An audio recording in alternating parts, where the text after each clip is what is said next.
And now for a taste of things to come.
What is going on, everybody, and welcome to another Simply Reliable Studios / Wrestle Collective watch-along presentation.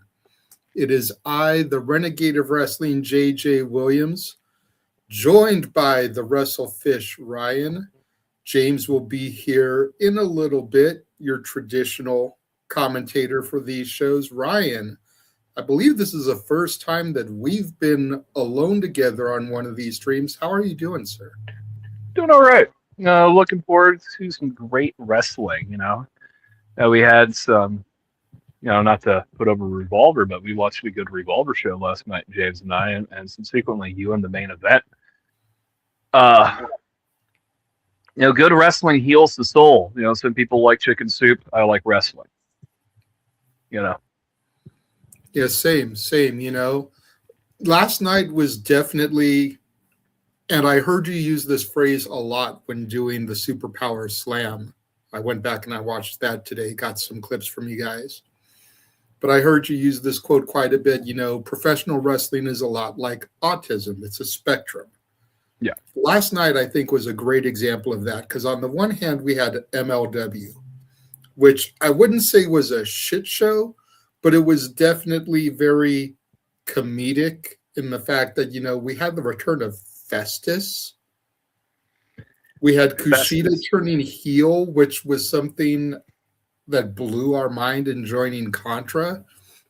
And then on the other side of things, you had the Revolver show, which the little bit that I saw of it seemed to be more your traditional Graps style wrestling, with the exception of the main event, maybe, Bear Bronson and Cross had a barn burner, if you will, brawling all over the arena. But definitely two sides of the coin, two sides of the spectrum there last night. And with this being one of the preeminent tournaments here on the independent scene, the Jersey J Cup, I have no doubt we're going to be seeing a lot more of that traditional style here this evening. Yeah. And, we're going to see a little bit of everything throughout this tournament. There's going to be some comedy. There's going to be some serious grabs. There's already some great matches lined up in the opening act, or opening rounds of the tournament, I should say. Hi. Really excited. Welcome, James. Hi. Hello. It's okay. Keep going, Ryan. Continue. But,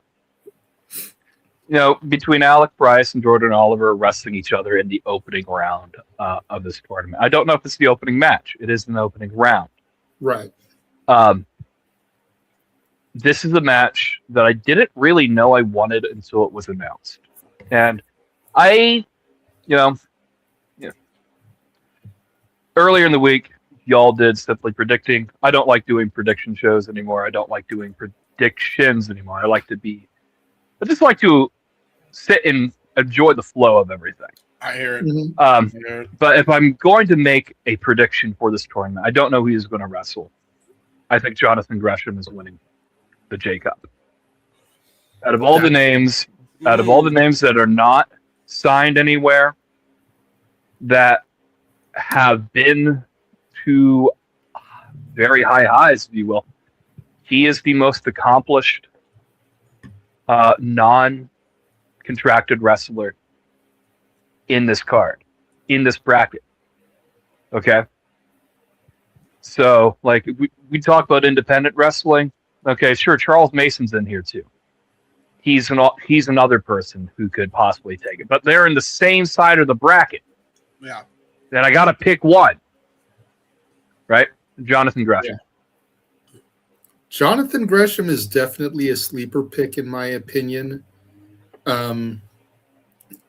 Obviously, you guys did Super Power Slam last weekend. He talked about how he wasn't 100%, how he only got a taste of what he could do in that match. I mentioned this to James on Simply Predicting. I don't know how much of that speech is a work. Right. You're very fond of saying, Ryan, that whenever a wrestler grabs a microphone, they're working. How much of that speech was the man behind the character and how much of that was the character? You know, because if he's being 100 with us and he's not 100%, I could maybe see him getting to the second round. Yep. You know, and putting over Judas Icarus or Darian Bankston, considering the side of the bracket he's on. But if he's working us, to your theory, I could see him going all the way. Yeah, I can. I'm a fan of a great comeback story.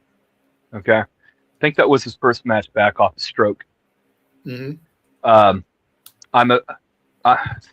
It would be a good comeback. You know, wrestled 20-minute time limit draw at the Super Power Slam. At least I think it was 20-minute. It could have been a 15-minute, but I think they said 20. But the match ran its course, and he showcased that he can still go.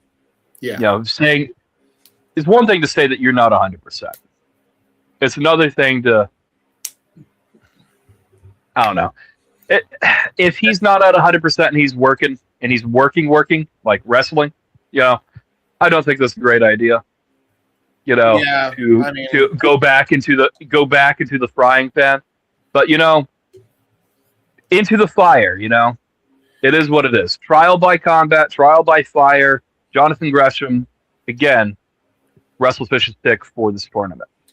You and I both know, Ryan, we've dealt with some people personally that will go against the better judgment of professionals as well because they want to still do this shit. So that's the whole point of the movie The Wrestler.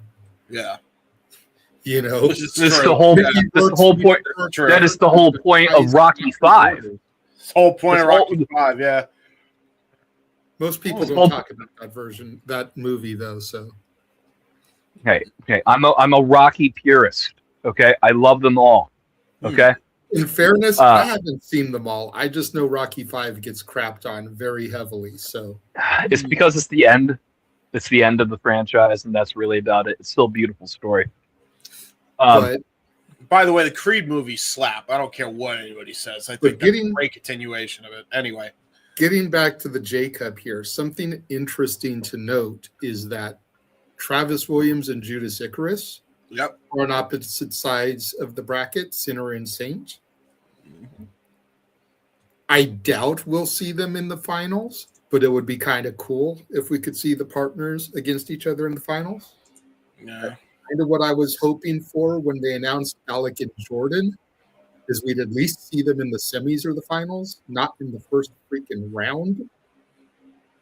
But also we've got Billie Starkz and Charles Mason on the opposite sides of the bracket, and we know the history there between the two of them. So if Billie and Charles end up in the finals, could it end up being a championship match, and could that be how Charles claims the title finally? Yeah. Yeah, that's valid. You know, my pick to win this tournament, and even more of a sleeper than yours, Ryan, I said Busta is going to beat the Brain in the first round and go on and win this tournament. I think Price is going to do something that's going to surprise Oliver. Everyone would just assume going in that Oliver, being the Brain, would have Price's number. I think Price is going to get a shock upset here, and as a result, go on deep in the tournament and possibly win. Well, going down that line, you know, he will have to potentially beat Eric Stevens or Charles Mason as well. And Charles Mason, current House of Glory heavyweight champion of the world, a very tough opponent to beat in any match, much less, you know, a tournament setting. You know, we know that Price, we know Oliver, because either of them's probably wrestling Charles Mason. And at that point, how much are they going to have left? You know, I don't know. What tomorrow night, how much are they going to spend tonight fighting each other, right? In order to recover for tomorrow, right? Because Charles Mason has no problem cheating to win. He is devious. He is a snake. He likes to box the homeless in his spare time. Yeah. So, like, it just is what it is, man. There's reasons why he's the root of all evil. I'm just saying. I mean, so Oliver and Price, no matter what, they have to climb Charles Mason. You're telling me he was on those fights, Ryan? And sure, what I'm saying is he probably was. Man, let's just say I've seen some tape. Okay. Anyways, Eric Stevens, I'm probably writing him off a little unfairly, you know. But again, that's the House of Glory World Champion, and I feel like Charles Mason's motivated. Yeah, that's either way, this bracket comes down to, I think, Jonathan Gresham and Charles Mason to support my agenda. To support my agenda, but it is what it is. Some people like their agenda supported. That would be a hell of a semifinal match. I'm not going to lie. Yeah. And James, I'm disappointed in you, sir, because as I mentioned, I watched the Superpower Slam. Yes. And how dare you not recognize that Charles Mason was the House of Glory champion when you were putting over all the champions on the babyface team? Ryan completely forgot about Mason. Like to be very fair for myself. Before you defend yourself, okay. And I'll excuse you for not knowing this. I only know it because I follow the dude. KJ Orso has at least one, if not two, championships currently. Yes. Himself. Yeah, that's fair. So forget that. there were champions on the other side too, bro. Now, I will state, I didn't know until last night that he was the Revolver Texas champion, thanks to this man right here. Also, to be fair, on the Superpower Slam, when I completely forgot about House of Glory shit the bed feed-wise that weekend. Okay, so that's fair, and I don't want to get Ryan triggered by mentioning House of Glory. I did hear him say that if he doesn't want to hear House of Glory again, and here I am bringing it up. But I'm only bringing it up as a way to, counterpoint, because honestly, he brought it up himself, mentioning Mason as the champion. Yeah, But just to kind of scold you a little bit, because I did go back through Superpower Slam today to get some clips. So yeah, valid, and I do, and I did get that horse, what clip that you asked for, that you specifically requested. Somebody needs to clip this because that's the line of the night. I made sure I clipped that too. That is on the Simply Reliable Shorts channel as we speak. We are the editor. Sorry. Anyways, so Alec Price and Jordan Oliver, we know that's going to slap. I think that's the match out of all of these that we're all looking forward to the most. I think that's a fair assessment. Yes. Yeah. For the first round, anyway. Yeah, I would say so. Eric Stevens, to the point Ryan made, I'm not familiar with him. I don't want to completely write him off, but I do feel Mason's got that one almost in the bag. Yeah. Priest and Gresham should be good.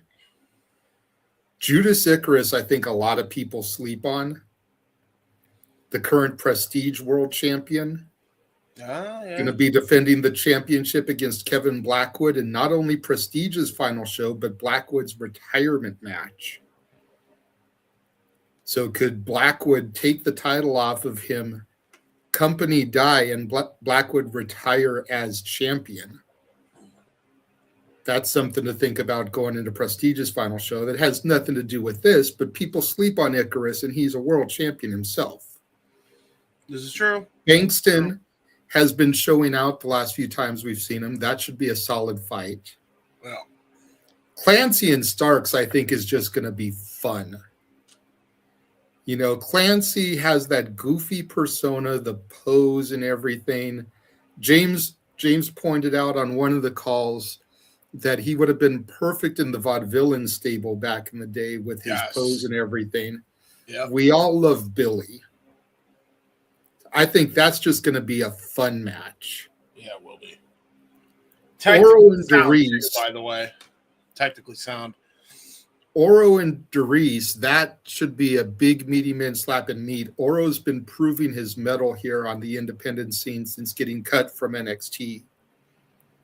As has his former Metaphor stablemate, Mara Sade, the former Jakara Jackson. It's Sade, not Sade? It's Sade, like the singer. Gotcha. Okay, Mara Sade. Well, now I know. The more you know. Teriyaki and Orso. I think a lot of people have written Teriyaki off, but based off of his performances in the last couple GCW shows, I think he's going to get an upset here and steal the victory over Orso. I could see it. What about you, Ryan? What are your thoughts on that one?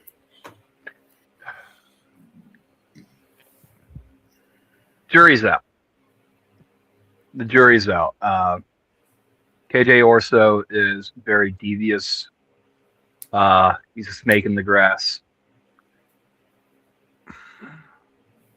By hook or by crook, I don't know. I really think it's going to be Orso pulling it out. Maybe.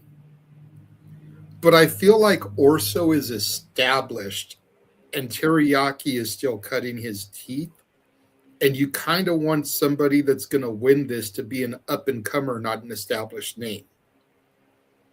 That goes against my entire agenda with putting Jonathan Gresham. It does, but Gresham is also the Cinderella story, having just come back from a stroke. That's fair enough. There's a little bit something there, you know. That's fair. And then you go to that six-man, and there's some hoopers in here. Again, Travis Williams, the other half of Sinner and Saint, Griffin McCoy, Vengador. Yeah. We don't know who the mystery man is. That could change everything here. Yeah, that could totally bust people's brackets if that mystery man is somebody huge. Yeah. You know, what if the mystery man is the Atrocity Cruel? What if the mystery man is Killer Cross? Try to get another world championship. You know, I'm spitballing names here, but these are big names that would jack up people's brackets. If it's one of those two, man, they'd have a hell of a fucking weekend. Like, if they were to keep going and win this whole thing, like get another world championship on top of everything, it could happen. It wouldn't shock. What if it's a member of Jet Speed? You know, what if it's Bailey or Kevin Knight? What if it's Janela? Janela has a match for tomorrow, but he's not on this night. Janela can hoop as well. Janela would be a fair shout to see, and him and KJ do have some beef, and I assume he's going over in his bracket match if Teriyaki doesn't beat him. Could see KJ and Janela if Janela's the mystery person. Like this, you know, if Janela's the mystery person, everything up here. If Janela's the mystery person, I don't see him going too deep because he does have a match already announced for tomorrow. I don't see him doing double or triple duty tomorrow. No. So I could see him maybe getting eliminated. But I mean, you know, Things can happen. There's a lot of question marks here. And my feed is cut over. It says the show starts in 30 seconds. All right. Well, let me There's get the copyright notice before we get the second copyright notice. I've already got the graphics loaded, James. Oh, you can delete them. Okay, thank you. Makes my job easier. It's like, fuck it, I'll have them loaded. All right. You never know. All right, let's do this. YouTube. I'm on the Triller. Oh, is it Triller? I'm also on the Triller. Oh, yeah, that's right. It's free on there, too, isn't it? Okay. Game changer, and yeah, there we go. Jersey Jacob.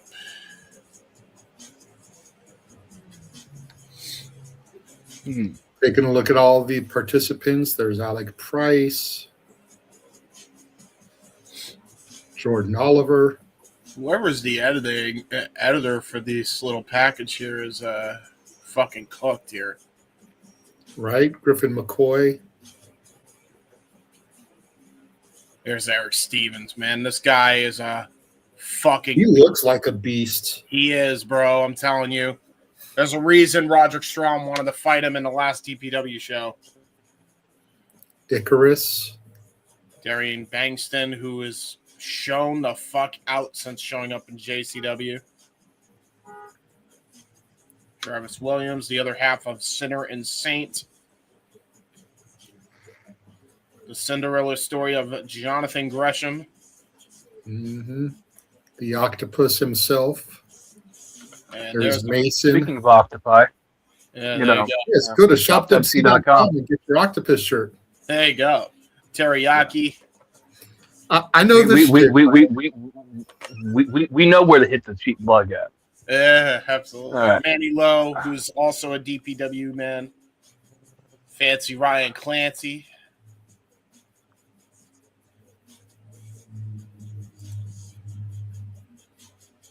Adam Priest, the former DPW Adam Priest is champion. the other pick. If I have to pick a dark horse that I don't expect to win. Really? Men like Priest and Oro, Joe Lando. Adam Priest reminds me of a man that I'm not allowed to talk about fondly anymore. Jeez, yeah.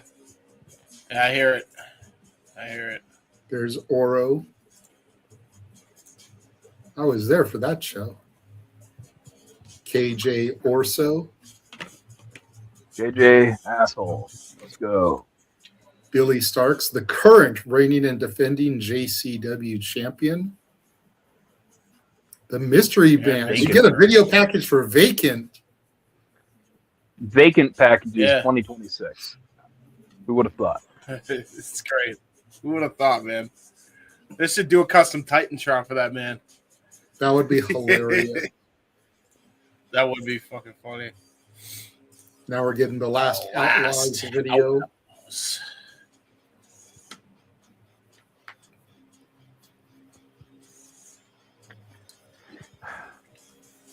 Let's give me some good wrestling.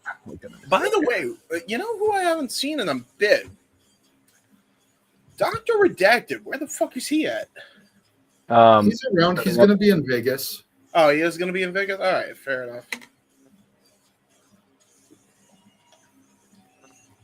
He was trying to, maximize his bump card a little bit more by not wrestling crazy fucking matches for a bit. Well, there's Jacob. He's a doctor, he's putting other people together. This is true. He is a doctor. We do got to remember that. That is his chosen profession. Nice little ballroom that we got going on here. Yes. MLJ in the middle of the ring.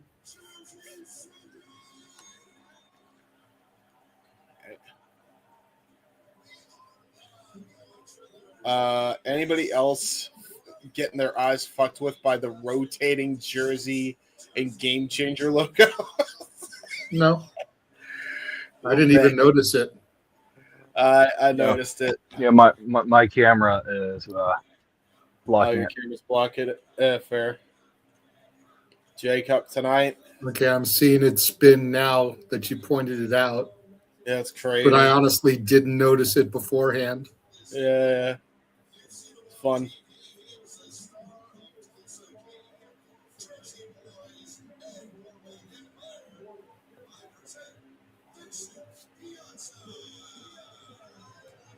Vincent Piazza coming to the ring. Special guest for the evening, star of Jersey Boys and some other stuff. Of course, they got somebody from Jersey Boys. Yeah, it makes sense, though.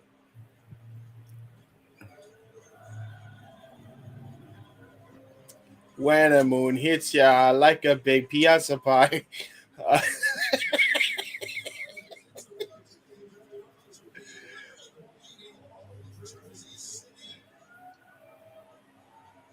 MLJ definitely working for the cheap pop there.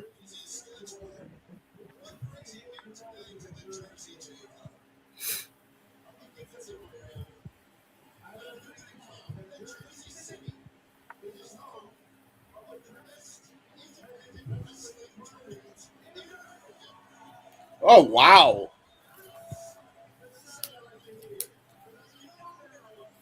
Vincent Piazza doing a good job of putting over the Jersey J-Cut. Yeah, this guy is kind of a fucking natural, actually. Dude, he's an actor. He knows how to talk. Yeah, fair. He's used to memorizing a script, James. Refer to Burger. Refer to Burger, yeah. But like this, I don't know, man. This don't sound like a script. Like he's improvising here, and he's doing a fucking great job here. But again, he's an actor. Well, even if it's improv, he knows how to speak publicly because he is an actor. Here's the thing, though. Some actors suck at promos in a wrestling context. We've seen those. Sometimes acting. And there's also the Summerfest fiasco. So that's what I'm saying. Like there's some actors that can't translate into fucking wrestling. Piazza, he can fucking talk, man.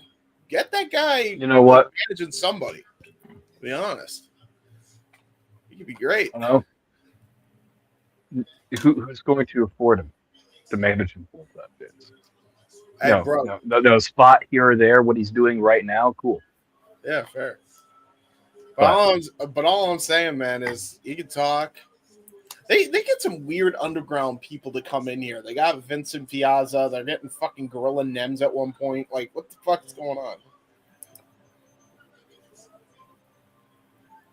Like, they getting some great shit. Here comes KJ asshole. No. KJ's ruining the happy feels. Good heel. Yeah, good. Gotta steal the thunder. This is true. That almost leads me to believe that Teriyaki's going to get the dub here because he's stealing this moment. You know, this is pissing off Emil, who's got heat with KJ. See, right there, shoves Emil down to the ground. KJ Orso not taking any of Emil J's shit tonight. Well, I could see Emil helping Teriyaki. Vincent Piazza just helped. KJ Orso, that's not your trophy right now. And now he's taking the trophy away. Asshole chance here. Kind of very deserved here.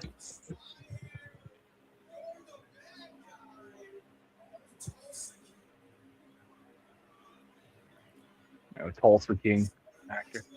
You know, this is a pretty decent show. I understand.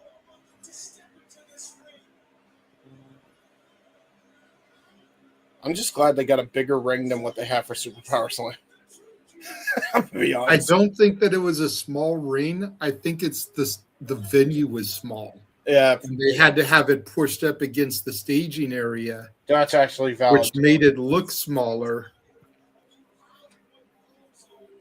Oh no, I know what a 16 by 16, a 14 by 14, and a 20 by 20 looks like.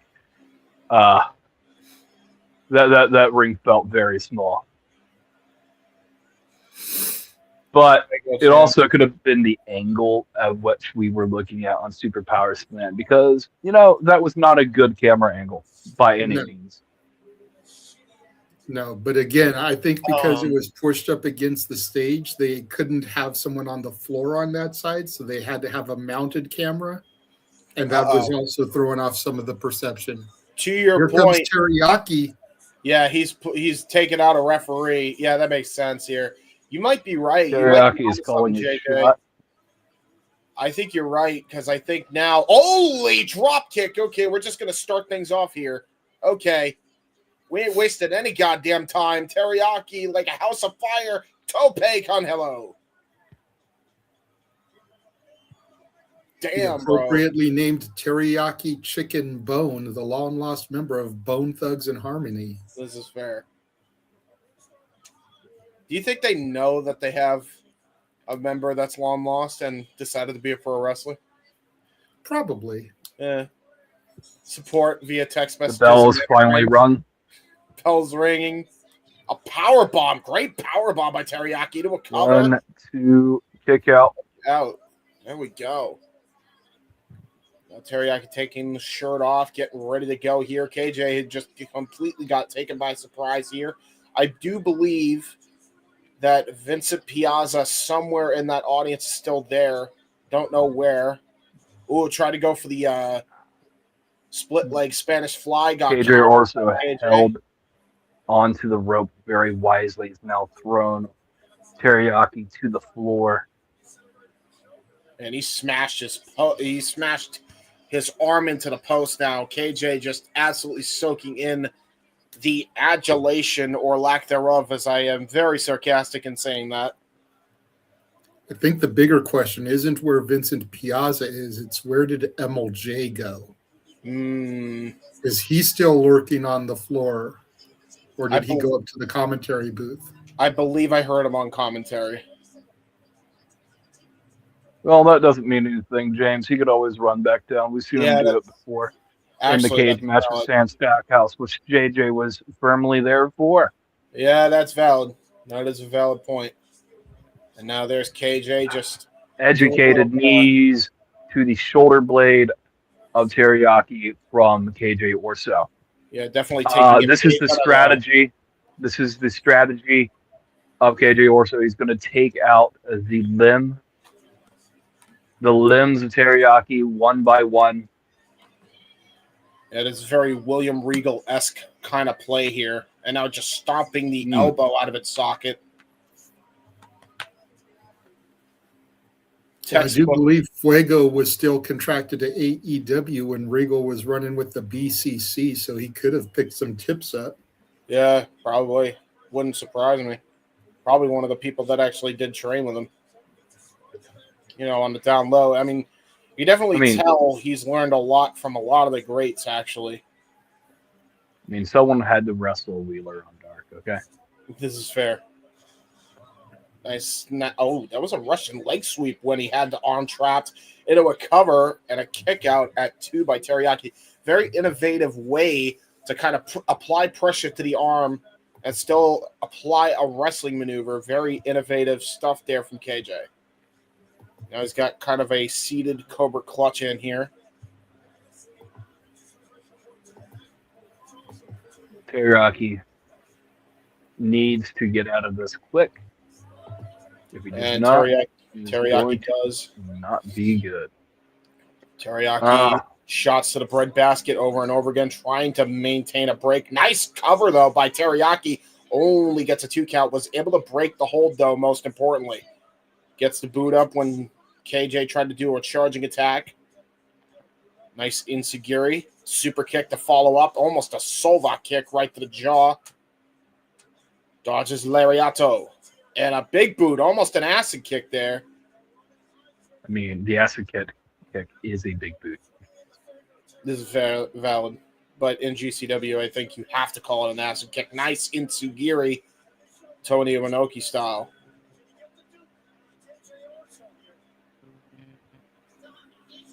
Breaks up a potential maneuver there by Teriyaki. Irish whip. Reversal. Ooh. God, what a DDT. That follows up on the with dome. a spinning Falcon Arrow. And only garners a Orso. 2. Orso kicks out. Teriyaki needs to capitalize. Yeah, he does. He needs to maintain that momentum for sure. He needs to pull his armband off. Yeah, a little bit. That's going to hinder him. Oh, and I think it just did. Oh, wait. Nice reversal. Super kick. Irish whip. Reversal again by KJ. He knows how to reverse those. Oh, got caught. DDT on the apron. DDT into the apron, the hardest side of the ring. Spreading your body. Moonsault, lion salt almost into the crowd. Owie. An acai moonsault. True. To the outside. Very much an acai moonsault. Crowd is going nuts here. I believe those are JCW chants because this is for the Jersey J Cup. Teriyaki. Picking him up. It's GCW in name, but everything else is GCW except that one ring apron. Ring skirt. Ooh. KJ Orso. Insugiri from Great Insugiri. Uh-oh. Teriyaki, we are in the high risk, high rent district now. Oh, brilliant maneuvering there. That was brilliant maneuvering. Great arm wringer into the top rope and a goddamn. Okay, was not expecting him to pull a member.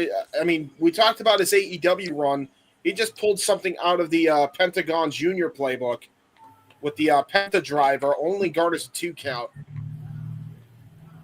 Oh, he was a luchador at a time. This is true.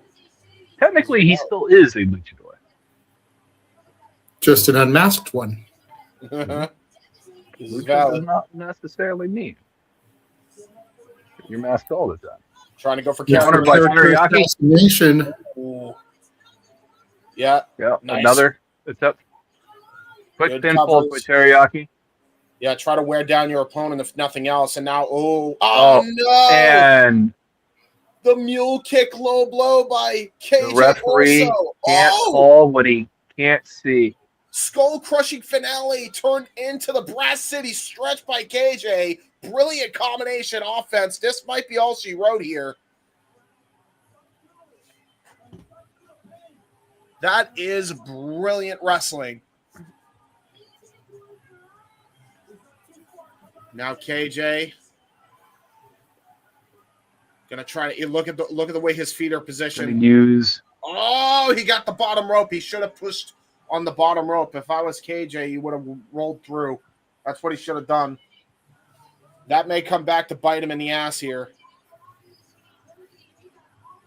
Teriyaki reached the bottom rope, and that is it for that submission. Let's see here. Okay, just got to keep the momentum going here. Ow. Shoulder. Just smashed into the canvas. Set up. KJ setting up for the character assassination again. And misses again. Dodged. Oh, shit. Oh, shit. Oh! One-winged angel into an Olympic slam. Not quite a one-winged angel.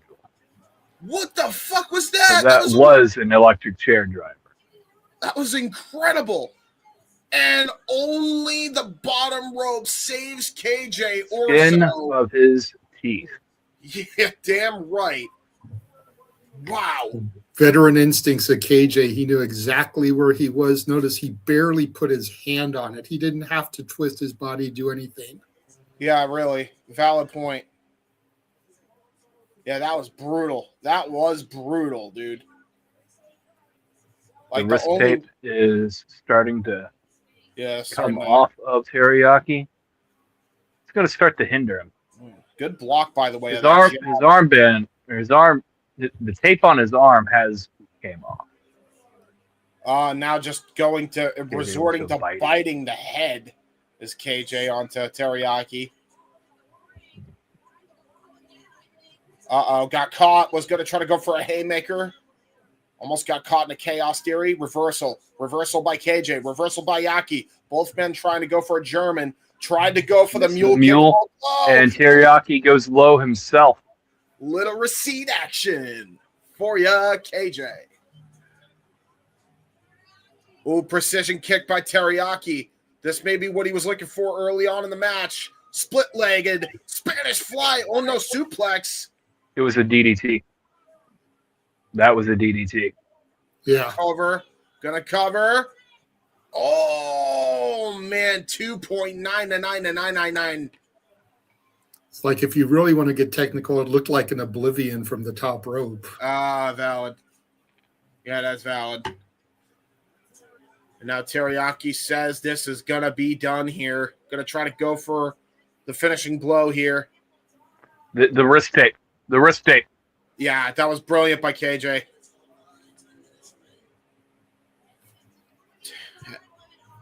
Ten minutes remain in the matchup, and another arm wringer. Oof. KJ Orso. Lands it. Assassination finally connects. It's over. And now he's going to apply the Brass City stretch to follow it up, just for insult to injury. Right in the center of the ring. And Teriyaki taps KJ. KJ Orso advances to the next round. By hook or by crook, the snake coils away with the victory. What a match, by the way. What a way to kick off the damn tournament. These two hooped. And KJ is definitely nice from the boys.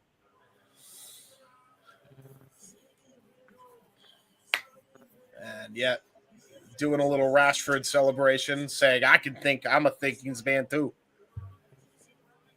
So there we go. KJ However, advances. There's no preparation for KJ Orso now. No. For he does not know who his opponent in the next round can be. It could be someone that he's not prepared a game plan at all. It could be a wild card. It could be someone who may have already lost a match. Well, by the point in time that match happens. I'm going to push back just a little bit, Ryan, because we're probably not going to see that next round until tomorrow. So he'll know who he's going to fight tomorrow, at least in his first match, and be able to study overnight. Well, he's had quite a while to study for Teriyaki. Is all I'm saying. By the way, this is for Griffin McCoy. He missed last year's J Cup as he was not able to qualify. So this is a second chance for him to get in there. Charles Mason was eliminated in the first round during last year's J Cup, as Sidney Akeem got the win there, and then men like Doris. He was eliminated in the first round in his first J Cup in 2024. Jonathan Gresham, we know the story here. We've already talked about it. He has not advanced in the past via the first round. Could tonight be different? We got Alec Price. He was the runner-up last year. Could he be the one this year? That's the thing, man. And he's fighting his tag partner, Billie Starkz, the current reigning defending JCW champion, hasn't advanced in the first round in the past. Again, could tonight be different for her? Jordan Oliver. Missed last year's J Cup due to injury. We covered that he just came back from injury and then started teaming with Price in the best team since, Mania weekend, right? So there you go. I like these little retrospectives. Very informative. Honestly, I wish JCW would do that a little bit more often, if I'm being real. We got main man Oro taking on Man Like DeReese next.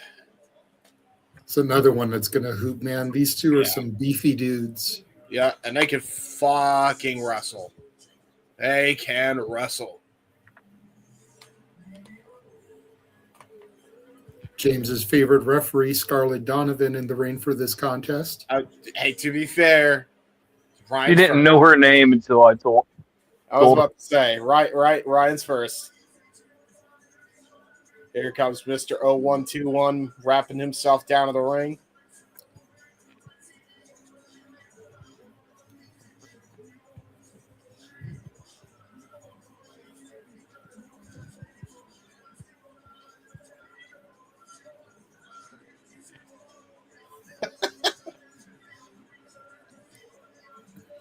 Straight up K-Quick vibes, bro.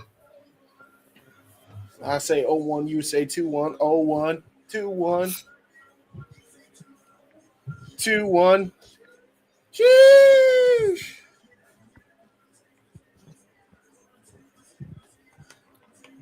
I can't be the only one that want to see him and K-Quick, R-Truth, as a team, right? No, the problem is if we see him as a team with R-Truth, then he has to be relegated. R-Truth deserved better, and so does Man Like DeReese, okay? That's kind of where I'm at with it. I'm talking like, NWA champion R-Truth. Yeah. That I agree with. NWA champion Ron Killings, Progress champion DeReese as a tag team. Tell me that wouldn't fuck, bro. Yeah, it would be good.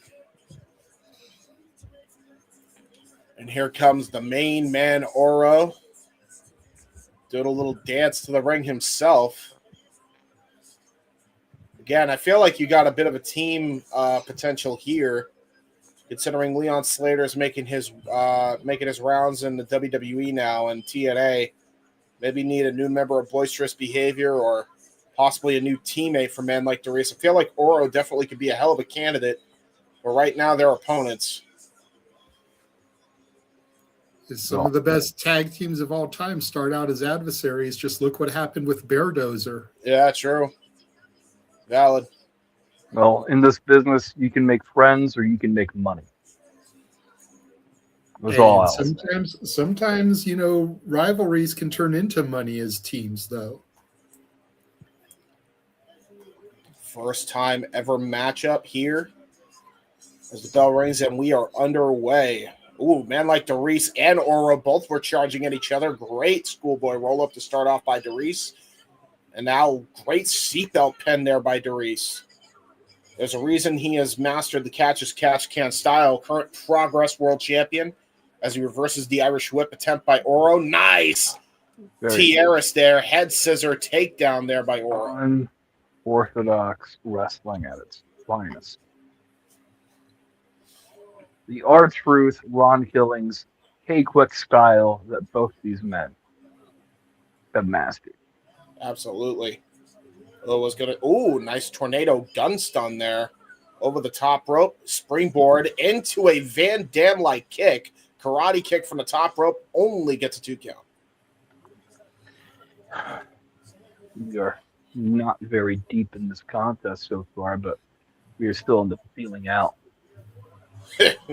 Nice flapjack there. DeReese throws. It actually just threw him off. The flapjack is when you grab your feet, James. Yeah, true. Back body drop. Yeah, that's valid. Yeah, you're right. He just shoved him off. He did shove him off. Which is, Would you call that move then the pancake?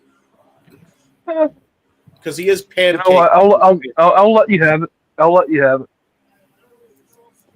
mean, we do call the foot stomp. Oro attempted the Irish whip. DeReese has reversed, and he ate all of that. Oro ate the middle turnbuckle so hard, and he's rolled out of the ring.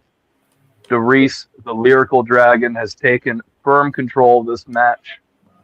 Oro needs to slow this match down to a pace that he can control, because wrestling at Maurice's speed is not a smart business plan. No, I agree. God, Series that of was knife brutal. edge chops That was being brutal. traded back and forth. The Reese Irish whip into a clothesline. Oro looking like he's had enough already, attempting to flee the ring. Yeah, I'm gonna be honest. I'm gonna be honest. Like, the Reese wrestling a bit heelish, man. Man's wrestling stiff, bro. Well, he wants to win, and this is a tournament. Yes, this tournament is over the course of 2 days, but let's not pretend like you suddenly recover to 100% after a single night's sleep after you go to a war. Exactly. God, Reese is underrated, man. You think of fun-loving, but when he gets going, man, he hits hard. Great back elbow strike and a great cover to follow up, by the way. To Ryan's point, regardless of how hard these men go here, the health bar is not going to be fully recovered come tomorrow. This is valid. This is valid. Knife edge chapu. Irish whip into the corner. Again, just hammer throw style. Just vicious offense here from Darius. And something you're not used to seeing when you see Darius come out here and wrestle, man. He is wrestling with a purpose tonight. And another hammer throw into the corner, just absolutely dissecting main man Oro here. The lyrical dragon is effectively spitting bars on Oro right now in a physical sense. Nice analogy there, Ryan. I like that. He might be hitting him like they're bars at this point. Fucking the way you get hit by Darius, you might as well get hit with a gold fucking brick. And yet another Irish whip. Oh, this time though, Oro back defiantly elbow breaks out, has found a second win. Darius acting like he's 50 Cent and Oro is Ja Rule. Yeah, fair enough. Nice capture suplex there. Almost a variation of leg lock suplex into a kick out, though, by Darius. Great combination offense there from Oro. And I understood that reference. Ja Rule ruined his own career doing that stunt, by the way. As we go to the top rope here.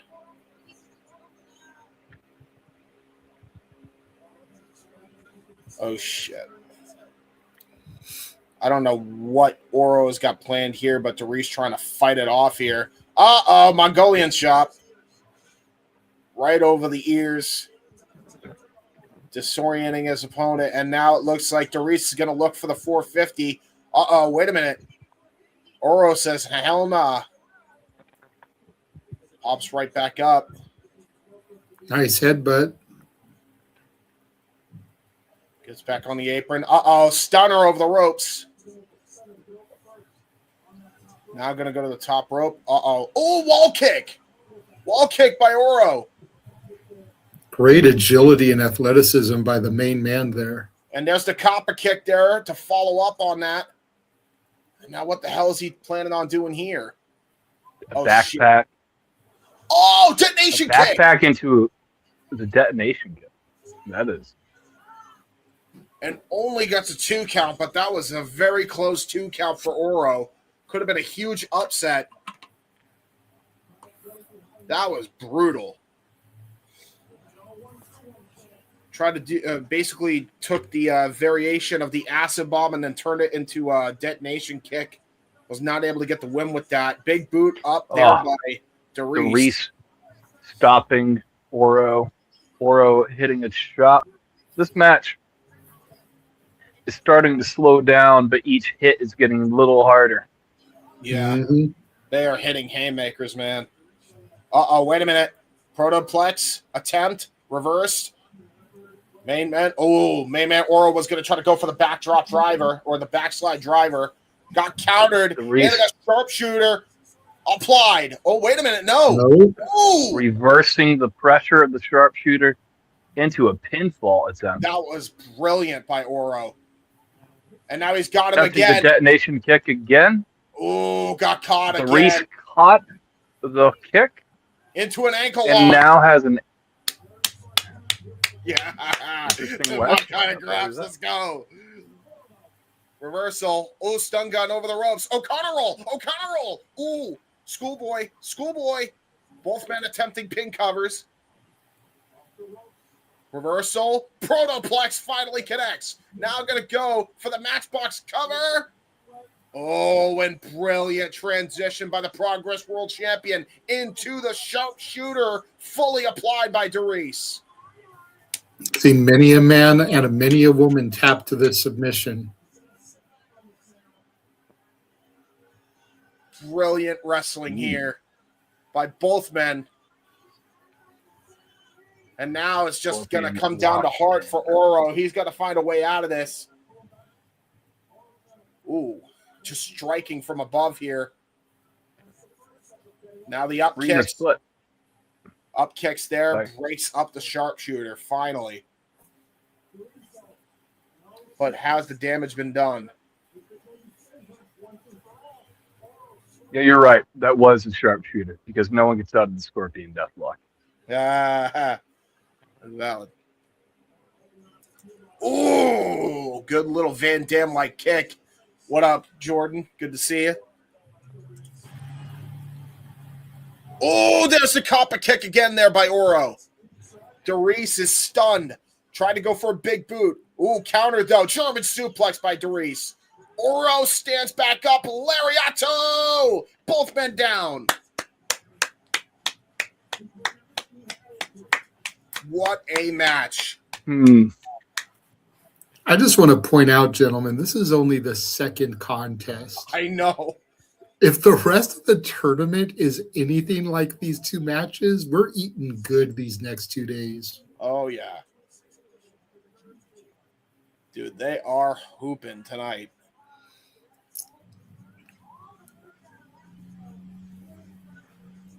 You're at a 3. 4.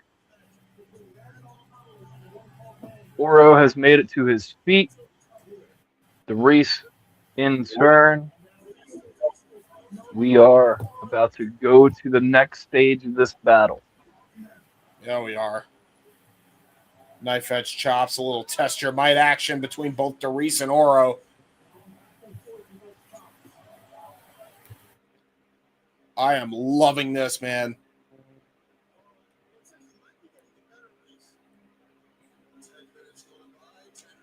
Ten minutes remaining in the match. Defiant, angry, realizes how much time he has left, and he needs to put this away. Because one man has to win this match. Because when we go to a time limit, did you see the way he trapped his legs? Both men will be gone. Superman punch by Oro. What the fuck? They're hitting moves I have not seen these men hit before. Solbot kick. Almost like a Harlem sidekick variation. Brilliantly done by Darius. Darius looking like he's ready to end this match. Possibly looking for a charging attack here. Back body dropped up by Oro. Stops it. And Sugiri. There by Darius. And now going to go to the top rope here. Trying to go for the wall kick again. He avoided it this time. He set him up for another enziguri, but a back elbow counter out of the enziguri attempt. And a suicide dive into the front row. The crowd literally had to scurry away from the car wreck that was about to happen in front of him. And now Oro tosses Darius back into the ring. This may be it. Ooh, trying to go for the sliding D. Countered. Cutter. Brilliantly done. And now Darius takes off the do-rag. He is all business now, if he wasn't already. Haluva kick. Yep, precision kick almost. Shades of Kyle Fletcher now going to set up for the 450. Can he hit it? Darius setting it up. Rotation. Fully hits it. Goes to the far leg. 1, 2, 3. It is over. What a freaking match. Wow. What a sequence to end that. Whew. All right. Yep. And with that, gentlemen, 2 matches in, and we have crossed the 100 viewers threshold. Thank you. Shout out to all of you guys watching. Yes. Make sure you like, make sure you subscribe, make sure you follow those socials at the top of the screen here. Make sure you do that, guys. Go Thank to you so much. shopwc.com for all your merchandise needs. Ryan, what are some of the items they could find there? Well, you can find, various stickers. You can find, the Wrestle Collective Octopus Hold shirt, which dropped last month. Very, very fit. I like the shirt. I bought the shirt. I bought the hoodie. They're both fun. We have the Wrestle Collective, very NWO inspired shirt, but I like it. We call it the Blue Thunder. You can find that usually on Dev in one of our streams, wherever. Dev may be in the ether right now. But shopwc.com. Shopwc.com. There you go, guys. Go and give us the support on various channels and various shops, including shopwc.com. What a match we just witnessed, by the way. That fucked. We have this half of the bracket almost done already. Ryan Clancy now being shown as part of the showcase here. Yeah, it looks like they're breaking everybody up. This time they're showing the technicians. Mm-hmm. Ryan Clancy, Darian Bankston. Darian Bankston is a hooper, brother. He can go. Adam Priest. He is a hard-hitting motherfucker. At one point, him and Jonathan Gresham were tag teaming in Jersey Championship Wrestling at one point. Tonight, here for the Jersey J Cup, they are opponents. Travis Williams up next. As we see what he can do. And he is a hooper himself. So is his partner, Judas Icarus.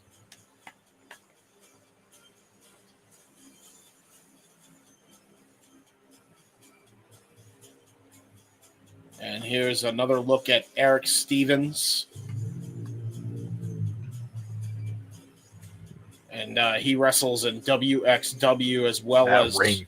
Oh my God, that ring. Yeah, as well as in DPW. So that motherfucker hits hard. And then again, showing some footages of Jonathan Gresham.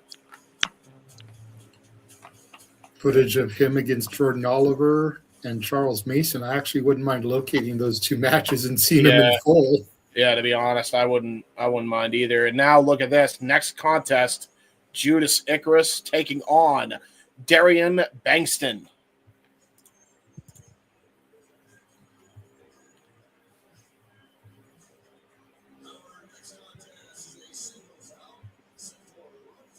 One fall.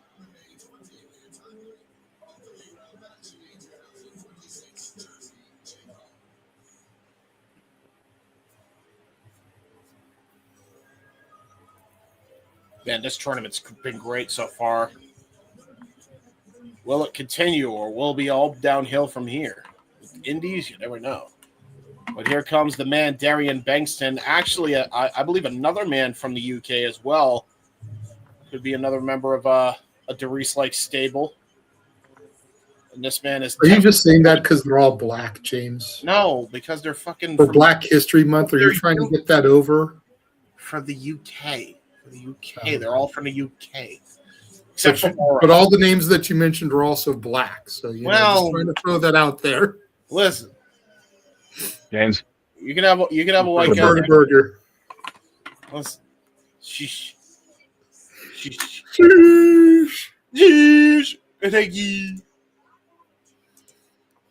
Hold on. And Judas Icarus not playing. He's just making a beeline. Yeah, he is not here to play. Oh, man, look at that, though. Kinesio tape and a arm sling there, almost for his shoulder, it looks like.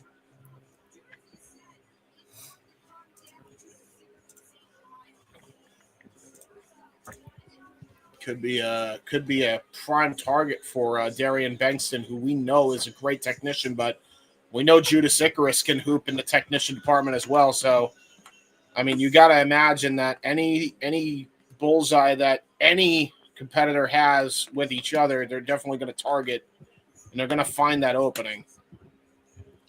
Well, Icarus, much like Speedball Mike Bailey, wrestles barefoot with kick pads. So there's another target right there because you could just go after the exposed appendages, going after the toes. Yeah. There we go. We are starting things off as Darian Bankston tried to get right at that arm, and Icarus immediately went to the ropes. Now we're going for a test of strength. Nice fake out by Darian. This might be one of the faster matches we see tonight. An injured man walking into the opening round of the tournament. Yeah. Not good. Yeah, that is not good for Judas Icarus at all. Well, that's assuming it's not just a decoration. You notice it does say Sinner around the top of it, and his team name is Sinner and Saint. It could be part of his normal attire. Well, he's yeah. selling the arm. I was about to say, usually if you have an arm sling like that, and I only know because Kenta had a similar arm sling, you don't have something like that unless you had a major arm surgery and you're having that for much needed support here. Great counter, though. Brilliantly done. Oh, no. Oh, you can't do that to a man. Oh, man. Well, look at that. Hitting the Fortnite emotes. Okay. Yeah, he is emoting on poor Judas Icarus. Icarus, headlock gets shoved off into the ropes. Running the ropes once more. What a shoulder blocks. Wow, great Must not be hurt that bad if he's using it. Yeah, it's valid. Point, like a lot of wrestlers and fighters will wear sleeves, pads. Like I said, the fact that the belt across the chest says Sinner and his name is Sinner and Saint, that's valid. Look at the way Darian Bankston just transitioned though into this heel hold. That was brilliant. If it said like Ace or some brand name on it, then I could maybe believe it was, for an injury, but it's personalized. So Icarus is pissed. Icarus is like, you can't just disrespect me like that, bro. Come on now. And now he's going to try to help him up. Oh, he got headbutted. He got headbutted by Judas Icarus. Like, I don't need your fucking pity. Grabs him by the dreadlocks and just rabbit punches him right at the top of the head, by the way. Jesus Christ, that's how you can get a concussion. And now Judas Icarus going to set him up here. Ooh, knee strike right to the shoulder blade. Sends him to the outside of the ring. And now Judas Icarus has the high ground.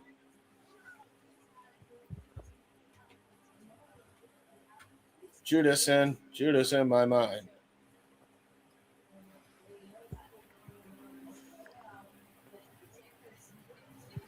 And now, what the hell is he thinking of doing here? Clubbing shot to the chest. Got to be careful he doesn't get the throat, though. Yeah, true. That could be disastrous. Into a nice lateral press cover. Going to try to wear down his opponent. Great hook at the far leg, by the way, as he had the lateral press applied. Very nicely done. This referee that's in there right now always reminds me of Josh Barnett. Yeah, a little bit. He's definitely a young Josh Barnett vibe. Nice snap there into a butterfly lock here by Bankston, but gets pushed into the corner by Judas Icarus. Considering he's completely grayed over, how much younger are we talking? Yeah, I was going to say, I don't know if I'd use the term younger, James, but to be honest, Josh Barnett always looked old. Oh my God, rising knee strike. Well, it's not like it's Arn Anderson old, who was born at 64 years old with back cigarettes. He shook the doctor's hand and he went to work. Yeah, sure. Doctor spanked him on the ass and he gave him a spine buster. He spanked him on the ass and he took out the Glock.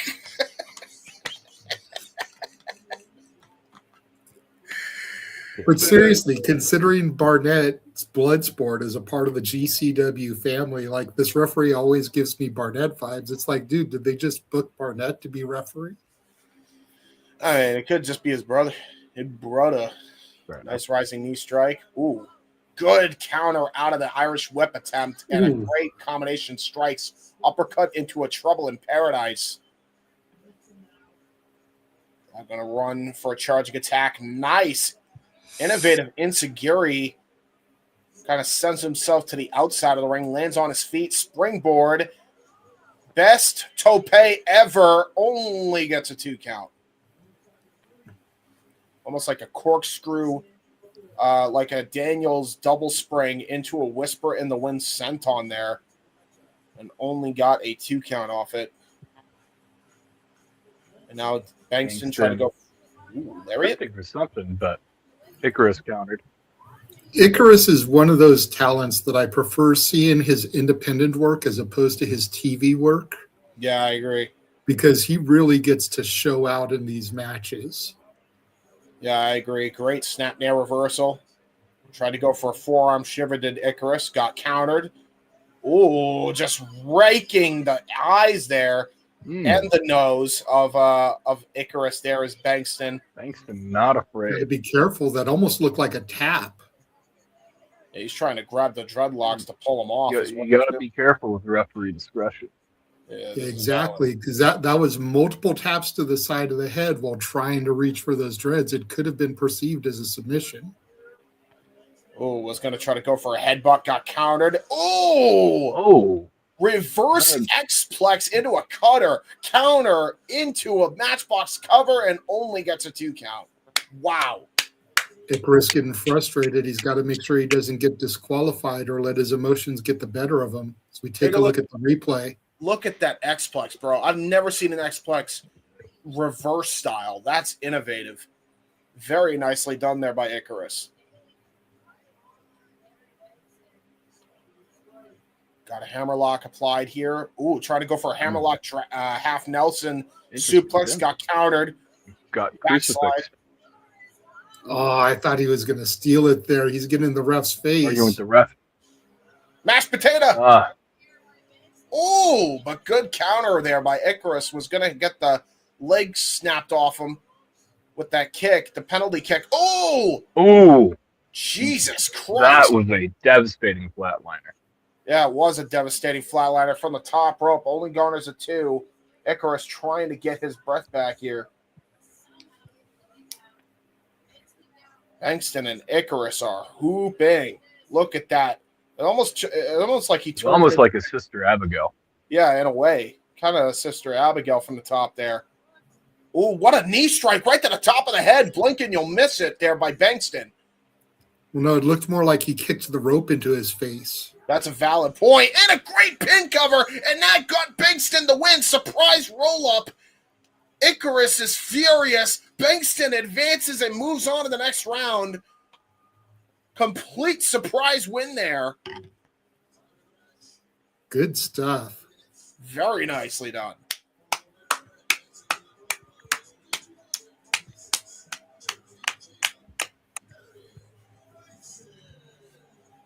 There you go.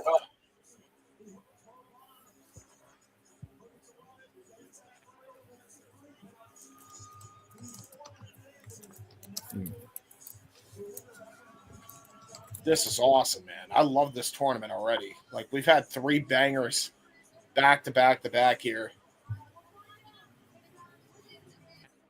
I'm loving it. Uh-oh. Okay. Good shit, man. So we still have Charles Mason, Eric Stevens, Alec Price, Jordan Oliver, Ryan Clancy, Billie Starkz, and then the Giant Scramble. And then we also have Adam Priest and Jonathan Gresham. There are quite a few contests left, and we are going to continue to keep going deep. Now we got a little bit of a GCW hype package here. showing the events of Superpower Slam, where Atticus Koger retained the GCW World title.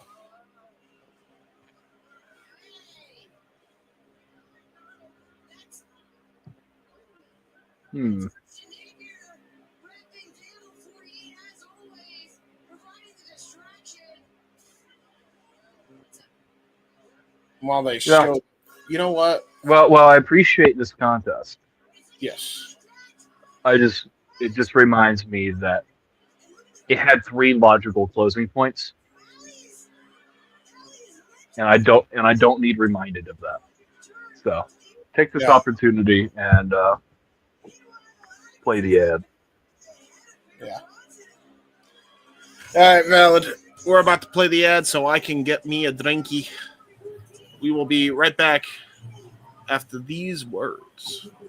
And now for a taste of things to come.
All the wrestling. Damn it. And combat sports and other forms of sports. I thought about doing an emote like the EO Sky or something. I was like, no. I'm sitting here wearing a Charles Mason shirt. Like Charles Mason wouldn't do the EO Sky type of thing. He'd be a little bit more serious. Bro, he came into Superpower Slam wearing some Happy Gilmore-ass outfit as a lumberjack. What do you mean? Okay, that's different. That's rich people shit, James. It's rich people. Playing golf and fighting bums on the street. And Ryan, I'm surprised you didn't want to be on camera the entire time talking about this. What did you call it? Overbooked fuckery of a match? It was overbooked fuckery. 3 logical closing points. So you have no issue with false finishes. But there was a lot of filler in that match. All I'm saying. Oh, yeah. I agree. Jim Cornette would have a stroke. All I'm saying.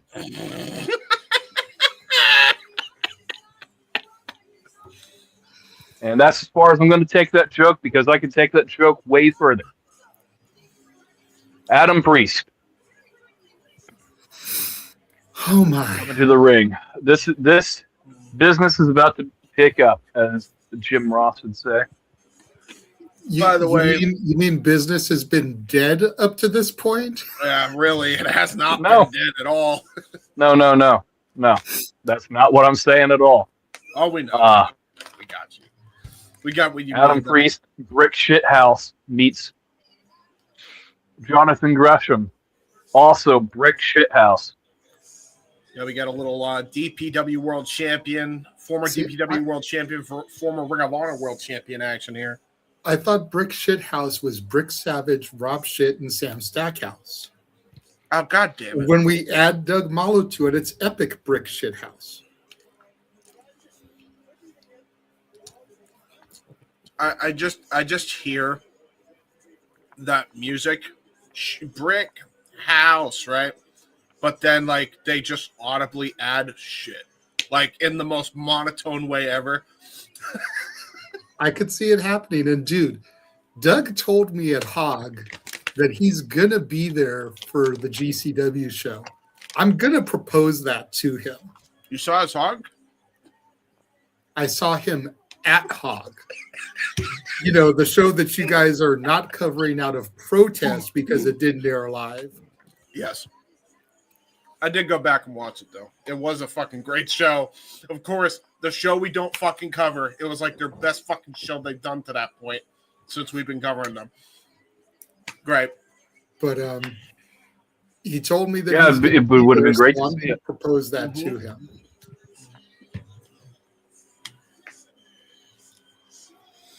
Anyway. What was I going to say? Because I'm just looking to give our boy some more bookings. And if putting that team Right. together gets him more bookings, at least when they do the West Coast loops, I'm about it. Yeah, I am too. Valid.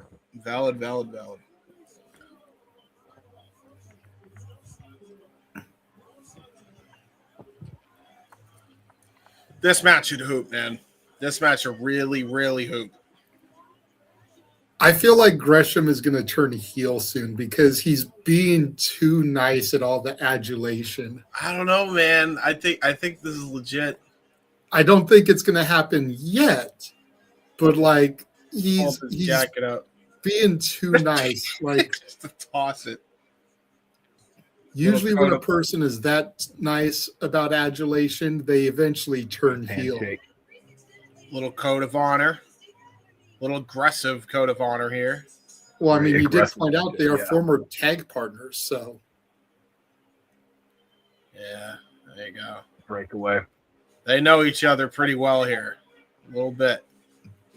We're talking some really good mat technicians here. Again, former DPW World Champion and Adam Priest, former Ring of Honor World Champion and Jonathan Gresham. Both men know how to hold a title for a very lengthy period of time. Adam Priest rolling out of the ring. Yeah, this is typical mind games here from Priest. We've seen this before in Deadlock. It takes a sip out of somebody's drink just because. And he spits it at Gresham while he has his back turned.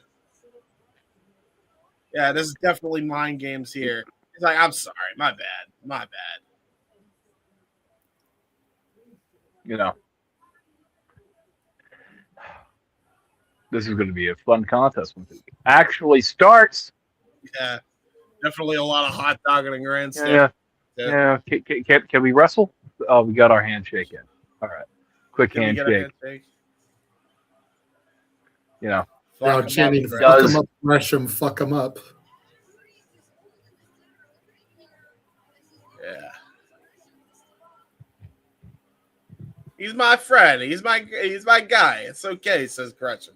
Just we're spat burning. a drink The at you. problem with this is we're burning time off of a clock. Yeah, what are you guys doing here? Because like There is a time limit to this match. There is a time limit, yeah, and you already lost a time limit match the last time. Well, nobody wins or loses a time limit match, James. But that may be what they're trying to do. To the point we made during the pre-show, how close to 100% is Gresham? Are we looking at a possible another time limit draw here? So they burned off some time so that Gresham doesn't have to wrestle for as much of the time limit? Back fist, elbow.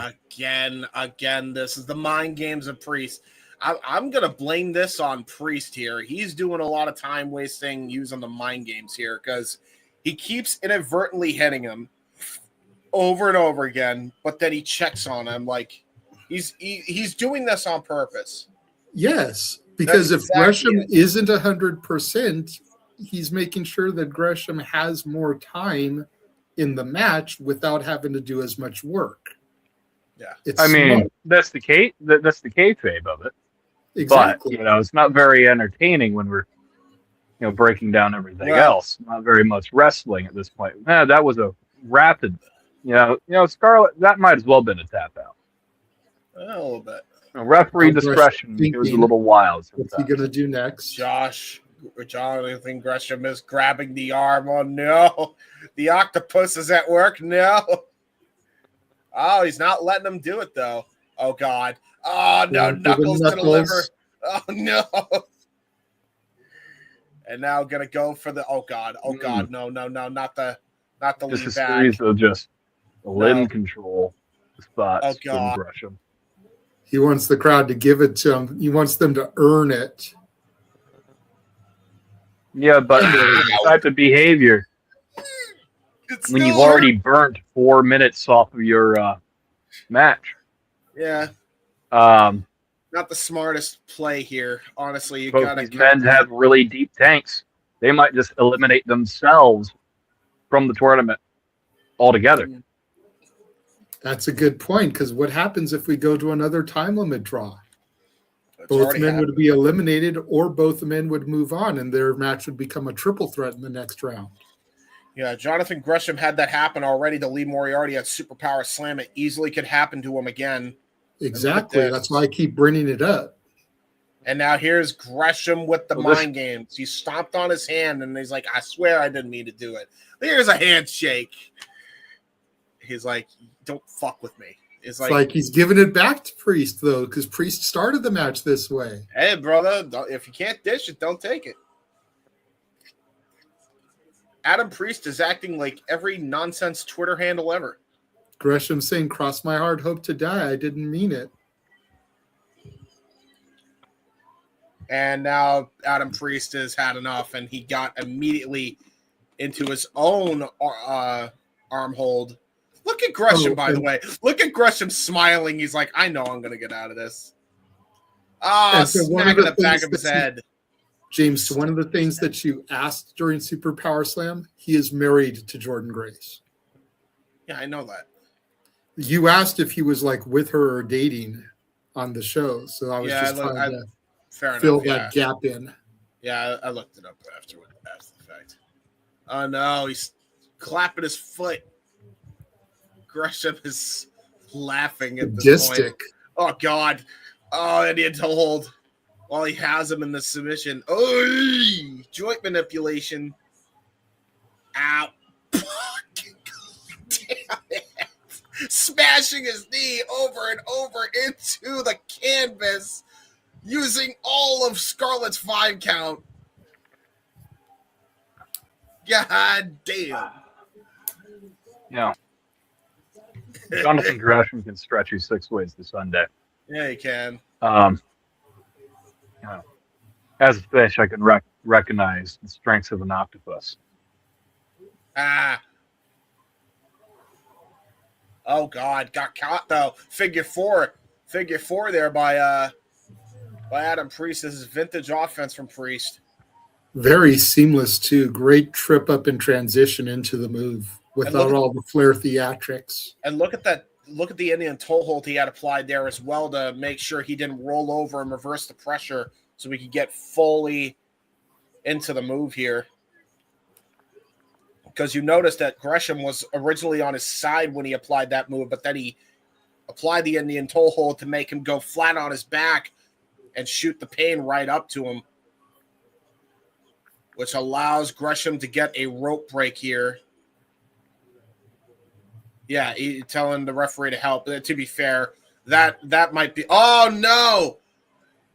I mean, the problem is the best liars have an omission of truth. They have a little bit of truth to it, and he legitimately was tied up in Gresham, and he used that to his advantage. Oh, don't do this bullshit again. This is getting annoying. Yeah, slap the fucking taste out of his mouth, Gresham.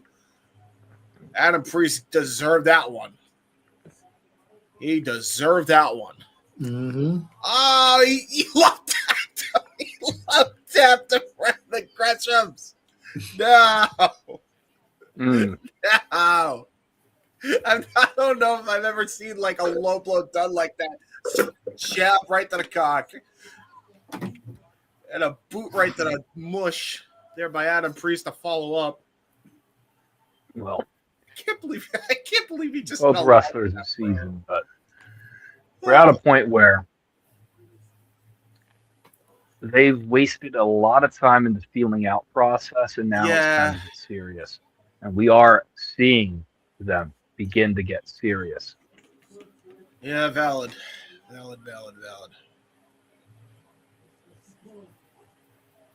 Oh, God. We're having a mutual respect for someone could almost bite you in the ass because you're just having fun. Yeah. Priest does have control of Gresham right now. Vicious forearm shiver here. This is not looking good for my agenda. Yeah, it's really not. I think it could easily be a time limit draw unless somehow people get a win here. It looks like Gresham is trying to, also like he was trying to go for a backslide, but now has got caught here by Priest into a butterfly lock with his head right on his upper back to apply more pressure.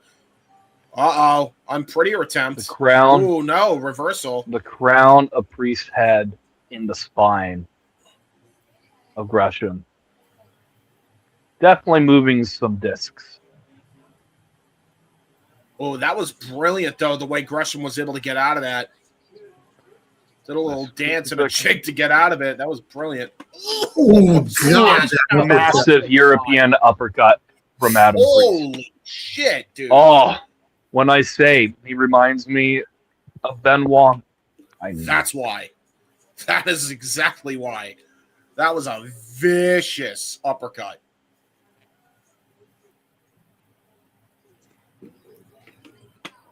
Technical prowess. Now an abdominal stretch here by Adam Priest. Octopus stretch. Was it an octopus? No, octopus is like when you have one leg up. This is how they are. 10 minutes gone by, 10 remaining. You not see the leg have control of the other leg? Yeah, what you were thinking of is AJ Lee's adaptation of the octopus stretch. Oh, arm drag out to the ring, and now they're both on the floor here.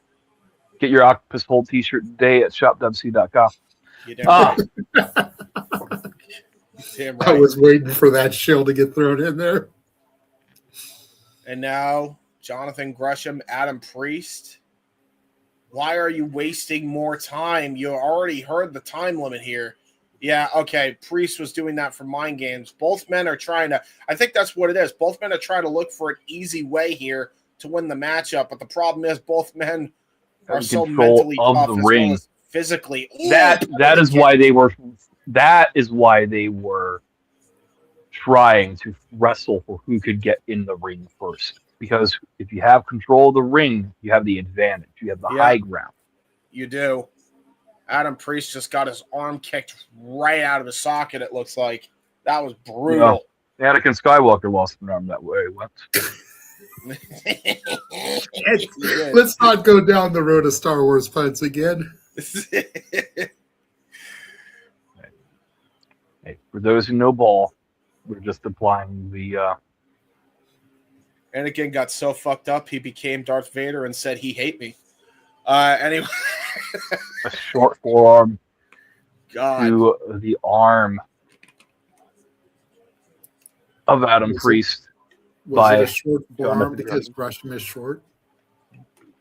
Hey, we're not making fun of our short and bald king. Okay. Thank you. Not today. Not today. That was last week. Oh, okay. Not today. I wasn't here last week. I'm trying to get my shots in too. They can't help but being short. It's so rude that people do that to short people. Hey, he's 5 feet tall, but he's also 5 feet wide. All right. Great uppercut, by the way, by Adam Priest. And if you know ball, you know that reference. Oh, was going to try to go for a Irish whip and then got the arm knocked out of his socket thanks to Jonathan Gresham. Was going to try to go for a drop toe hold. And there's where Gresham's strength lies. It's in those quads, man. He was not going to go down easy. And I think Gresham never skips leg day.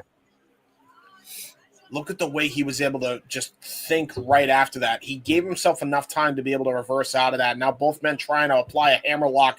This is brilliant chain wrestling here. Great elbow strike. Got out of it with the elbow.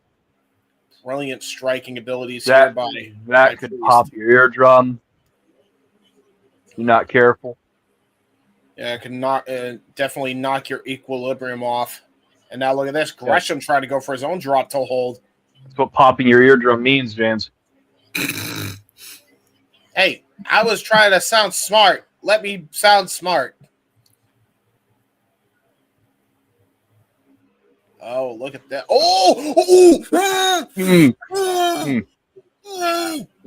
That looked rough. That's horrific. He almost ripped the leg right off. Oh, look at that, though. Look at the way he was able to get that pin off. Brilliant.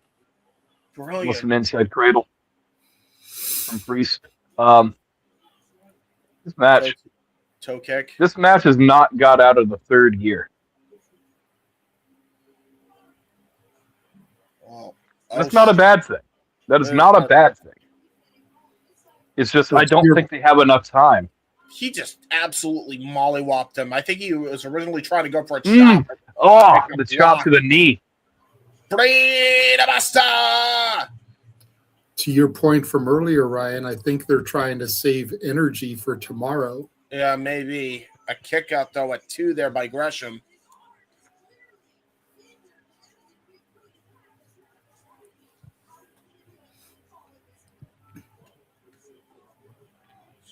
And now anytime I can see Adam Priest.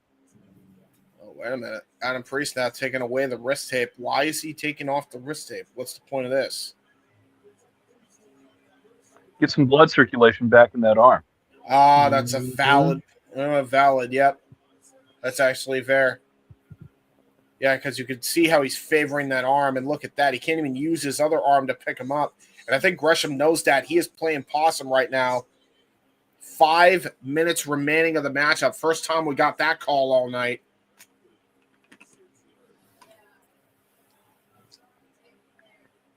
This could be the advantage that Gresham needs.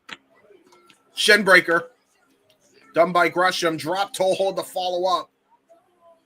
Uh-oh. He's going to go for the Mexican surfboard, I think. Romero special incoming. One arm is gripped. He is. Surfboard There it is. Yeah, he's about to hit this. Not quite engaged, but we are getting there. And whoa, there it is. It is engaged, full stop. Oh! And the release. Oh no. Priest is. Oh no. Oh. Priest just tapped. Oh, that was rough. I think that might have been legit. The release of the hold. Oh, that's fucked up. Oh, that's fucked up. I can't believe that. He just completely may have dislocated Priest's knee out of socket. He let go of the Mexican surfboard stretch, turned it into a heel hook from below using his feet, and got the win off that vicious heel hook. You could see Adam Priest. He does not scream in pain often. That man is tougher than a $2 steak, and he was screaming for his mama at that point. Holy shit, bro. That was disgusting. Gresham's going to take on Bankston tomorrow in the first quarterfinal match. Whew. Dude, that was a rough submission, bro. I don't think I've ever seen something like that.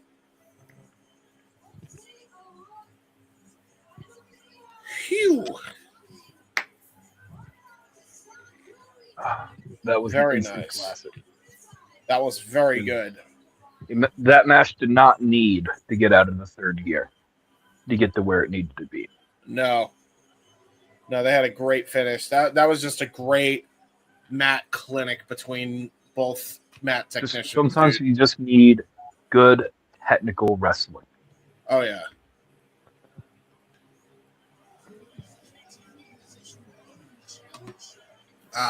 We're showing Marco Stunt's arrival in GCW. His final match will take place this year.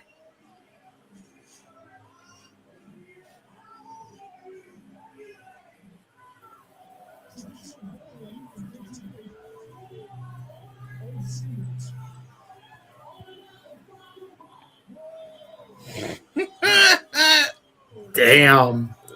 Fucking Marco's done, bro.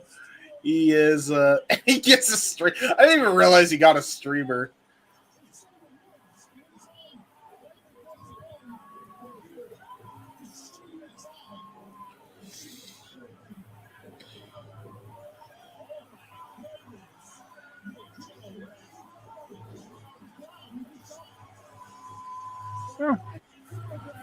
A night full of matches. Definitely have to fit our plugs. That's crazy. Yeah, he was really good, man. When he first stepped in, like, he was taking the world by storm back then. I remember actually seeing this shit live. So from what I understand, Marco Stunt is already retired. He's literally just coming back for a farewell, like a farewell speech. Okay, all right. So it's not a match. Gotcha. No. Oh, shit, baby. And here's one of the special attraction matches. Black Tiger and Dynamite Kid.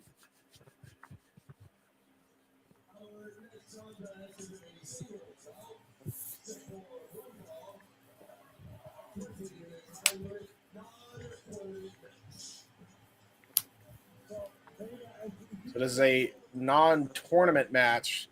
Now, you know, it did occur to me. You know, we talk about all these mystery opponents and that six-pack challenge going on tonight in the first round. Either one of these people, if they have a good showing, they could be the mystery opponent. Just putting it out there. I'm going to push back just a little bit. I don't think it would be Dynamite Kid Tommy Billington because he is in a tag team match tomorrow. Nah, fair. Okay. However, we know who is portraying Black Tiger 4 as it is the same person who originally played Black Tiger 4. So the person portraying Black Tiger could always come out as his normal self. Yeah. As the mystery opponent as well. Yeah, valid.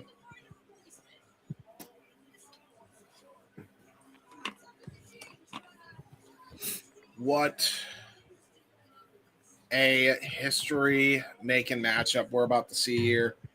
Now, originally it was going to be the Tiger Mask 4 that was going to originally take him on. Unfortunately, that is not happening now as Tiger Mask had an emergency, so replacing him here is going to be Black Tiger. No. Tiger Mask was a coward, not appearing. The Black Tiger, not a coward, fearless. And he's here to wrestle James. All right. I guess and so. Let's not overlook the history of Black Tiger and the original Dynamite Kid as well. Mm-hmm. Black Tiger, a gimmick that was at one point portrayed by Latino Heat Eddie Guerrero.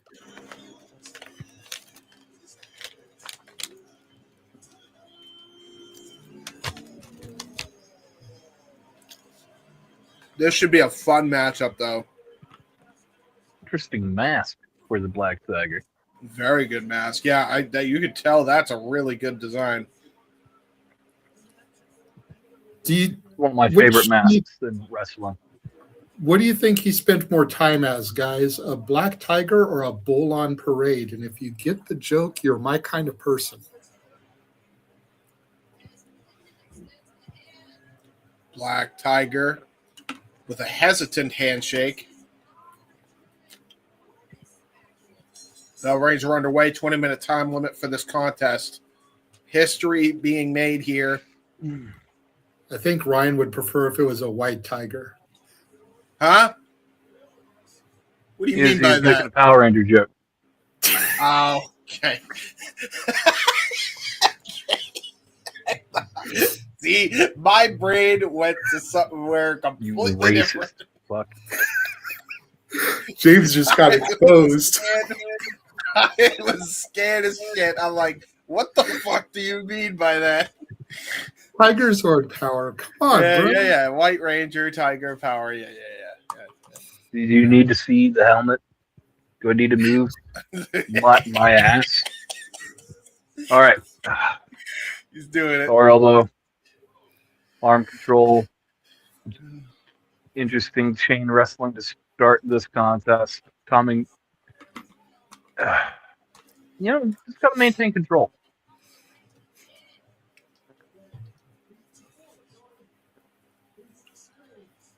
That's the thing. There's a lot of experience for Black Tiger 4, and Tommy Billington's still pretty damn young in the business, even though he looks like he's fucking like his dad, which is scary to think about, by the way. Well, I would hope he looks like his father. Well, I mean, he could otherwise look like his mother would have some. Otherwise, his mother might have some explaining to do. All I'm saying. I mean, he could look like his mother and father. Mother, father. You know? Arm ringer. There we go. This is like, you know what the thing is? This is very reminiscent to their old school matches that they used to have as well. It's kind of the point here, James. Yeah, I know. Supposed to mirror. Supposed to take you back in time. And I like it.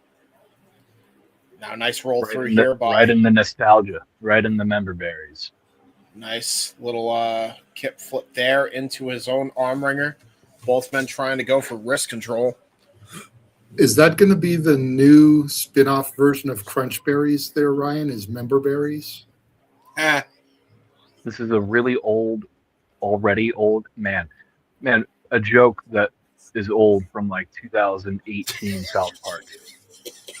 It feels like an eternity ago already. Yeah. My hip, my back. You're something and you're correct. Something. Oh, fuck off.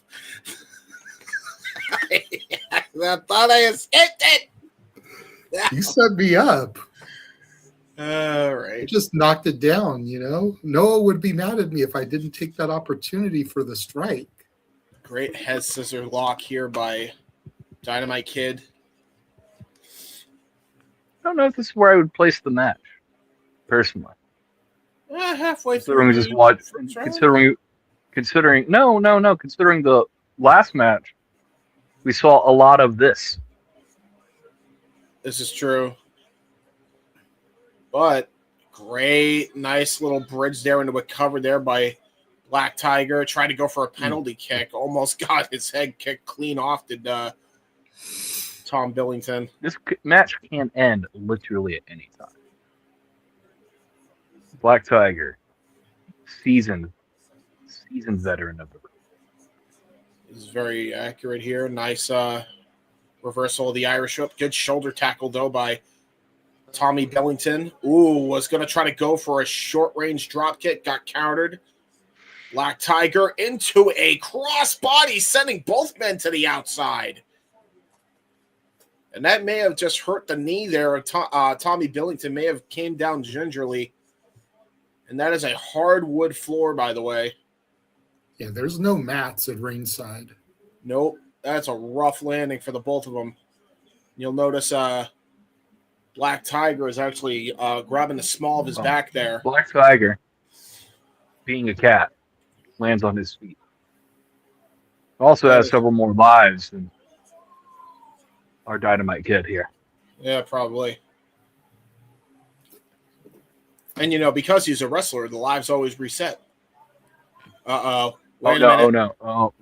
Was going to try to go for tombstone. Reversal. Lawn darts him into the square post. Does Tommy Billington. Dynamite Kid on full display, showing the ruthlessness that has been famous with his dad as well. The ruthless aggression, James? Yes. And now a vicious headbutt to follow up. Speaking of aggression.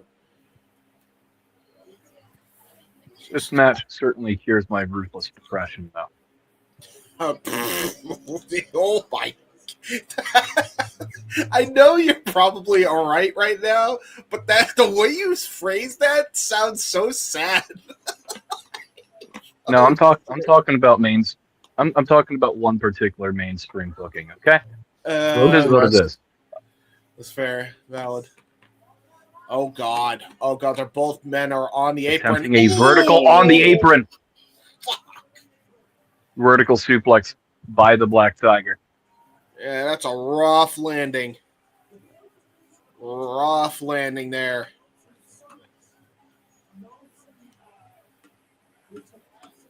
Black Tiger just absolutely drilled Dynamite Kid onto the apron. Black Tiger showcasing just because he's not active all the time does not mean he's not a threat. Yeah, I gotta tell you, Tiger is still an apex predator. I never thought in a million years I'd be calling a Black Tiger versus Dynamite Kid match in the year of our Lord 2026. It still blows my mind we get to call this. It's Dynamite Kid 2 versus Black Tiger. Okay. Yeah, still. Black Tiger 4. Black Tiger 4, yeah. Dynamite Kid 2 versus Black Tiger 4. Mm-hmm. Yeah, that was the math. 2 + 4 = 6, by the way. James trying to prove that he really can math. See, I can do addition. Carry the 1. Anyway, scoop the slam. Acknowledge him. The Black Tiger climbing to the ropes. Dynamite Kid, Tommy. Scooped in a slam off the top. Drop kick, missile drop kick, sends him all the way to the other corner. He is literally went ass over teeth. Black Tiger effectively tied in the tree of woe. Yeah. Off the back of that drop kick. That was a vicious drop kick by Tommy Billington. There's a reason why Dax said you got to sign this kid to Tony Khan. We are seeing that on full display, by the way. We talked about Adam Priest having some Dynamite Kid-like tendencies. Look at his own son here. I said Adam Priest had Pegasus Kid vibes, sir. Same thing. No. Benoit was inspired by Dynamite Kid. Yeah. The original Dynamite Kid. Yeah. Yeah. So, you know. But inspiration isn't necessarily the thing.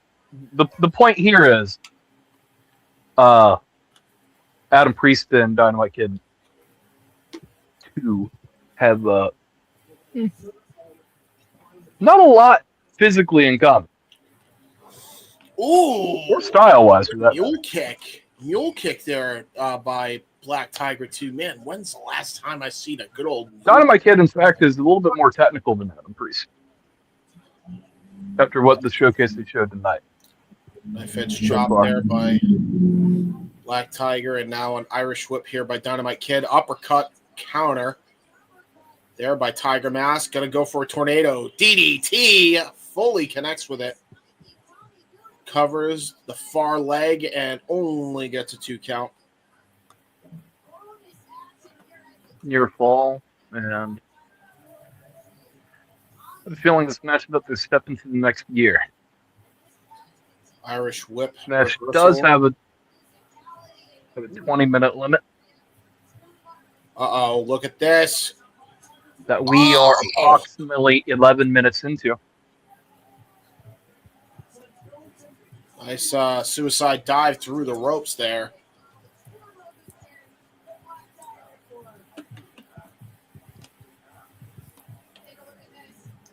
And again, a great suicide dive by Tiger Mask 4. Tosses Tommy Billington back into the ring. He is definitely knocked for a loop there. There it is. Sunrise into a cover and a kick out at 2. Almost a Destino of sorts. Shout out. Was 10 minutes remaining now. Okay. I'm not entirely sure if our... Is that guy wearing a Jushin Liger mask in the front row? Of course he is. It's actually Jushin Liger coming here to support his junior heavyweight brethren. Black Tiger Mask. Come on now. No. Gotta show support for his... Okay, this is where you choose to randomly keep kayfabe, James? Like really? Nice lariat by Tommy Billington. For a snap suplex, got countered. Counter there. Both men countering suplexes here. Oh, was going to try to go for a brainbuster, got countered. What the hell is Tommy Billington? Oh, God. Oh, no. We spilled to the floor. Oh, man, he is grabbing. Everybody attempted. By the way. Continue, sorry. Everybody attempting to hit a suplex, but no one was willing to surrender control. Yeah. Tiger mask, Black Tiger, working on like the loops of the tie of his loop, the mask. What is The string. What is going through the mind here of both competitors here as they just got absolutely mollywopped here on the outside from that suplex to the I think outside? Black Tiger just communicated something to the referee. Yeah, I think he smashed the back of his head to Tommy Billington off that floor. That's what I think just happened.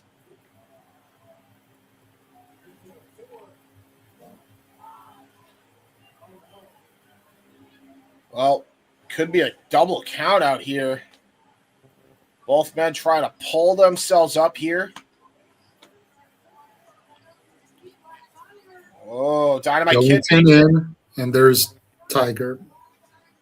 Black Tiger makes it just barely. Both men back into the ring. They are freaking spent here.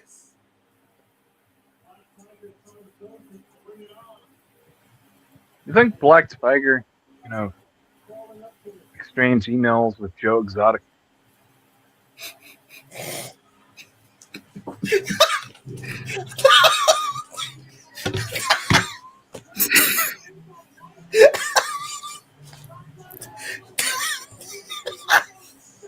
Black Tiger, okay, exotic emails. Exotic files. No, I'm not okay. And, I find the best time. And I kill him every time.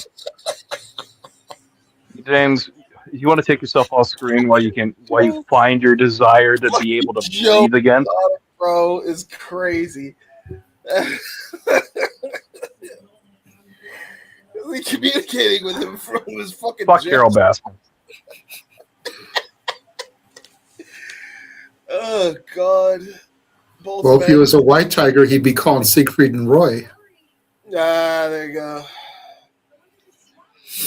And if he was, it was Tommy. Oh, the mask goes off. Oh God, it's Rocky Romero. I can't believe it.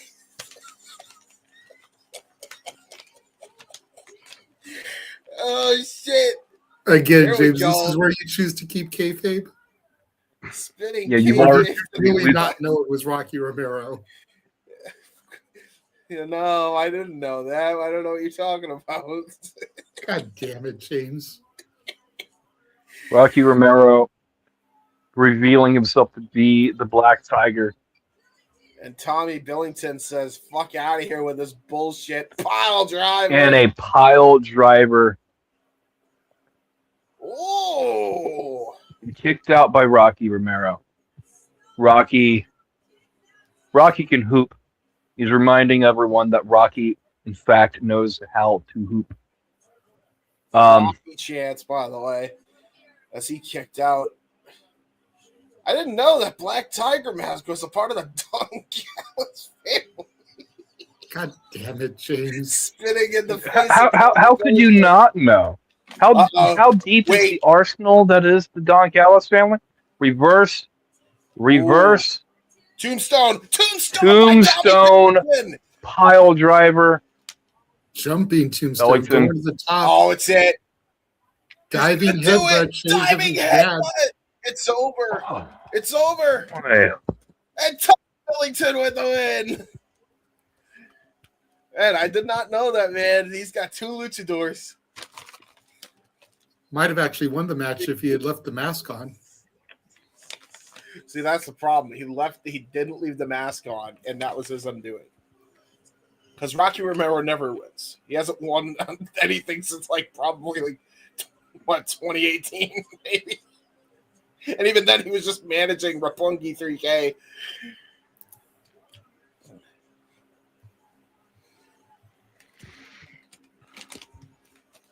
Oh my God. Well, hell of a match. History was made. I had a good time.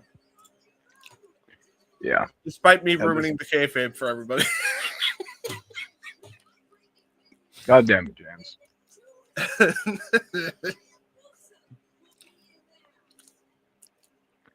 Brilliant. Now we have to air. We had Black Tiger 4, Dynamite Kid 2, and now Hayabusa 2 video package playing right now. Well, showcasing Hayabusa 1. You know. By the way, that is the Stardust press, that 450. Because that when Hayabusa uses it, it's the Stardust press.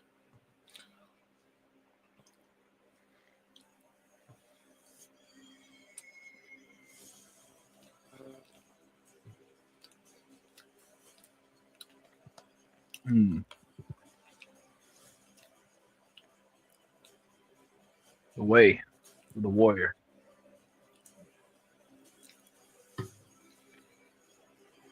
This fucking made me mark out when I first saw it. I couldn't believe he's coming back to U.S. soil, bro. Motherfucker hits an Emerald Flosion. Are you shitting me? Did you not watch the first time? I was marking out just the fact that he was coming back, that I didn't see everything. Evidently not marking out that hard. Because it was.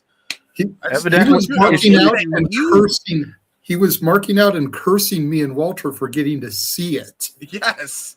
I didn't see every clip. You mean you have not gone down? That's what I'm saying. Oh, you marked out so much you didn't watch it again? Yeah.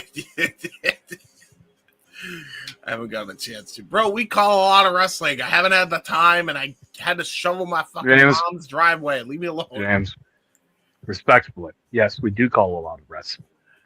But you still have to find a lot of time to say. I like playing my games too, man. All right? It's hard being me. Man never checks his... The man sacrifices the time to check his DMs for anything. Yeah.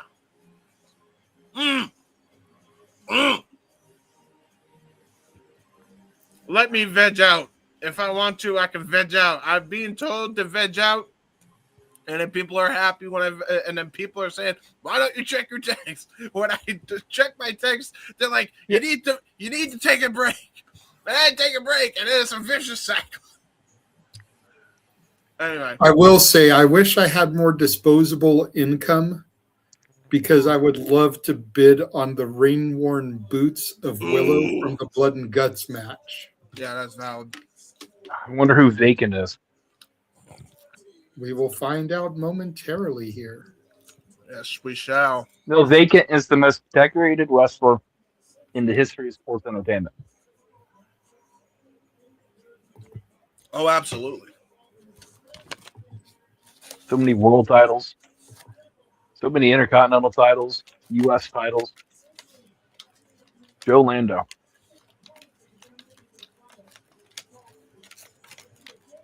Okay, I'm already giving this Joe Lando dude props for coming to the ring to Backstreet Boys, Everybody Backstreet's Back.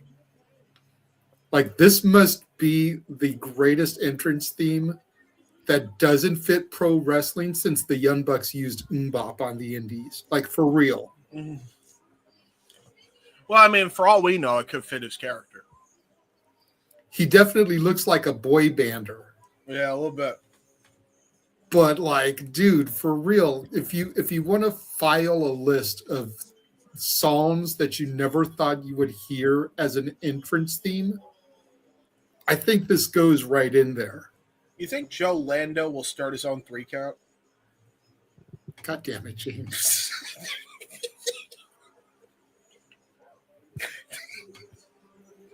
I mean, Sugar Shane Helms ain't doing shit these days. Or maybe he can tap Evan Courageous. Yeah, that's what I'm saying, bro.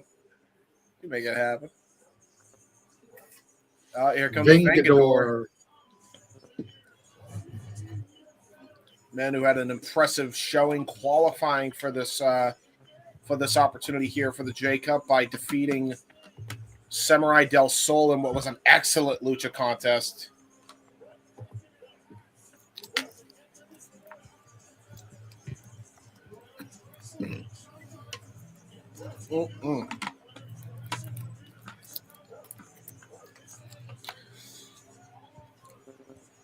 Vengador looks great. I always loved the shit he be rocking, man.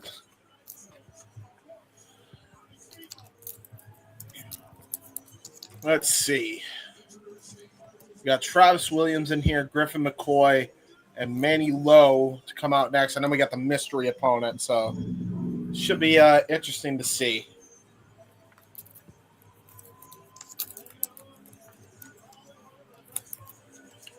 I had a feeling this is how they were going to structure this card. I think I knew they were. Glad Vengador has different colored gear. Yeah, a little bit. So does that mean the special attraction match is going to be the main event since it's a cage match? Makes Tomorrow, sense. I think. Did you say that was tomorrow? No, the cage match is tonight. Oh, yeah. Okay. Here comes Griffin McCoy. And he is getting booed out the building. Probably the second most hated man, only to KJ Orso, probably.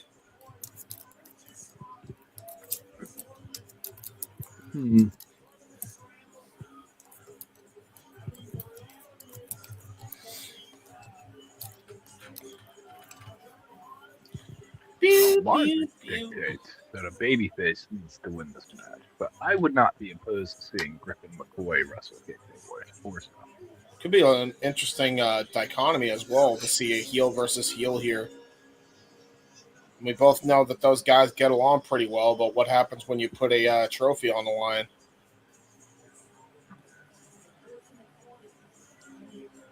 I feel like they would sell out their mothers to gain advantage. That's what I'm saying, yeah. Both of them would.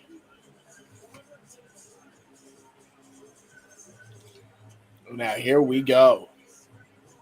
Coming out next is Manny Lowe. Did Travis Williams already come out? Because I didn't see him. No, he's coming out next after Manny Lowe.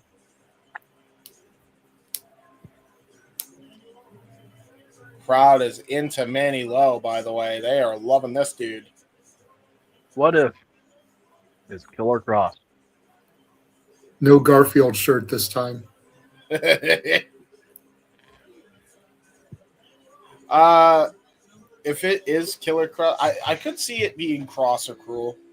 I easily could see that now that JJ brought it up. Or Bear Bronson. Bear tonight. It's Matt Tremont, and he's just going to murder all these guys. Tremont. Matt Tremont can't win unless he can bleed. True. That is a joke. I'm fairly confident he would crush everybody in this ring. Travis Williams coming out next.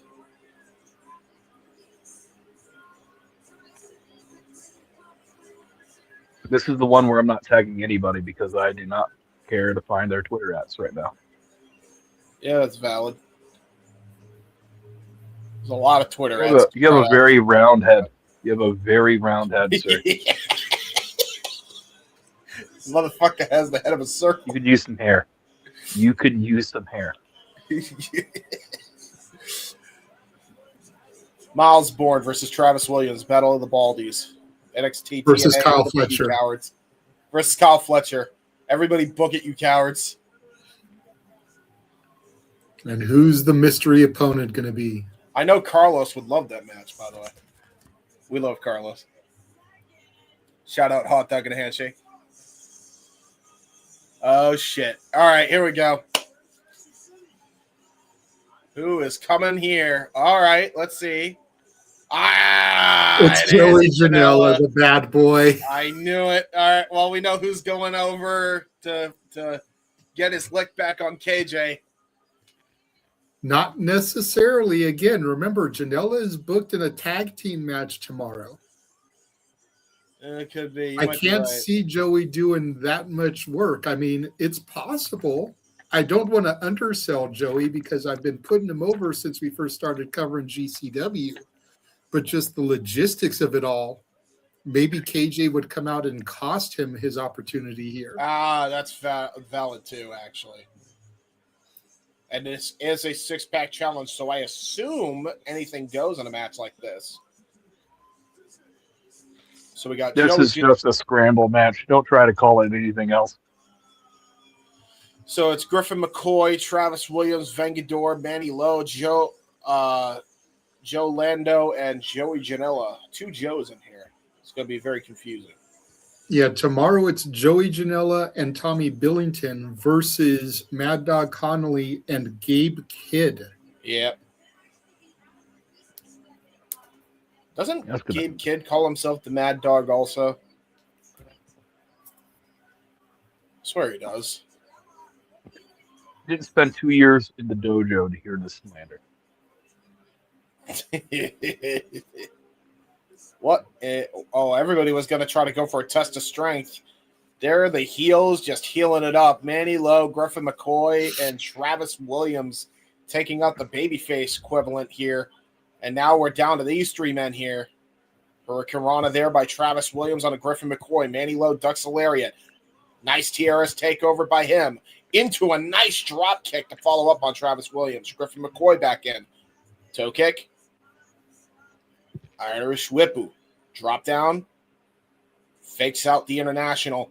Drop down of his own. Leapfrog that time, but nice counter there by Griffin McCoy. Travis Williams trying to get into the fray here. Oh, no. Back body dropped onto the back, the upper back and neck of Griffin McCoy. And now Manny Lowe looking to go for some sort of plancha.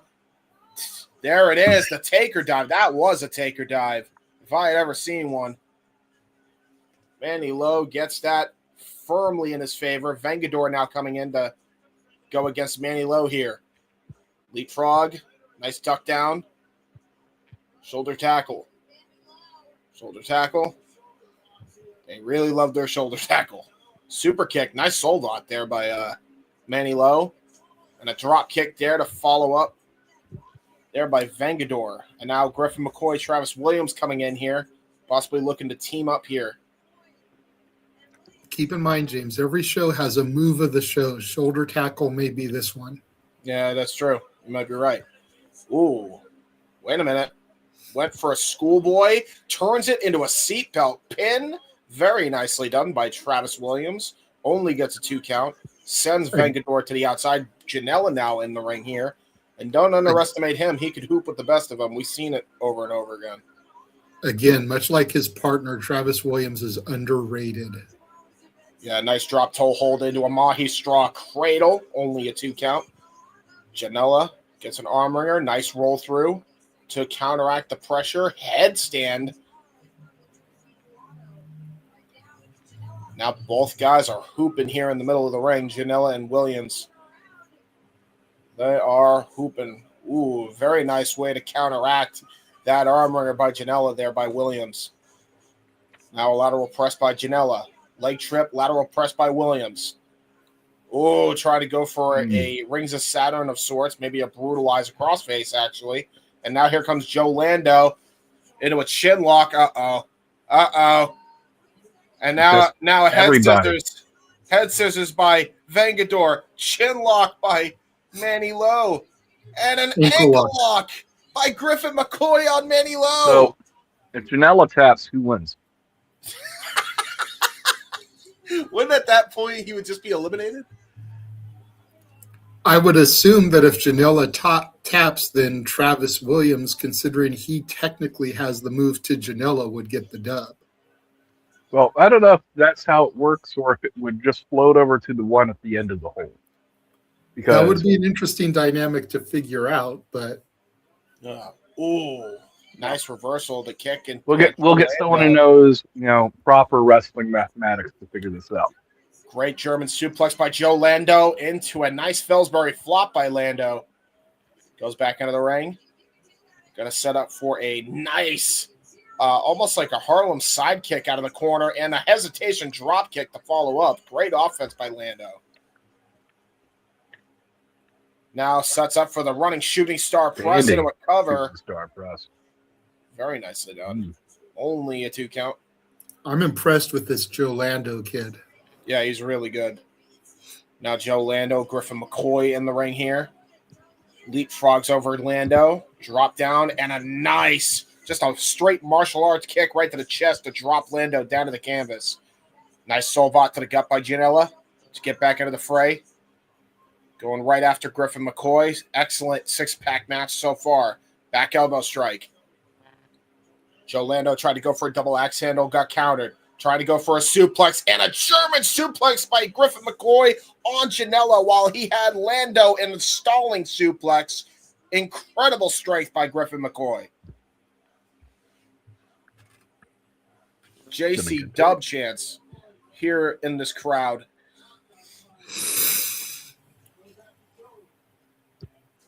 And a knife edge chop by Griffin onto Janela.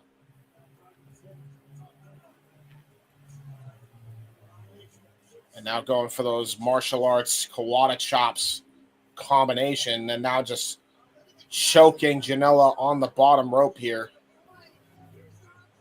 Innovative way to do a leg choke there. And now look at this. Manny Lowe and Travis Williams fighting on the outside here. Ooh, head first into the post goes Manny Lowe. Back in the ring, we got Griffin McCoy, Janela still going at it. Big boot and a super kick thwarted there by Griffin McCoy. Turns it around. Half Nelson suplex. Dumps him on the back of his head. Janela knocked for a loop. Griffin McCoy, springboard. Got caught in the RKO cutter out of nowhere. Very nicely done by Janela. Okay, so is it the RKO or is it the cutter? It's the same thing. And now Janela just taking everybody down. Everybody tried to come at them, and now Travis Williams, Joe Lando trying to team up on the veteran here in this matchup. Double suplex, though, by Janela. I think he turned Lando landed hard on his head. Yeah, I think he turned the one on Lando into a brainbuster. Now Vengador back in the ring. Scoop and a slam on Vengador. Janela now was going to go for an elbow drop, but Vengador rolls out of the way, and now Manny Lowe tried to catch him off at the pass. Now Travis Williams trying to catch him off at the pass. Griffin McCoy now trying his hand at it. Oh, no. Oh, no. Wait a minute. Joe Lando. Insecurity on Janela. Everybody else is fighting in the middle of the ring. The other four. Oh, God. And it's the right Hurricane Rana by Janela onto Janela by Joe Lando. And a middle rope shooting star press. Cover. 2. Janela kicks out. Woo-hoo. And now Manny Lowe coming in here, trying to go for a German. Reversal of the waist lock there by Joe Lando. Reverses the lariat. Oh, got caught, though, into the torture rack. Oh, back cracker by Manny Lowe. Double underhook into a powerbomb backbreaker combination. And Griffin McCoy comes in to break it up at the last second. Almost a Tiger Driver there. Yeah, really. Tiger Driver with his knee right to the back of Joe Lando. He might be hurting for the next few weeks after that one. And now he's going to try to go for it again, this time on Griffin McCoy. Oh, God. Oh, God. Oh, good reversal, though. Shifts his weight to the side and now goes for a backslide. Manny Lowe says, not today. What a freaking haymaker and a spinning back palm strike right to the side of the head to follow up. Super kick by Vengador, who's back in the fray. Back elbow strike by Lando. Big boot to Griffin McCoy. Joe Lando trying to fight against the both of them. And now a double Hurricane Rana spikes Griffin McCoy on his head. And little head spring back, lariat there by Travis Williams. Big boot by Manny Lowe. Super kick by Janela. Spinning heel kick by Griffin McCoy. Double boot by Travis Williams and Griffin McCoy. Double lariat. And a double German by Joe Lando and Manny Lowe. It is chaos here. Double super kick to Manny Lowe by Vengador and Janela. And a half Nelson suplex by Vengador. And a dragon suplex by Janela. All 6 men down. Jesus Christ. What fast-paced action here. Fucking shit. That is a lot to take in at one moment. Like, just a solid 2 minutes of high spot. Yeah, it really was. I'm waiting for Matt Tremont. Well, sorry about that, Charles. I am not scared. I am thoroughly sports entertained. Charles, B-style. make sure you tune in tomorrow. Tremont is in the show tomorrow. Yeah, I'll be scared then. And now Janela dunking everybody to the outside. Griffin McCoy tried to charge at Janela. 10 minutes remaining of the contest. Janela now, what the hell is he thinking of doing here? No. Oh, Death Valley driver taking out everybody. And now Janela climbs to the top here. That was an AA. Moonsault from Janela. Yeah, Arihara moonsault from the very top of the rope there. Crashing down on, I believe it was Griffin McCoy, Manny Lowe, and Travis Williams. Lando now to the top rope. Shooting star press to the outside.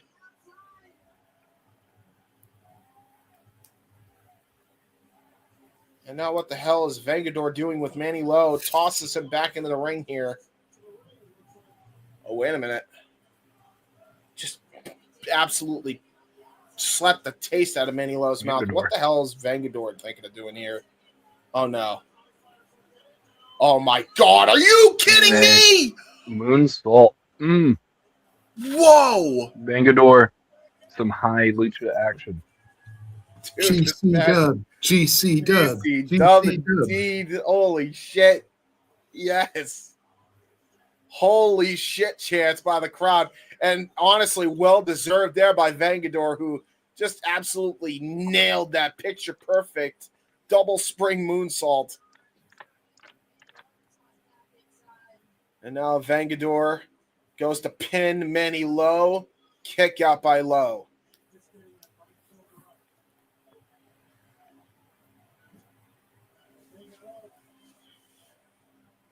And now Vengador and Manny Lowe back in the ring here. Nice vicious forearm shivers there by Manny Lowe as we finally get a moment to breathe here. But a discus elbow there by Vengador.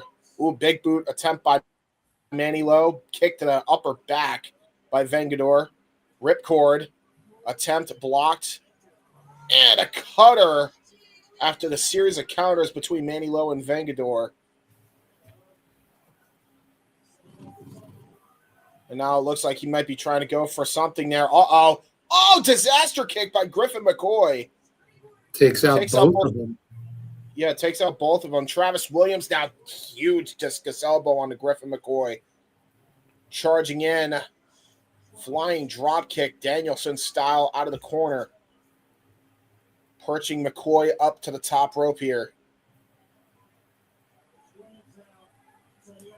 Oh, wait a minute.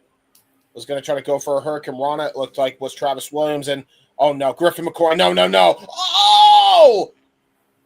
Emerald Flosion from the top rope by Griffin McCoy. And Manny Lowe just barely breaks it up in time. It was a brutal watch. We're this deep in the match at this stage. It's anyone's game. Yeah, really. But I'm starting to think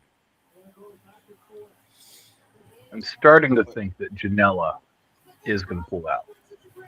Yeah, just a bit.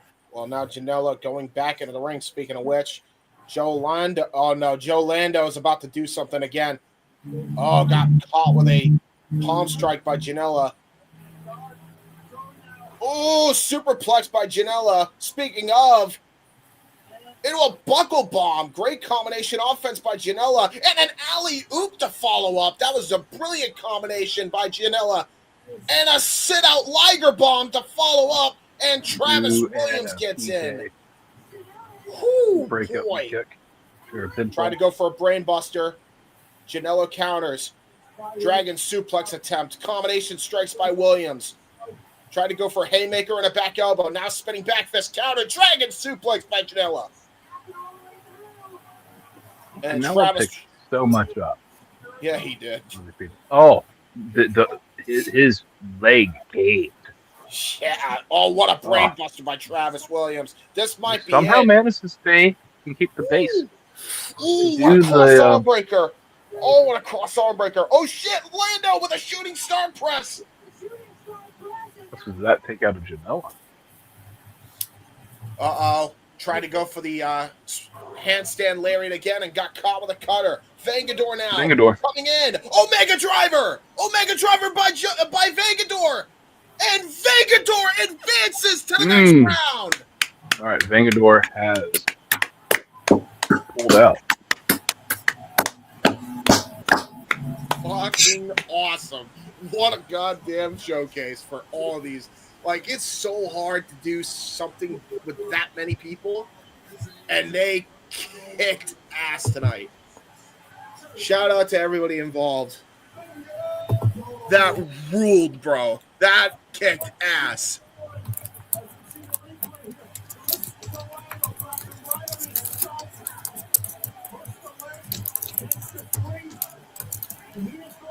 Whew, my God. I might need a water after that one. I feel dehydrated just watching them. Jesus Christ.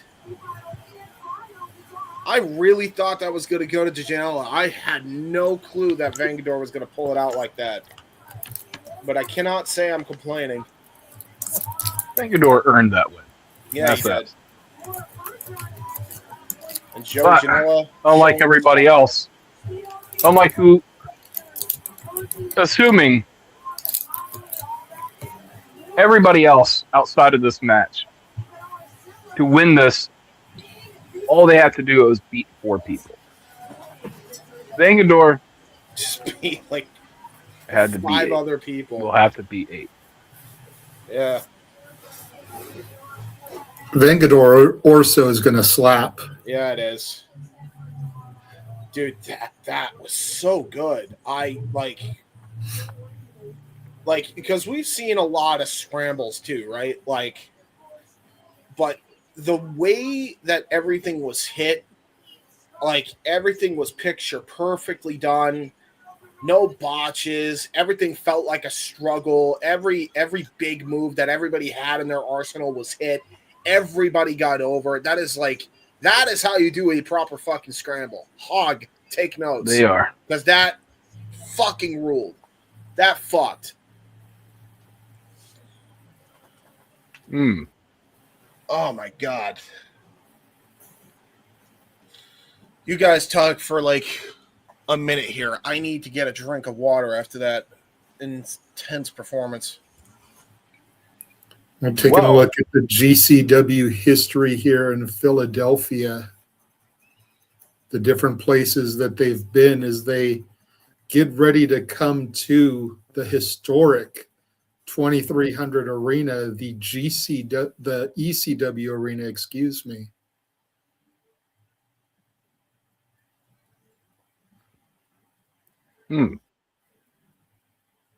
The ECW track in the background. I know what you're inferring. Doing another 2300. Yes.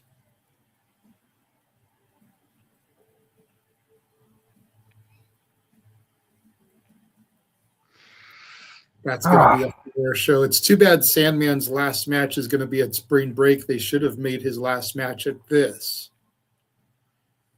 You know, use the Spring Break show to set up Sandman's final match at the ECW arena. Okay, Charles Mason and Eric Stevens. This match. You know, I'm not familiar enough with Eric Stevens' game. Same. So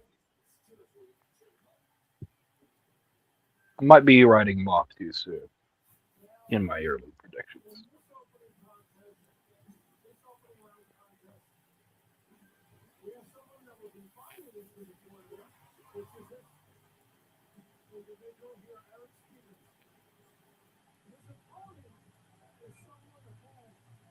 Honestly, I think the only surprise victory that we've had so far is Bankston. Yeah, surprised by roll up, not roll up, but surprise pinfall. This could go any number of ways, really. Agreed. But he's big. He looks jacked. Possibly a pirate. Just a bit. Possibly a pirate. Possibly a pirate. Not sure if you're biker or pirate, but you need to Yes. pick a way. Yes. How dare you assume his preference of style? Okay, if he wants to be both a pirate and a biker, he's allowed that freedom. God damn it, James, I ain't going to take this from you. Of all the people to take it from, James, like, come on. James preferred burger. Yeah, hold on. I can't even do my own bit right. Fuck, hold on. There we go, burger.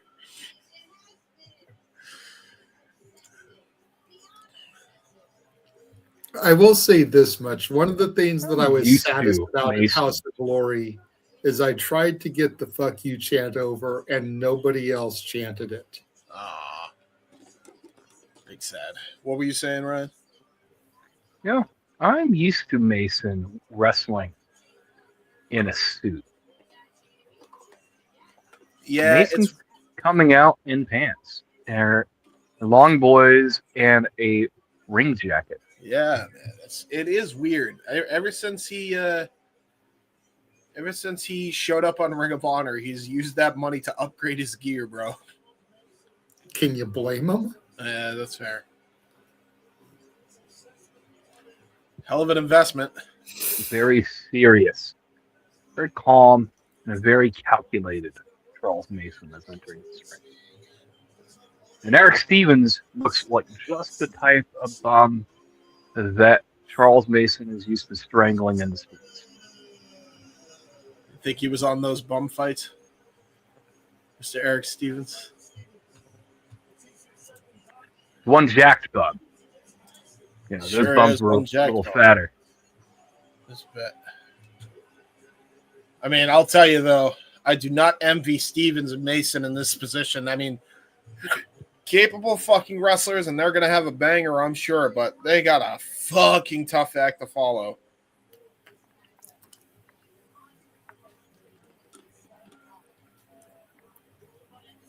Well, we know just by Charles Mason that this is going to be a slower, more methodical match. Mm-hmm. And coming off of the heels of that fast-paced six-person action, that's exactly what the doctor ordered. Oh yeah. People need the opportunity to catch their breath. We currently have everybody watching on every single outlet right now. So thank you all for tuning in, all 145 of you watching. We appreciate y'all. Subscribe to the channels that have been showing up on the ticker as we get underway with Stevens v. Mason in the first round of the Jersey J Cup.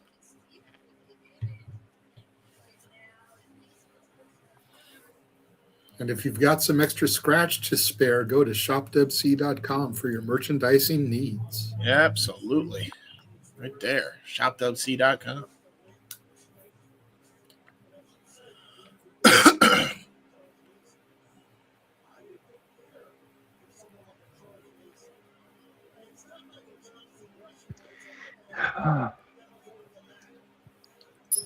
Let's see here.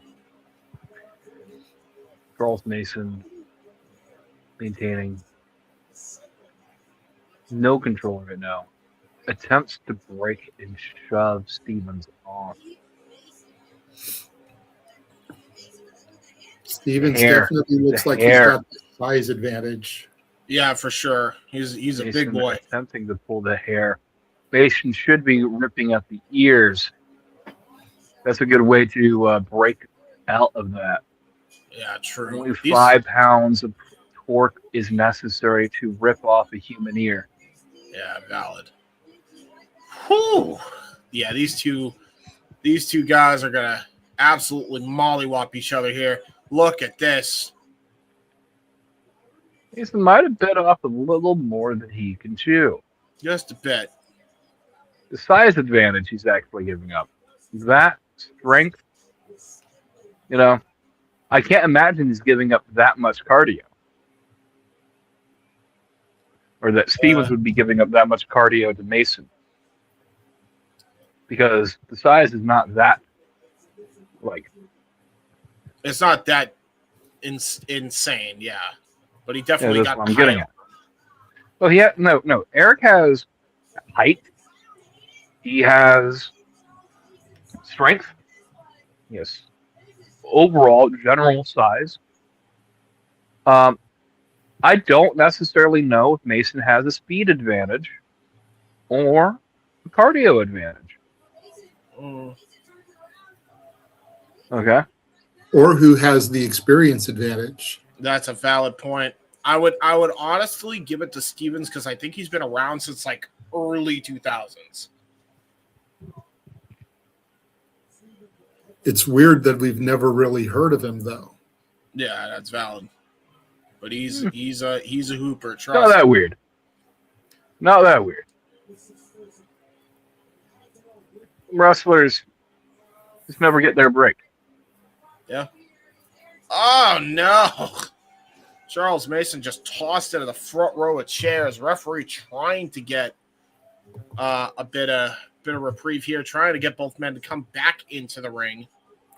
The fans do not want to see a match end in a count, especially in a tournament that so far has been as prestigious as it's been, with some excellent matchups tonight.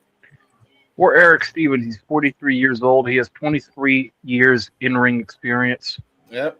His trainer was Roderick Strong.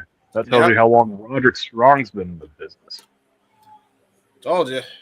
There's a reason him and Roddy fought at DPW's last show. Signature moves include Dr. Bomb. Uranagi. Apron, by the way. Something he calls the Purple Rain. And the Sarasota Screwdriver in Northern Lights Bomb.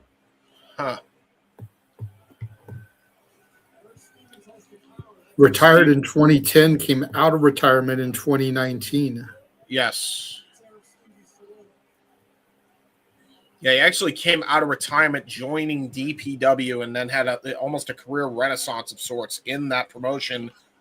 So definitely shout out John Blood, James Darnell, and Anthony Douglas there, who ran DPW for that time. He was involved as he tries to set up. Oh, no, got one in his face. And character assassination of sorts there from the top rope right to the back of the head of Eric Stevens. Mason wiped his ass with Stevens. Yeah, he did. Amazing. Ground and pound strikes. I think we knew this was going to be, and I told you that Mason was going to get his bell rung by Stevens tonight. I told you this was going to be a hard-hitting matchup. So far, we're seeing that. Great back suplex there, elevated variation. How about it? And a kick out so far. They've He's been maintaining control at this stage in the match. He is, but that don't mean he didn't get his shit rocked early on in the match. Well, bell rung means he's concussed, James. Fair. Jeez, what a freaking vicious shot by Stevens. Mason. Nice. Shot. Arm ringer. Irish whip attempt reversed by Mason. Trying to go for a fish hook. Fish hook lariat. Bang, got all of it. Freaking weirdo. Always licks his fingers. Only gets a 2 count. His finger looking good. Fucking no. No. Don't you He's dare. imagining it's some Kentucky Fried Chicken. It's not Tuesday. You can't talk about KFC until Tuesday. Exactly. Why? Because I always get Because KFC that's the meal day. deals on Tuesday, Because James only eats KFC on Tuesday. Mm-hmm. Dude, they have a meal Charles deal. Mason. Oh god. Still only 9 years young. He's 9 years young in his career. Amazing red, his trainer. 32 years age. 32 years. Yeah, just Mason is starting just at the age to start putting on mature muscle. Oh my god, here we go. Now we're definitely gonna test our might here. Eric Stevens is not going down. Now knowing the age disparity, the age difference, I have to give up the cardio advantage to Charles. Oh yeah, for sure. Oh, great suplex. He dropped him on his fucking head. Holy Saedo from hell. God damn by Eric Stevens. Well, if he wasn't concussed before, Ryan, I think he might be now. Jesus Christ. Let's look at it again. Yeah, why not? Just to cringe more. By the way, JJ, if you want a cheap meal deal, definitely go to KFC. It's the way to go. It's like $22 for like a meal for 2. Double sledge, lariat, Irish whippu. Another back elbow by Stevens. He is maintaining his offense again on Mason. Clothesline over the top rope, and now it looks like he's maybe going for a suicide dive, and he got all of it, sending Mason again into the front row. And now he stands on a chair, celebrating his handiwork. Now I'm going to toss Mason back into the ring here.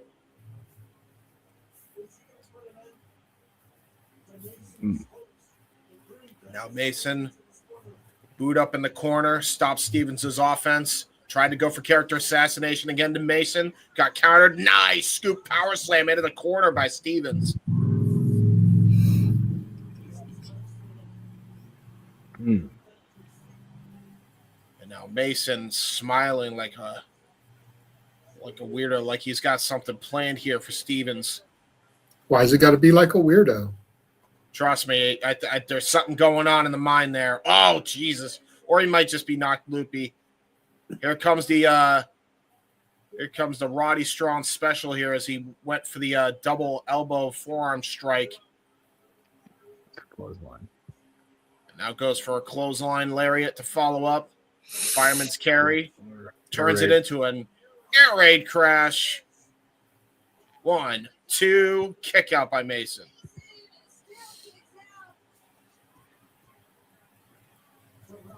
I think he just look at him, man. Why are you smiling like a weirdo? Stop it. So let me ask this. Let me pose this question to y'all. Yeah. Since we've established that Stevens has the strength, height, weight advantage, since we've established that he has the experience advantage, is it still an upset if he beats Mason? No, honestly. He's the veteran. He's the veteran in this situation. Yeah. But Mason is the champion of a promotion, and Mason is the he's a champion. champion of a promotion does not necessarily mean it's canon to what's going on right now in terms of this particular promotion. Good shotgun drop kick, meteor combination. This Or- sets up for Spicoli. I don't think I've seen him carry the House of Glory title anywhere else, actually, Cover other and than a House kick. of Glory. Sleeper hold by Mason to follow up. And yeah, to your point, Ryan, I have not seen him carry that title anywhere else.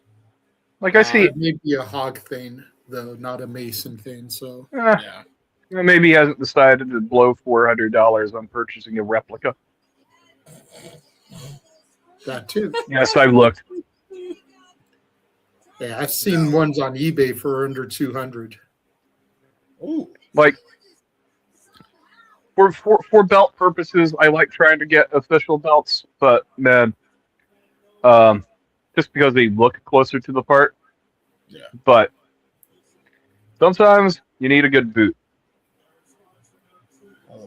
Hell of a Mainly because some companies don't sell their titles, or some companies don't exist anymore Yeah. altogether. The back and forths. God. Eric Stevens is knocking Mason for a loop here. His forearm shivers compared to Stevens. They are night and day. Dive. Frog. Run. Misdirect by Mason. Roar. Oh, God. Every time Eric he thinks Stevens. he outstarted Stevens, bro. Mm. Curb stomp from the springboard. Stevens getting riled up here. There he is. Please stop. Go into the crowd and Yeah, because to your point, The look, referee. Mason found an opportunity here. He used the referee as a shield. Cradle, tombstone, pile driver. That 2, might be ball game. 3. It is over. Mason with the advancement in the Jersey J Cup. Sometimes it's not about strength, power, explosiveness. Sometimes it's about how much are you willing to cheat.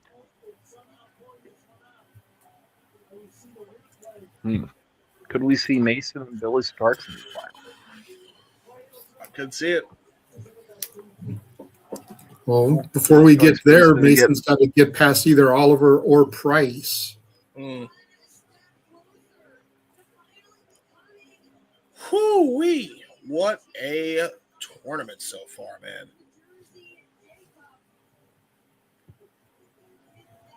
Great matchups all night. Even the specialty matchups have delivered.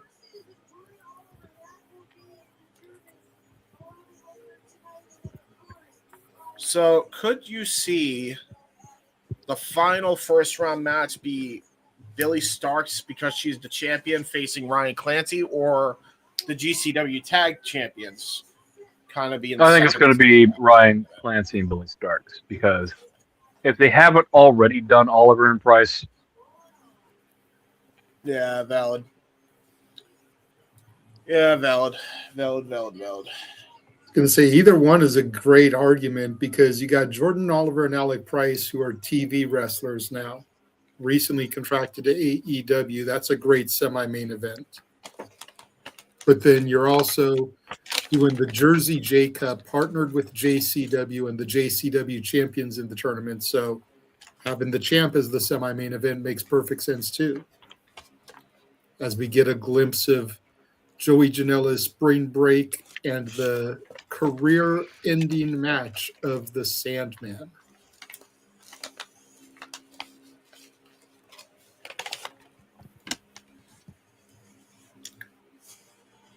While you were gone, James, I was saying to Ryan, I'm surprised that this match isn't happening when they go to the ECW arena. Yeah, that's valid. Use spring break to set it up, but then do the Sandman's final match at the old ECW arena. Could do a proper celebration at the ECW arena, and like Sandman kind of gives a farewell on that show. Maybe.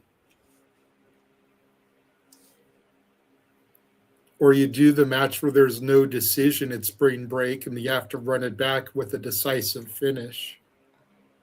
I don't know. This is advertised very heavily as the final match. If it's not the final match, I feel like it would leave a poor taste in people's mouths. But We're yeah, seeing Ryan a promo Clancy. of fancy Ryan Clancy, so we may be getting that match next.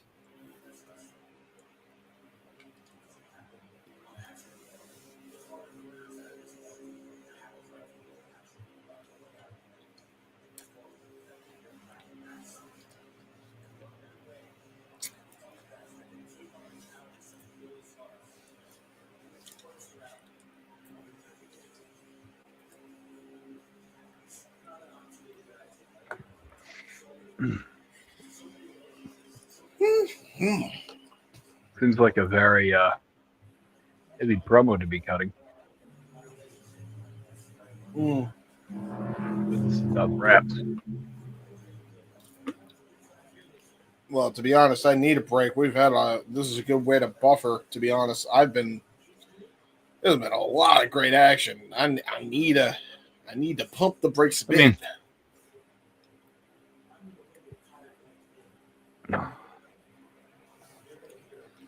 You think they're doing this because they're actually going to have the cage match next? Nah, Could be.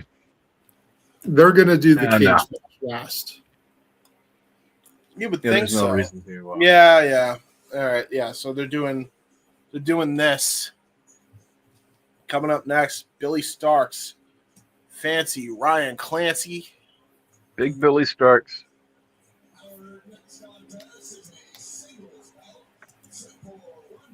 One fall. one fall.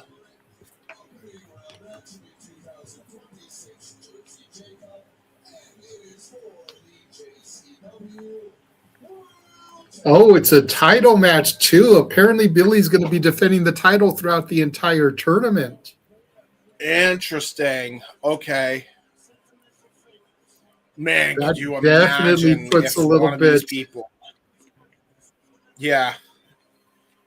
Might mess Puts with the brackets. might. This is interesting, man. I don't know who could win then.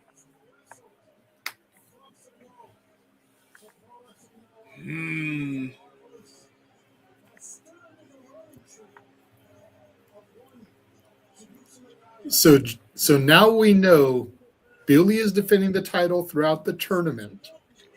So we could see a new champion at any point here. And not only that, tomorrow they're doing the Jersey Lotto, which is a Battle Royal Rumble style match where the winner gets a title shot. Yeah. Okay, so that will So we determine could the see number a one couple of contender. different title changes because I'm thinking, and again, this is my first time doing the Jersey Lotto as well. I don't know if it's you get a title shot at the next show, a future show, or if it's a Money in the Bank inspired win.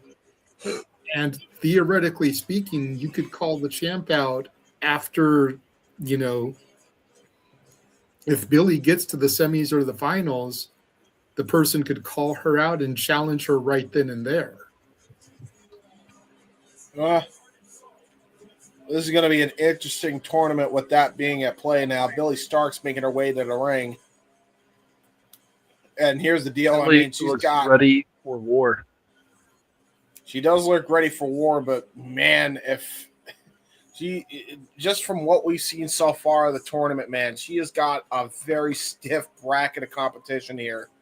Whoever advances. I mean, and Ryan Clancy, I know we undersell him, but we know how much of a slouch he isn't. So because the winner of this has to go against the winner of KJ Orso versus Vengador. Mm-hmm. So we may end up with Billie Starkz versus KJ Orso for the title as well. Could be. No, her defending the title through this. I think I got to change it. I think it's Charles Mason and Billie Starkz in the final.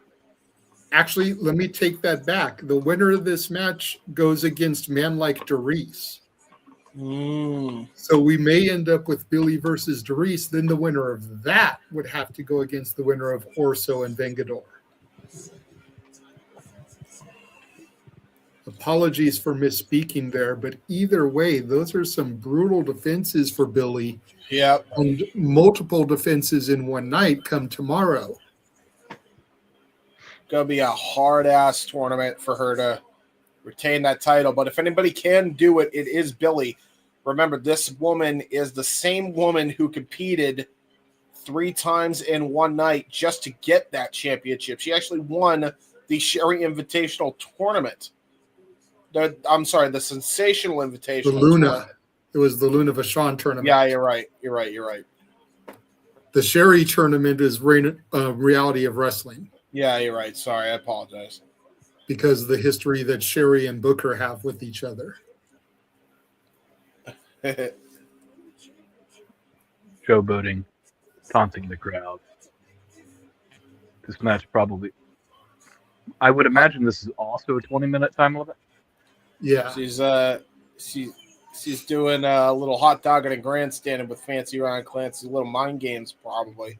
Well, she just did Clancy's pose.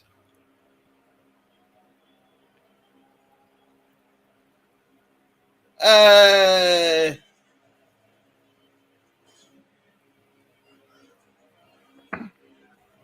everybody likes what they're doing here. Well, it's 2 baby faces, you know. Just wrestle.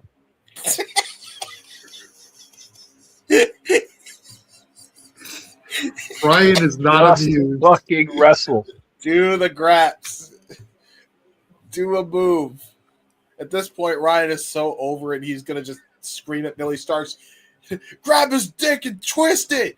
Give it the old dick twist. Well, Billie's putting her hair in a ponytail. You know what that means when a woman puts her hair up. Uh-oh. Oh, School boy. 1, 2. We did a grap. It was a grapple. Clancy's like, I'm sorry, this is for the title. Nice toe lock there by Billie Starkz. Trying to turn it into a half crab, but again, this is the problem. Like, Clancy is such a brilliant technician. Nice headlock takeover here. Now gonna keep that headlock applied. He's got that thing on tight here. Yeah, he is not letting go of that headlock. Billie Starkz actually collapsing, full body weight just drilling into the side of her head, and gets a pin cover as a result of that. Brilliant cover there by Ryan Clancy, which forced Billie Starkz to keep her shoulder up, but now transitions that into a head scissor. But I feel like if anybody can get out of it, it's definitely the fancy one here. And he does by kipping up. Billie Starkz maintains pressure, keeps that side headlock applied this time. But Irish whip. Misdirect.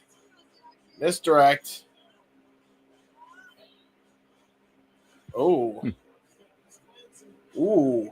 Or Nice hip toss. Great misdirect there by Fancy Ryan Clancy into a headlock takeover and back to the headlock.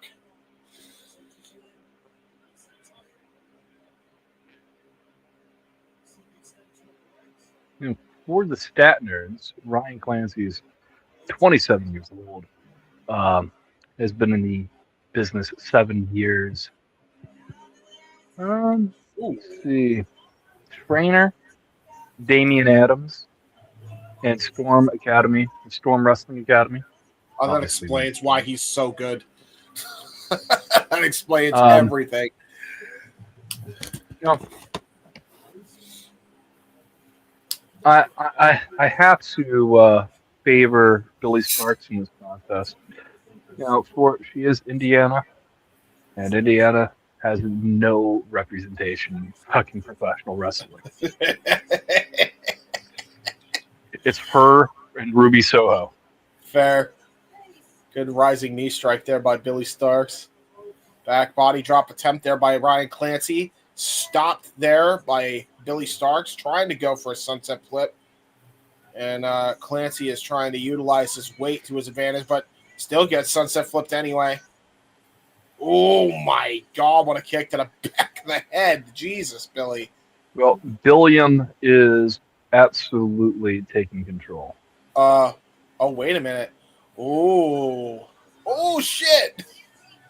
I think Ryan Clancy was trying to psych out Billie there, but Billie was like, "Okay, you tried to stop me from doing that. I'm not going to let you." Hits a double axe handle from the apron position. She kind of changed strategy midway through. Well, Billie Starkz. She's the champion of this land. She is Space Jesus. I wish Brett would book her on the GCW shows the way he used to book Masha. Yeah, true. As the JCW champion. Like, I it would agree. be nice to see her tour with the title since JCW doesn't do shows as frequently as GCW. Valid. By the way, double knees right to the back of her head, plus a neck crank. On top of that, referee is checking on Billie after that. And valid, to be honest. That was a rough landing for Billie. Still maintaining that she can continue. Neck breaker by Ryan Clancy. Going to try to target that neck, and brilliant strategy. But yeah, to your point, JJ, I agree. I would like to see, another neck crank there by Ryan Clancy. I would like to see her defend the title a lot more on GCW shows going forward. Lateral press and a kick out. This is assuming he survives Ryan Clancy tonight. That's valid. Fair enough. I mean, I would like to see any JCW champion defend the title like Masha did, if we're being honest. She's just the first one since Masha had to surrender the title and the new champion was crowned. Great snap. Part of it is selfishness on my behalf, just because I'd like to see Billie live. Yeah, but, valid. Masha, to her credit, was touring with GCW as the JCW champion, defending against all comers. Yep. Whether it's Billie, whether it's Clancy, whether it's Orso, whether it's Mason, whoever, I'd like to see the same thing going forward. By the way, Ryan Clancy hit multiple snap nares and then went for a snap back. Only got a 2 count. Now has a Boston Crab applied. And he is cinched in. Yeah, he cinched that in on Billie. About walls. Walls or no walls, James. Walls or no walls, indeed. What up, Grabs? And only gets the bottom rope, like literally by an inch for Billie. Maintains the championship, at least for now.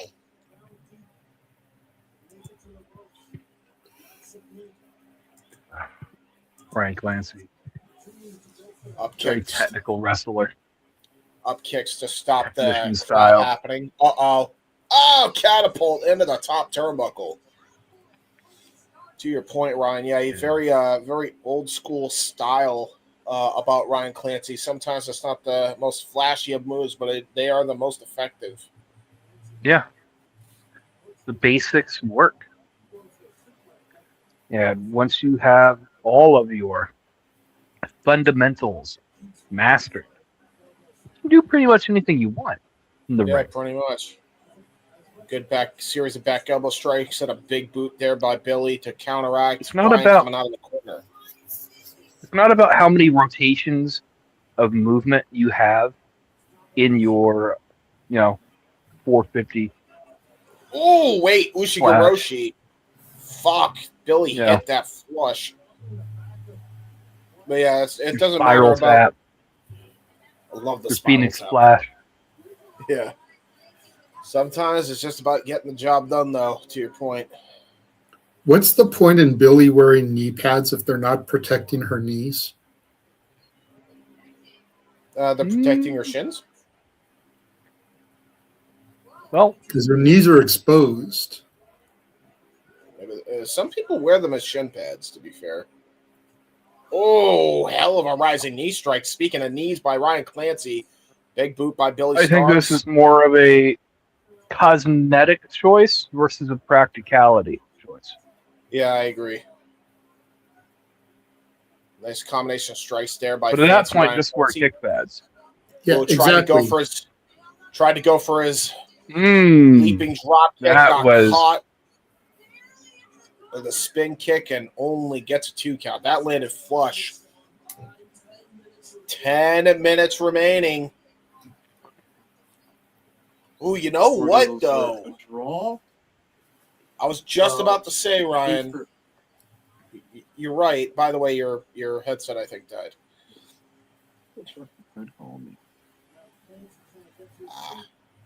I'm on here. Hold on. Yeah. We'll be back. Yep. I think Billie Starkz was going to try to go for the electric chair driver. Ryan Clancy steps out of the way. Super kick. And he has dropped on his back. And now Billie Starkz was going to try to go for Swanton. Ryan Clancy saw it coming. Drilled her. Popped up into the European uppercut. Great European uppercut. And now a German suplex into the beautiful bridge on that German and only gets a 2. Irish whip. And there's the drop kick. Uh-oh. Billie Starkz. Oh, and perfect cover, too. But the legs get the bottom rope. If he had hooked both legs, that would have been a great cover for Clancy to get that championship. But if he had rolled Billie the other way. Yeah, true. He rolled her directly towards the rope. Yeah, that was not smart there by Clancy. And we know he's got literally the best drop kick in the business because we've seen him finish matches with that. He may have knocked Billie out with that drop kick, too, by the way. All right, we're back. A Dinosaur Story. Underrated movie that did nothing. By the way, overrated movie at that point because for some reason it's stuck in my memory. Ryan Clancy in firm control of this contest. As I said, that's one of those times where a draw would benefit Billie because her title's on the line. Titles can only change by pinfall or submission. A time limit draw would remove the title from the equation of this entire tournament because she would be removed from the tournament altogether. And by the way, back European elbow strike. He's going to try to go for, I think, a tiger suplex. Got countered, and Billie just pinned Ryan Clancy with a surprise roll-up, advancing into the Jersey J-Cup. Title defense. Whoo-wee.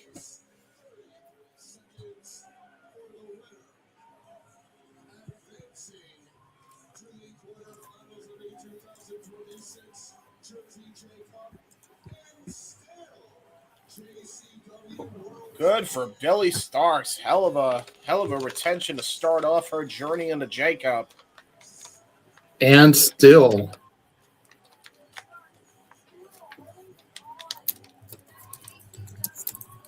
Hard loss for Ryan Clancy. He was that close to winning the title. Billie Starkz walks away, at least for now, with her championship and advances to take on Progress World Champion Man Like Doris, where one half of the GCW champion, whether it's Price or Oliver, will take on the House of Glory World Champion Charles Mason. I wonder if Billie will try to make it a title versus title match. If they and then we can get the time limit draw like Ryan suggested. Because you don't want to do either titles change hands. That would be a hell of a way to fucking end the cup, though. I think people would boo the fuck out of that. That's the only issue with that one. And now we are seeing how YDNP, the Busta and the Brain formed last WrestleMania weekend. Yep, we called it, having no clue who the hell Jordan Oliver was. But very quickly became a favorite of ours.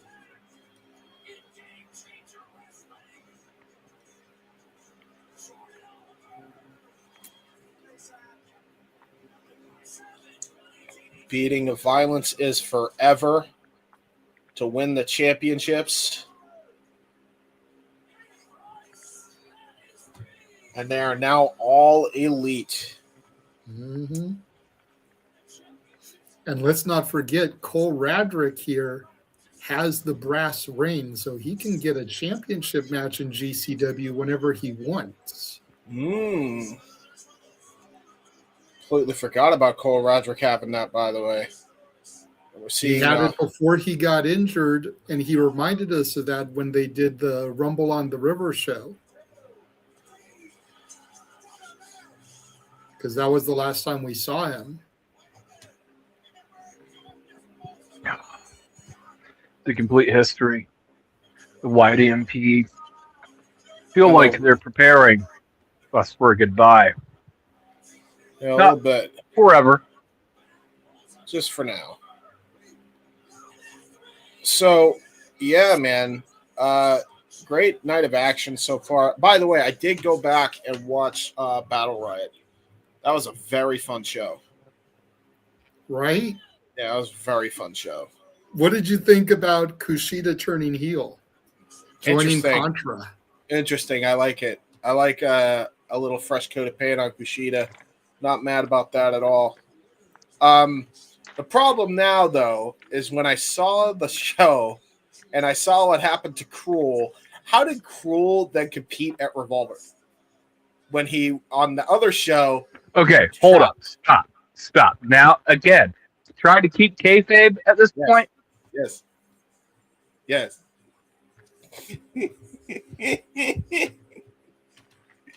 Names refer to Burger. Yeah. Burger. All right, here we go. The final first round matchup. The tag team champions. Gonna go 1-on-1.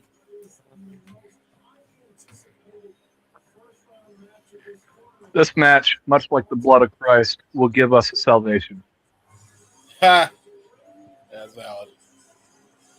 We have seen brother v brother, tag partner v tag partner in tournaments like this before. Most recent iteration that I can think of off the top of my head was actually Johnny Gargano and newly crowned TNT champion Tommaso Ciampa in the Cruiserweight Classic. That was the last time we saw tag team partners fight in a prestigious tournament like this. But it's been a long time since I think we've seen tag team champions go 1-on-1. Again, most recent iteration that I could think of with that, you go back to WrestleMania 21, Eddie Guerrero, Rey Mysterio, opening WrestleMania 21 that year. Haven't John Cena and Shawn Michaels wrestled each other as World Tag Team Champions? That's also valid as well. Yeah, WrestleMania 23, Shawn Michaels, John Cena. The Brain entering first. I still have a bad feeling that when they face Vandal 48 at the end of the month, they're losing the gold. They are losing the gold. And yet, that ain't a feeling. That ain't a prediction. It's a spoiler. Listen, Charles, I know. That was why I was saying it, because it was a joke, Charles. Yeah, your jokes suck, James. Fuck you. They were funny. Here comes the Buster. Wearing an AEW jersey. Of course he is. Or hoodie. It's a good hoodie. Those things sell for like $80. Yeah. You know what else is a good hoodie? The Octopus and the Octopus Stretch. The Octopus holder that you can shopupc.com. Right here. There you go. Yeah. Great plugs. Fantastic.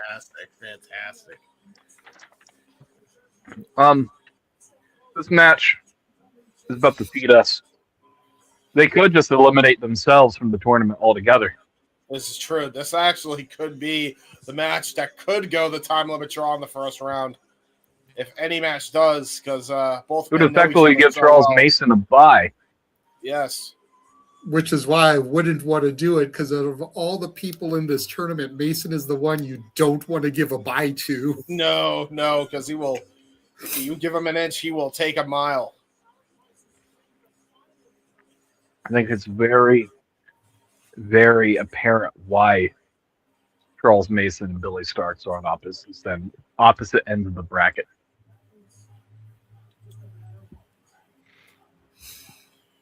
So, a fresher Charles Mason versus Billie Starkz in the final. That's a story. Yeah, that could be a problem.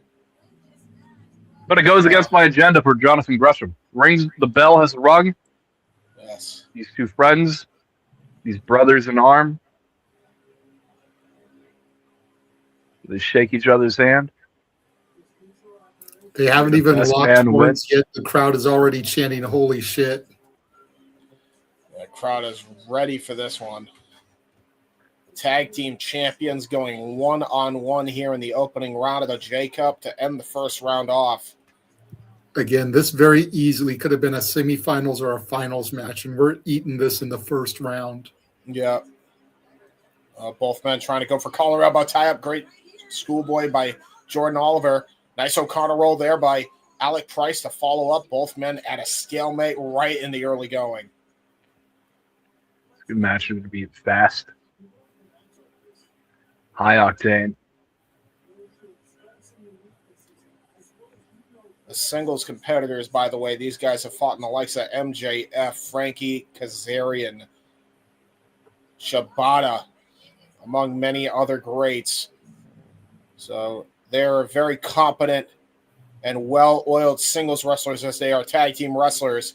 And look at this. To my point, looks like Alec Price almost caught Jordan Oliver by surprise. He had to step away from getting snapmared there. Tried to go for a collar and elbow tie-up. Alec Price fakes him out. An arm wringer. Hammerlock. Up, drop toe hold by the Brain. Ooh, and look at that. Turns it into a backslide kind of combination there. Maintains a headlock. Alec Price.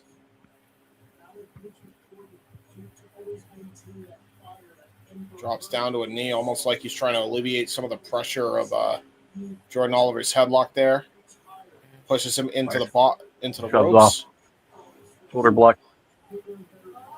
Nice matrix bridge there by Alec Price. And now we're back to a stalemate. There we go. They are hooping. Speaking of hooping, did you guys hear about the match that I'm going to get to see with them next week? What is that? Gringo Loco, Ray Horace, and Vengador versus Starboy DNP. Oh, my God. Ooh, great vicious shoulder tackle that time. By the way, this is that moment where I got to tell y'all, as a married man, I do not get to watch shit on Valentine's Day like professional wrestling. We got to go out on a date. So, to all y'all, We'll see you next week. We'll see you the week after. It's basically what you're saying. I hear it. And I mean this with the greatest respect. This ain't worth a happy, or this is not worth a pissed off wife. No, it's not. I totally get you. Nice collar and elbow tie up again after a great standing ovation by the crowd here. This is a vicious collar and elbow for both men here. It looks like Oliver trying to go for a butterfly lock. Transitions into a Russian leg sweep. And now look at that. Almost variation of the Koji clutch here.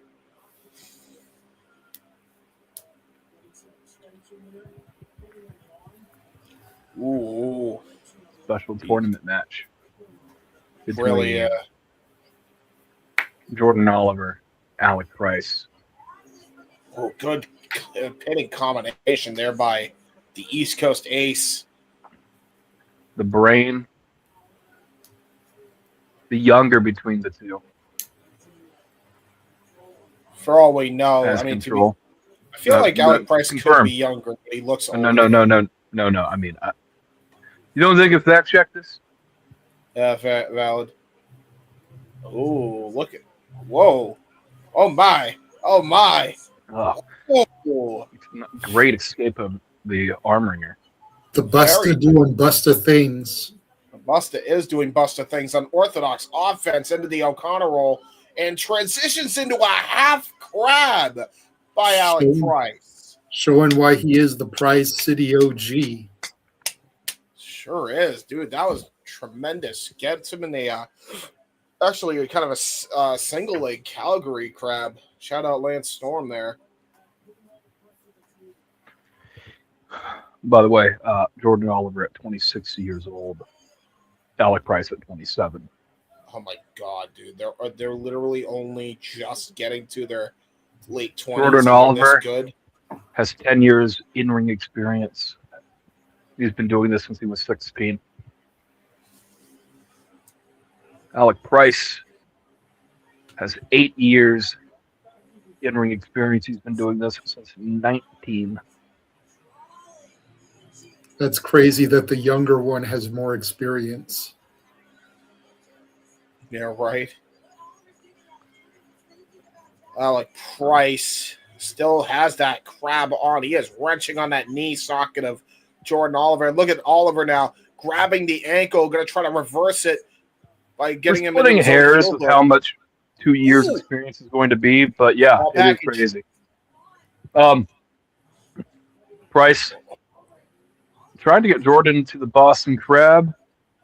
Yeah, one more Jordan time. Has really strong leg strength and core strength, for that matter. It's showcasing.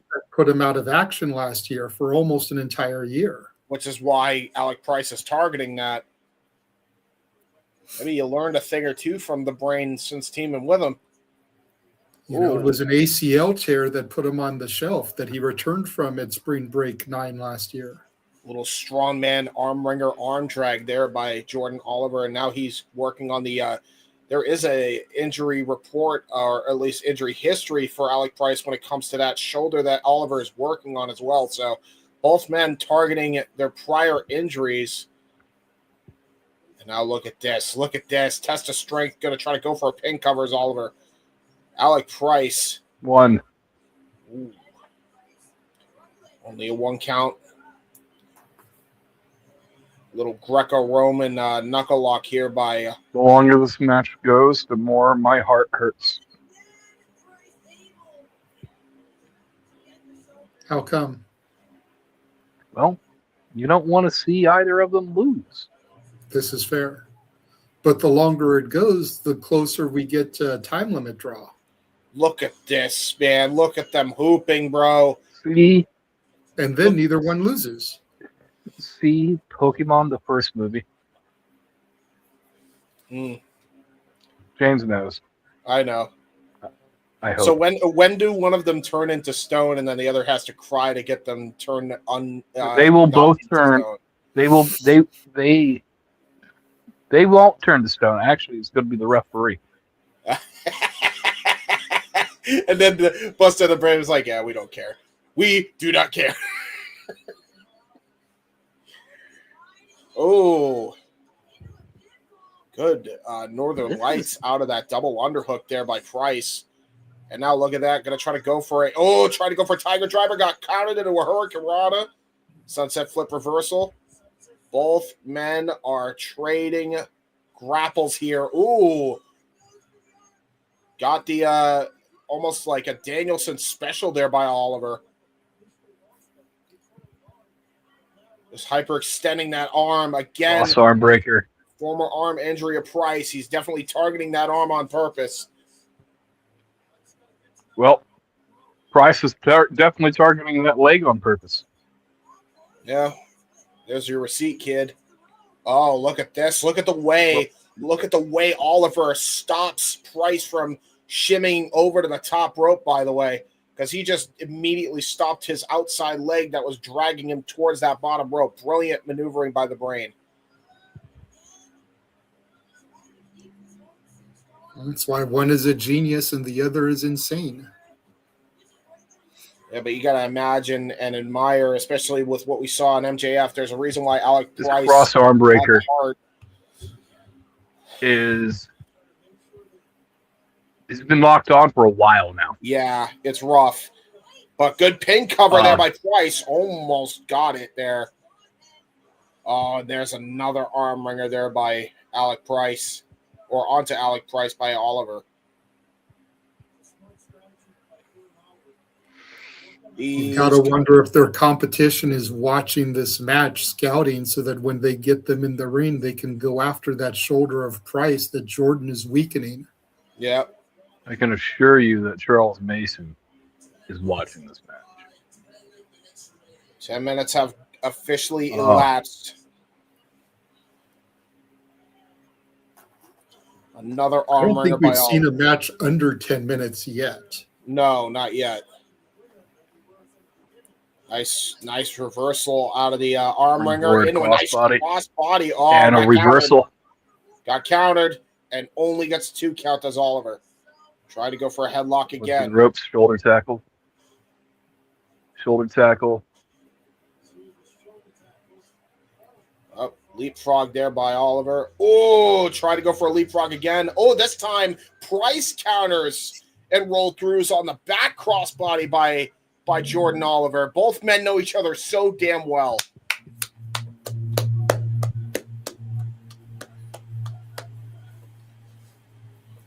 We are now back at a stalemate 11 minutes into this contest. This very well may be match of the night so far, gentlemen. Yeah, honestly, they're definitely hooping.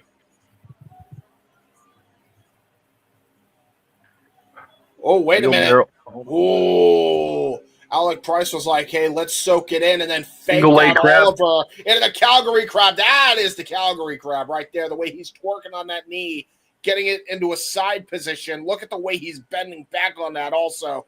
Oof. Rough looking. And again, Jordan's got to be careful having come back from a torn ACL. Oh, my God, bro. He is working on that leg. Oh, Alec Price got caught with a backslide. Ooh, almost got it. Almost snuck away with the win there. Oliver. Tosses running. him. Attempts to tope out. Oh. Price.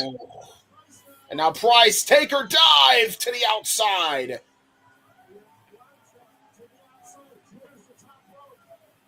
Now I'm going to toss Oliver back into the ring here. He's trying to get feeling back in that arm that's been worked on all match, and Oliver notices that and immediately hobbling on one leg, goes for a nice vertical suplex. Oh, both men going for a double pin. What do you do in that situation? Both men are eliminated. It's a double pin. I guess so. Oh, here we go. Oh, my God. They ran into each other like fucking Mack trucks, bro. At this stage of the night, it really seems like they are going to go the distance. Oh, yeah. Just like his tights say. Mm-hmm. And we got to fit it in. It's a cheap call.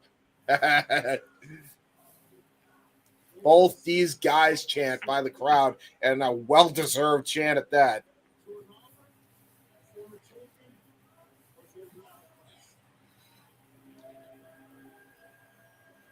These guys are going to be around for the long haul in this industry, man. Let me tell you, just based off this match alone. This match could sow seeds of disdain. Could be. As much as they are trying to have the best match they can, could jealousy arise?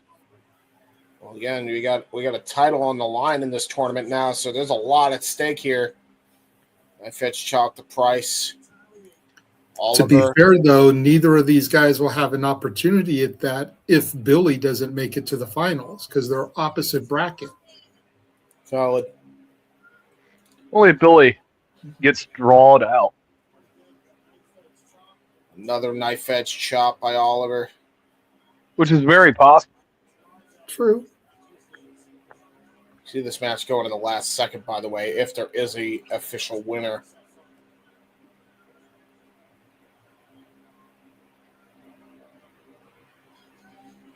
Oh, here we go. Uppercut, knife edge chop. Both men are testing each other's might here. Jesus.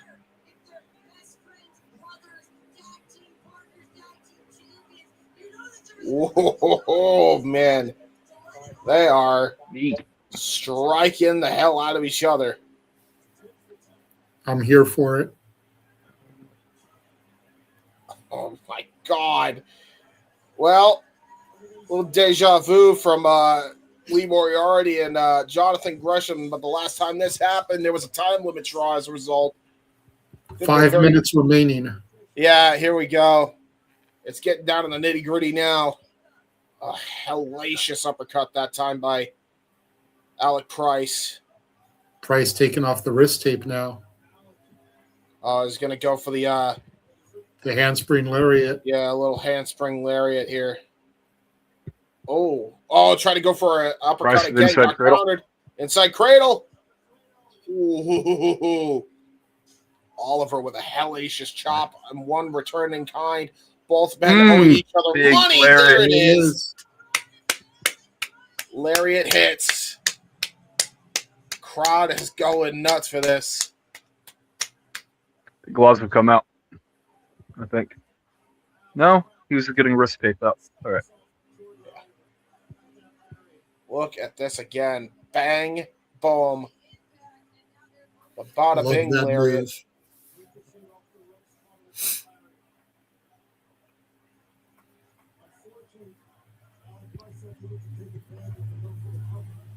And now Price just crawls to the cover. Oh, got caught with a cradle again. Oliver trying to get that sneaky win.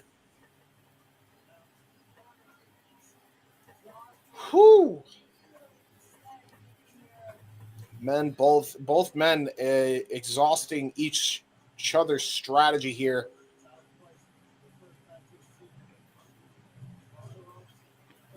Oh, duck under of multiple lariats and a crossbody that time by Oliver. Fall of Humanity only gets a 2 count. And now Oliver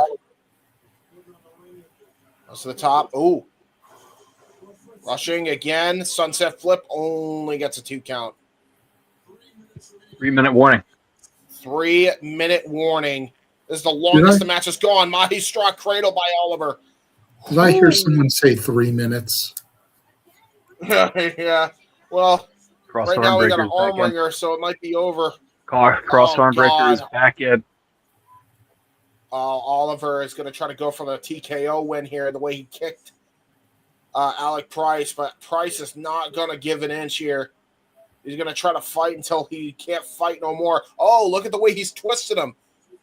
Look at the way he's twisting him and rolling over to reverse the pressure. Brilliant strategy by Alec Price. And into a calf killer. Calf killer by Price. And look at this. Going to transition into a single leg. Single leg applied. You're going to try. I think he's trying to go for the half crab again. Got countered into a crossface. Both men trying to make each other tap. 2 minutes warning. 2-minute warning. Rings of Saturn. Rings of Saturn applied now by Oliver. Ooh. Oh, he's going to try to get that arm to hyperextend. If that happens, I think this is over for Price. Oh, God, he is wrenching back on that. And then he's got the knuckles Price into the will side. knock it 2. Ooh. He reversed out of it, though. He reversed out of it. Oh! Going for an Indian Deathlock. Indian Deathlock by Price. Oh, turns it into a heel hook. Heel hook.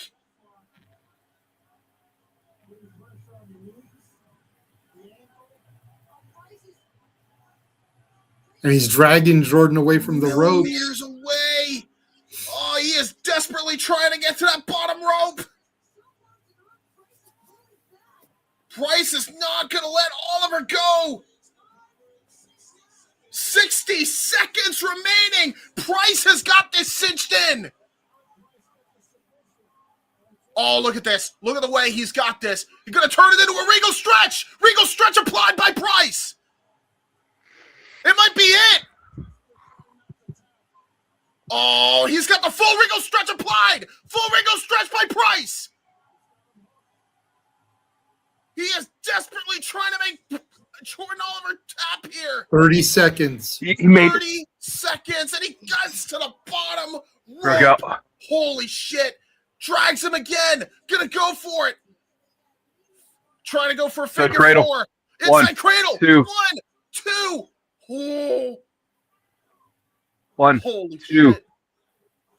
1, Oh. 2. Oh my God. Time limit Holy draw. shit, what a fucking wow. Time dude. limit draw. Wow. That was all heart, man. The last thing. Wow. Wow.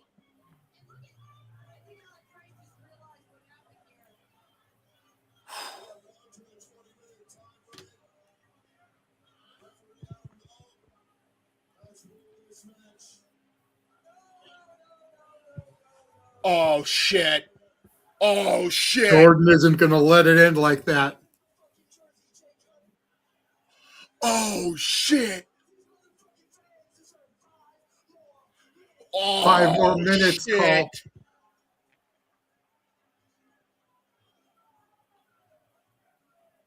Five more minutes. Oh, no. Oh, No, Sinner Travis Insane. Williams. Sinner Insane attacking YDNP. No.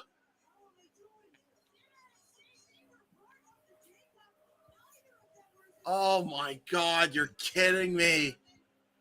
Sinner Insane spoiling what could have been a tremendous 5-minute extra for YDNP to continue on.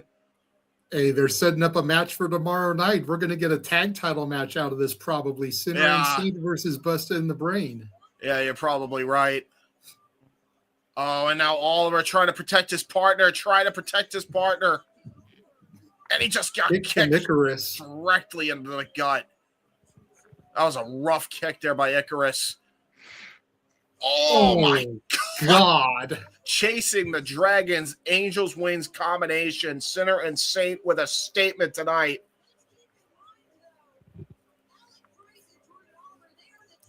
And now they're grabbing the tag titles. Gonna have a little AEW TNA action for the GCW tag titles. Man, Mike Awesome is somewhere popping up from his grave here in that one. God rest his soul.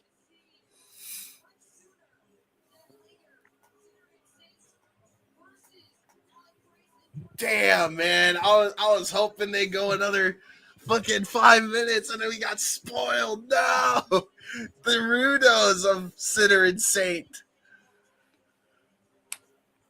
Damn. Jordan wants the microphone again. I think he's going to make the challenge. I think we're going to get this official here.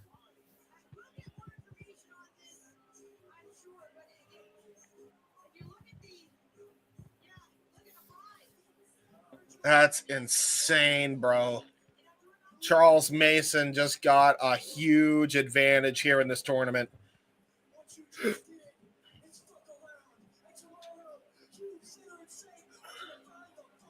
Oh, shit. Called it.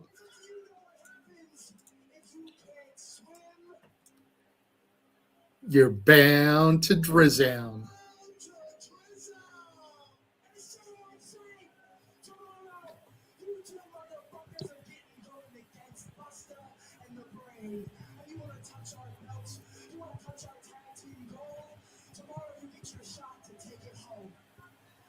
Called it. Sinner and Saint versus Busta in the Brain tomorrow for the belt, bro. Is gonna hoop. Yeah.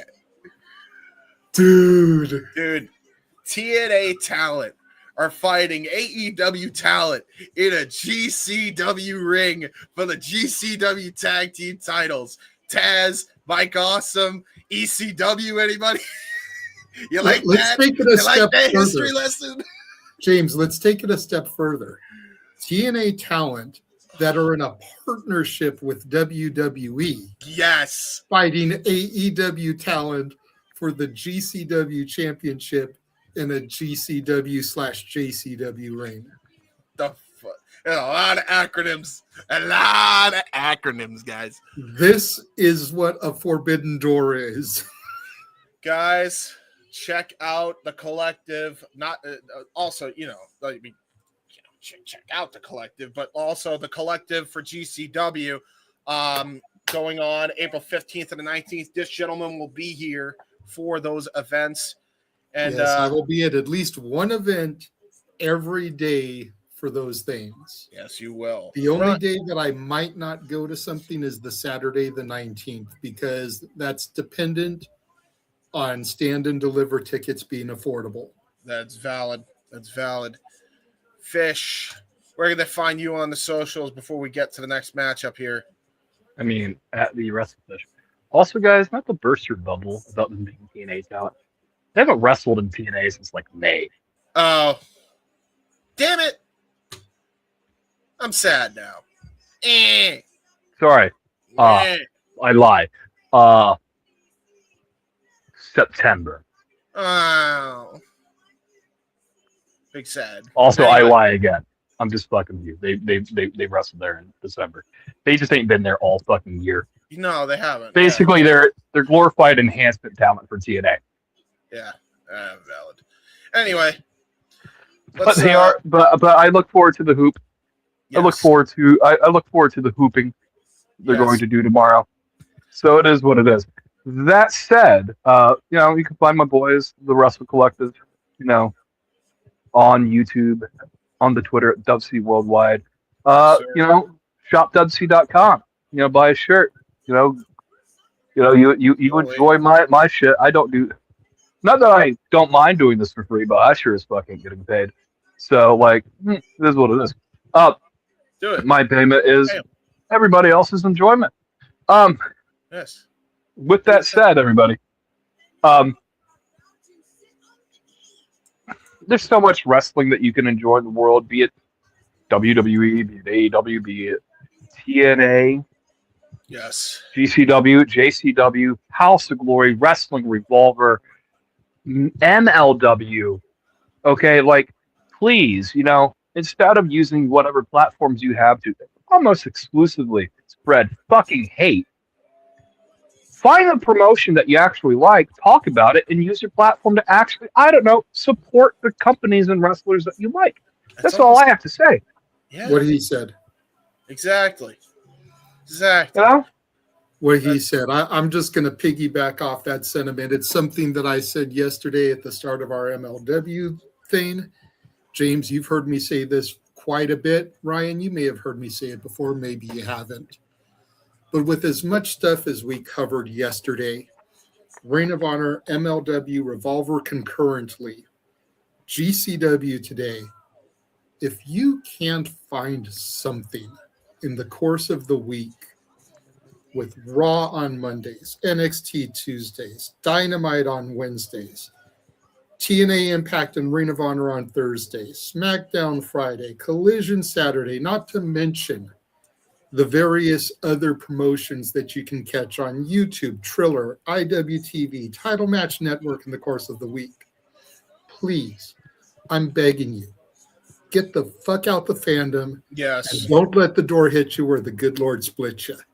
Yeah. Because you are fucking it up for the rest of us that actually enjoy this shit. Thank you, sir.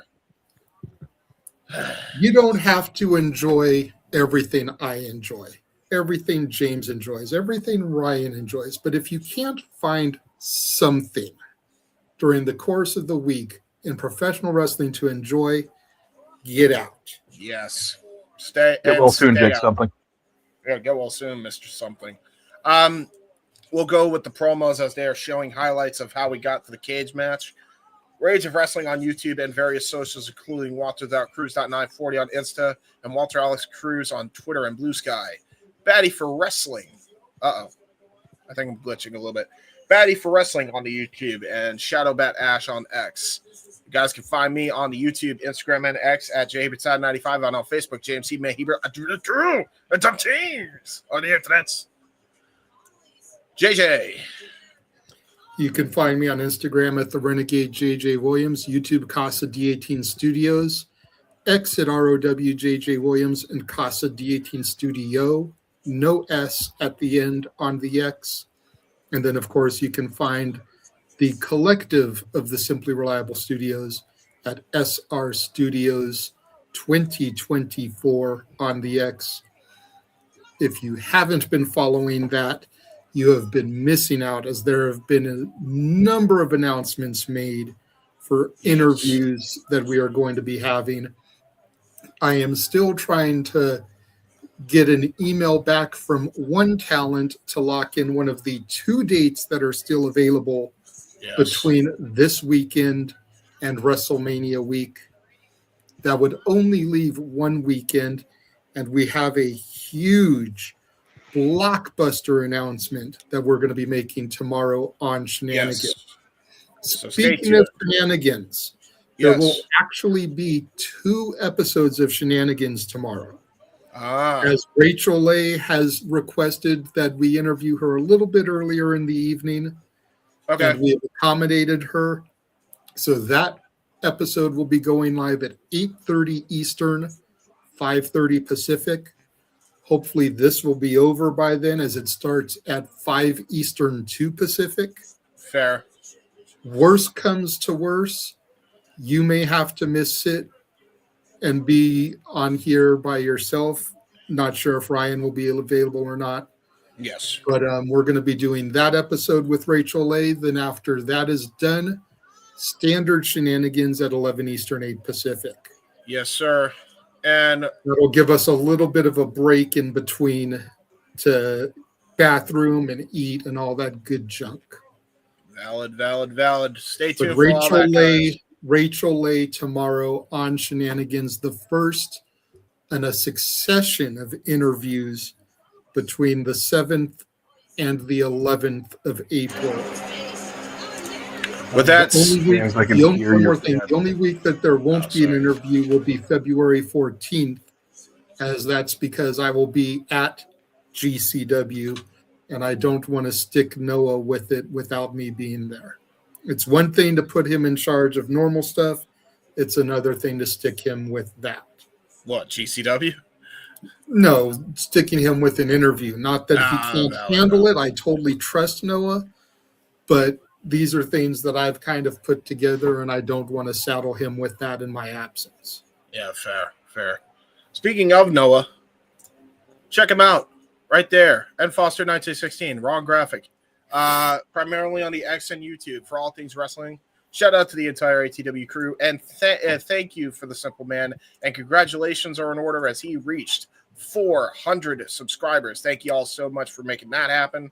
And finally, the founding father of the Shiznit, go check out Jeff Meacham on YouTube and Facebook at Jeff Meacham, and on Instagram and X at _Jeff Meacham. Go check him out. And also, as we said, subscribe to the Wrestle Collective if you haven't already. Lot of stuff that happened this week.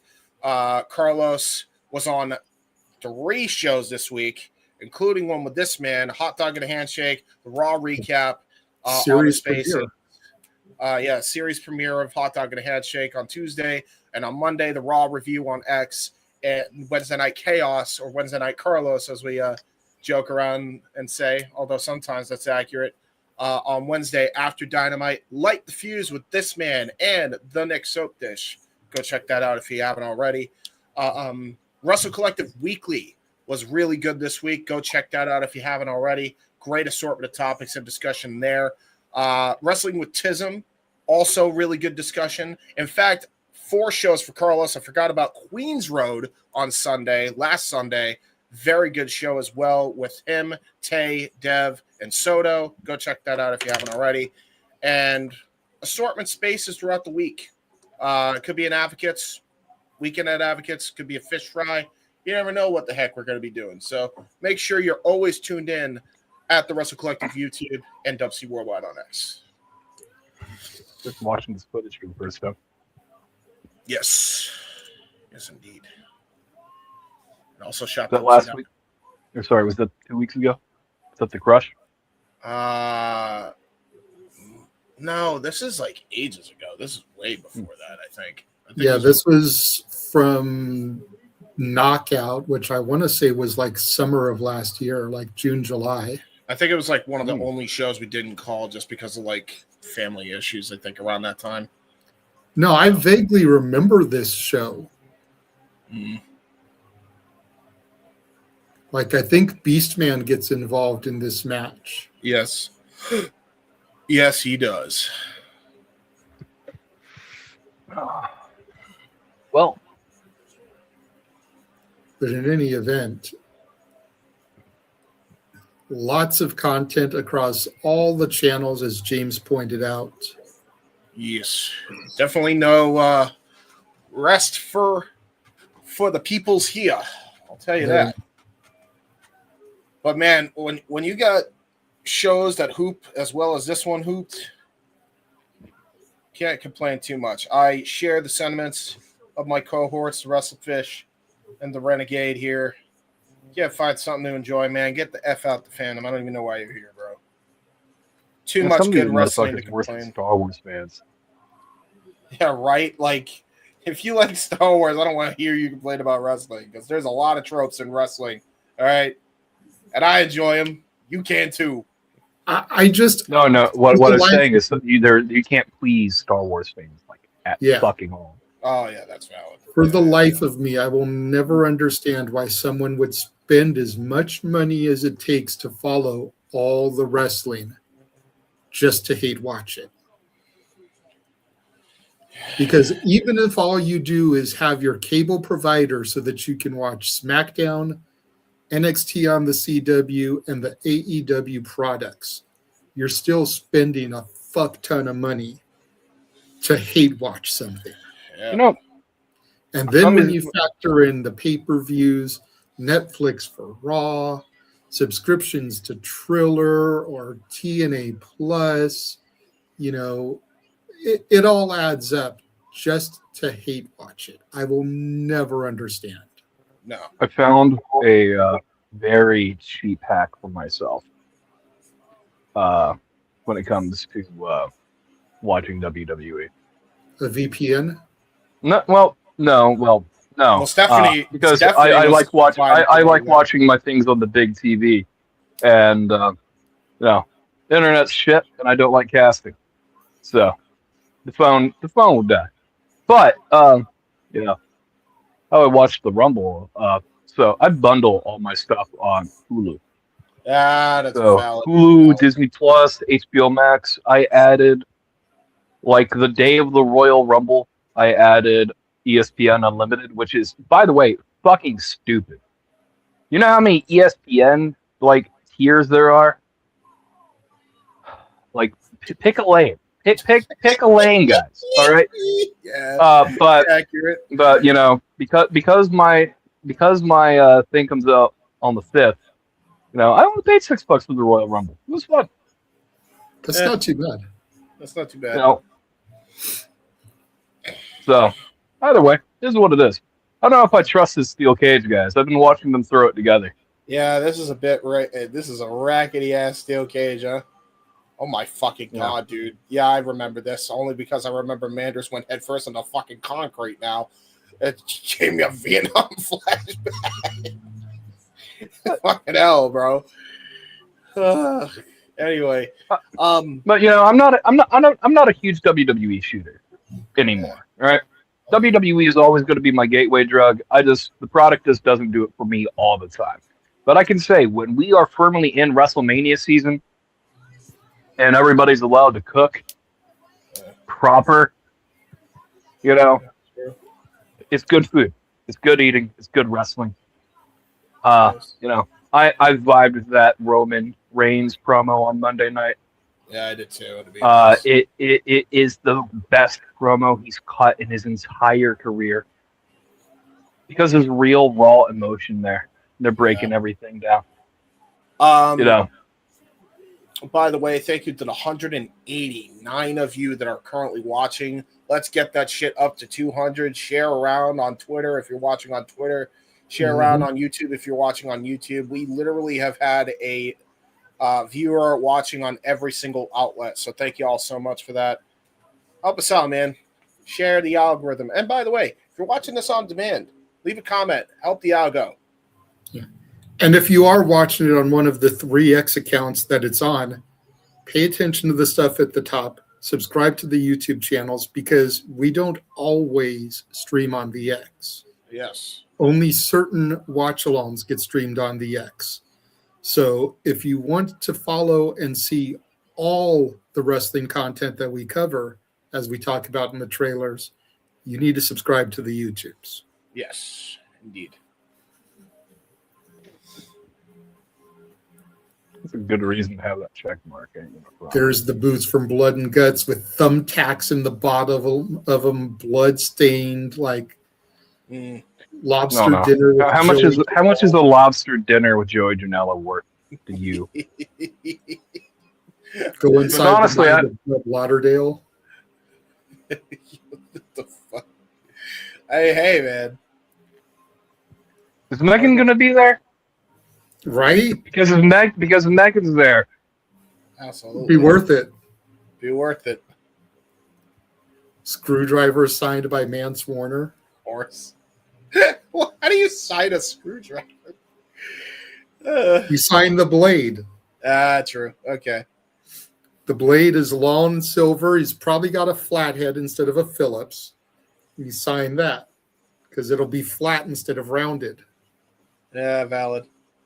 Well, And they're running their promo for the Game Changer World podcast. Support my boys B and John. Yes. Well, they actually shouted me out on this past week's show. I popped in after doing our Simply Predicting.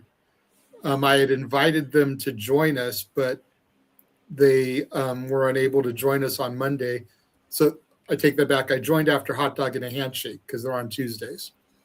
Yeah. They shouted me out, thanking them for inviting them to join us on Simply Predicting, but just they had other arrangements, other plans. Said to let them know next time because they're definitely down.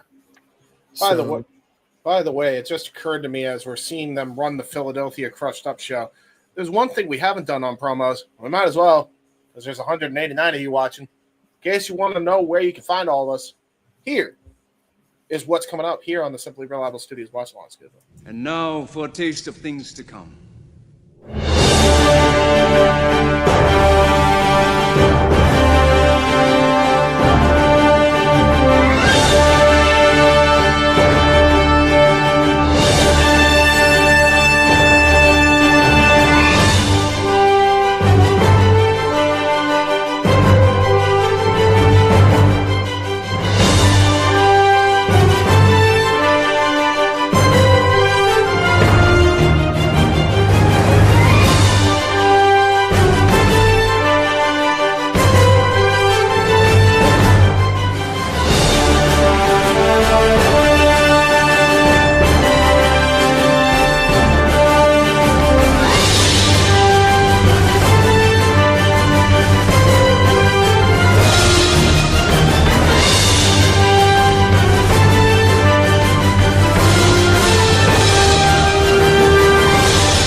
All of the wrestling and sports entertainment and combat sports and all that jazz. Damn it. Yes, guys. Go check it out. I also realize we verbally did not plug this. Super Bowl Sunday. Walter, possibly. Noah, and the main commentator, Stat Boy, on the call. Stat Boy, watch along. Go Pats. Yes. You're damn right. Go Pats. Go Pats. Win another one. Hey, James, are you going to be acquiring an official AEW cross NFL luchador? Dude, I want to so Mask. fucking bad. Dude, what's so funny? What's so fucking funny? Can we talk about this for a minute since they're still running ads? So AEW got a deal with the NFL for Lucha Mask. Do they still have a deal with WWE for their championships? Oh, Is that no, still a thing? that's still a thing.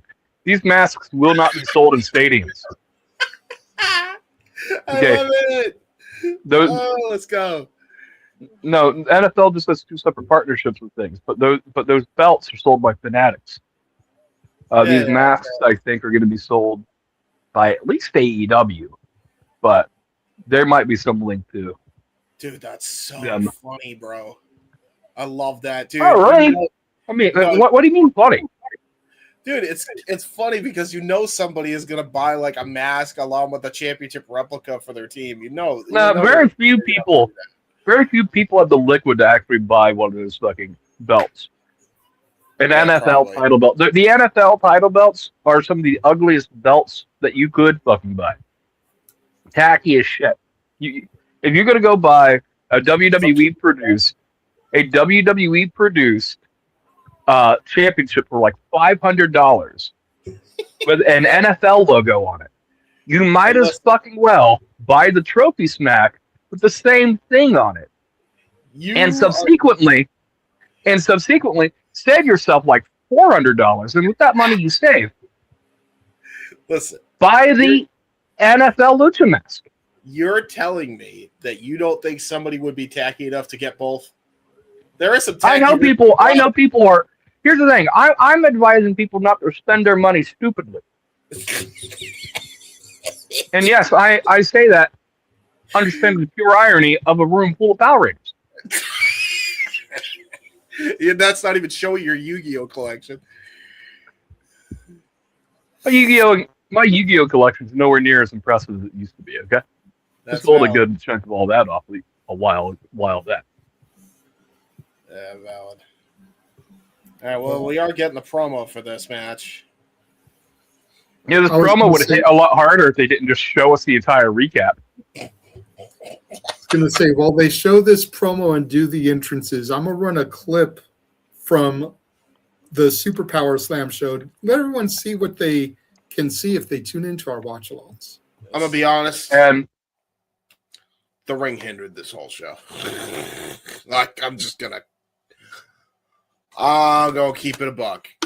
Like, I think if they had a bigger ring, this wouldn't be. If they had a bigger arena, period, I think it would have not been as rough. let's go horsecock. Oh, God. Jet Set Rodeo, guys. Jet Set Rodeo. Well, they're jet speed, technically speaking, but They are jet Not speed. the point. This is true.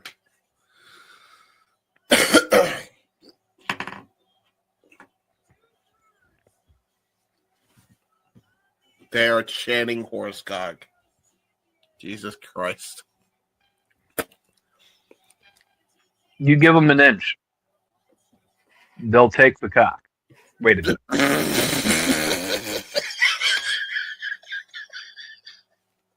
All right.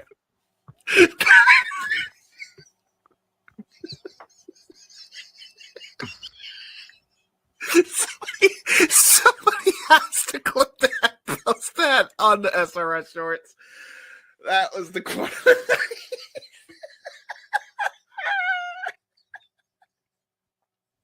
Sometimes that's all the cock you can get.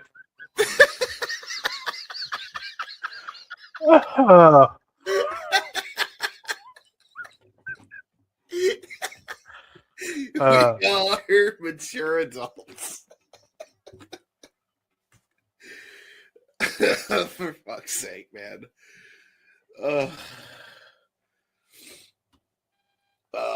That set rodeo, no matter what the crowd might be chanting. Yeah, yeah, Veda. Yeah, Veda. Maybe you should have got your man in line. Wait, is Veda and Hangman together? No, Oh, yeah. Veda Scott and Bailey.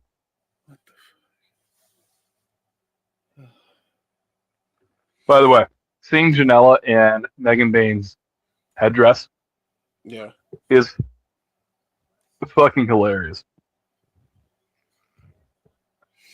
Yeah, this is fucking But fun. speaking of horse cocks, Speaking of horse cocks, yeah, Joey Janela. Because I don't know how. Can you explain how he pulls girls like Penelope Ford and Megan Bain? Because I completely forgot I said that. You thought Saturday night was the only night for shenanigans. No, nay. That's from a Sunday show, everyone. Nay. That is just part of the hilarity and the antics that ensue. You said during the nay. watch-alongs. You said nay. I did. Horse cock. That was on purpose, James. I know. nay.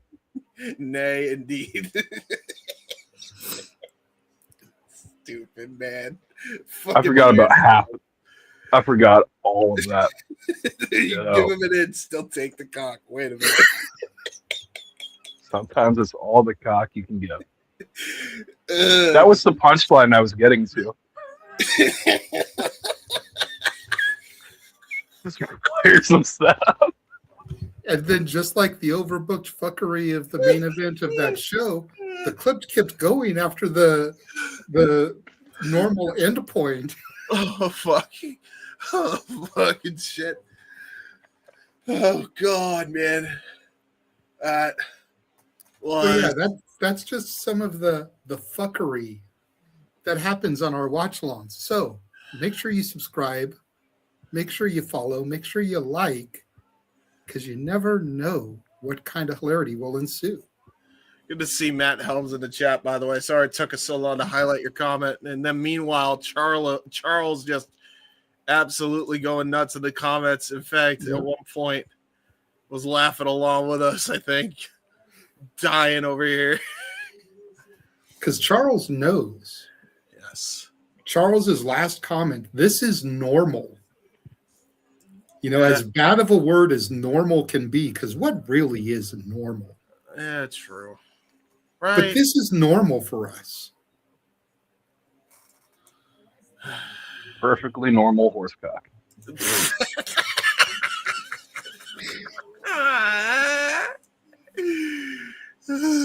Shit. We do have fun here. God, look at this. Right. I don't know what was funnier, listening to James die of a heart attack. Sorry, not listening, just watching it happen. Yeah. Oh, here we go. Here we go. I have a regular old Donnybrook. Donnybrook has A regular old Donnybrook. You know what? You might as well put the chain on them too. Yeah, really. Well, why not just bring the chain into a cage match? What the fuck? Why are these fencing so bent, bro? I told you, bro. I didn't trust this fucking cage. Bro, I was watching them put it up. These people are literally holding the cage in place so that way it don't fall. Look at this shit. Dude, This is probably why traditionally they start shows with cage matches, because they've got all the time in the world to set it up and put it up right, and then they can just quickly break it down. They still have to put the door on. I think this show's not. Because if you think about it, when I was at the homecoming show, the KJ Stackhouse cage match was the first match. The cage was already up. They can't. They're just walking around with the fucking door, bro. What the fuck? Catapult into the cage. I should be laughing. Do they have to put the door on first before they can leave the cage? It's a good question. This is why GCW are the last outlaws. This is about as indie-rific as you can get. Bro, No, this is about as mud show as you can get. I'm sorry. I am sports entertainment. Oh, this is great. This is not a knock. So okay, it's not that kind of steel cage match. This isn't a New York cage, everybody. Yeah, this is a pinfall submission only cage, I'm assuming, because they are now fighting on the outside as the door is still not on. And Connelly is bleeding. Fuck the cage. Who gives a shit? Just do what we did last time. Mad Dog is already bleeding from his forehead. Yeah, I would be wearing a mask too at this point, girl. Oh, that's so fucking funny, bro. Oh, that was so I wouldn't want any of Mad Dog's blood hitting me in the face. I hear it. Oh! Nice hesitation. Drop kick. For the corner, into the seats. Oh, God, it's funny. Yeah, well, says Charles, this is awkward. Yeah, a little bit. So why do we need a steel cage? Yeah, Charles, I think they just abandoned the whole concept altogether. Oh. Okay, so this is one of those things where I'm going to be honest with you. The one thing where I don't like WWE on is steel cage rules. Oh, yeah, no. Yeah. Like the New York steel cage rule set, I've never been a fan of. No. Bro, the fencing is... But I understand why it's used. The whole purpose of a cage match is to have an easy match where you can get collar at a certain point. Keep two people in. They beat the shit out of each other. They might escape the match. But the match still has to end in the fucking cage. Mad Dog Connelly, he is having a bad fucking day right now. He's getting absolutely wrecked here. Manders is stretching him. There is no door. Are we just gonna have a cage match with no door? Is that what's about to happen? Fuck no door. There's no wall. There's like seriously. Walls. There's no fucking wall. No walls, evidently. Like seriously, fuck the door. The whole section's not there. Honestly, we've had so much good action that even if the main event was screwed up, it's like, you know what? I'm happy. This is not a bad fight either. No, it's not. They're fucking brutal. It is it is if your only context for a steel cage match is New York. Head first into the cage goes Manders, thanks to Mad Dog Connelly. You know what? For me, I'm eating good right now, man. Mad Dog Connelly taking the Manders, throwing Manders into the side of the cage, and I get a little buffer circle, so I have no idea where I'm at this point. But it's not worth. It is absolutely not worth trying to get back in sync at this stage of the show. Mad Dog now seeing his own blood here. He's licking it. Tasting. You're not wrong, Charles. You were right. Tasting his own blood. Gross. Let's not forget, again, as we pointed out earlier, Mad Dog competing in tag team action tomorrow, teaming with Gabe Kidd against Joey Janela and the Dynamite Kid, Tommy Billington. You almost got to wonder what kind of state Mad Dog's going to be in after already being bloodied, and now Manders is bloodied as well. Yeah, they're both bleeding. They bleed in. Gut run suplex there by Mad Dog Connelly. And shout out, we have now surpassed 200 viewers. Thank you to everybody watching. Thank you, everybody. Love y'all. We are watching the most indie-rific cage match of all time, but they are brutalizing each other, Mad Dog and Manders. I don't know about indie-rific. Mud Show? Absolutely. Mud Show probably is an Outlaw Mud Show. Outlaw Mud Show Steel Cage. Like I'm not using this as a slur. I'm just using it as a description. Brother, look at this. You got people all around ringside. They're holding the cage. They're like holding it on together for dear life. We are all out of zip ties. Yeah, really, where are the zip ties? We're out of zip ties. We are out of screws. We're out of bolts. Honestly, we're out of chain link. Yeah. So when does Tom Shire and Beastman come in to interfere on their partner's behalf because there's no fucking door? We'll get there. Oh, yeah. Oh, you know they're calling an audible right now in the back. It's fun. Good night of wrestling. We even got to laugh. That's a good day of a watch along in my book. Oh, fuck. Manders just slapped the taste out of Mad Dog's mouth. They are both bleeding buckets in the middle of that ring right now. Did he headbutt him in the dick? I think he headbutted him in the cock. So head in the head? Head to head. Head to head contact. What a cock. I love how Ryan admitted that he didn't remember half of that exchange. Nice cock. Yeah, right. Dude, I love that. Honestly, I forget half the shit I say from time to time, bro.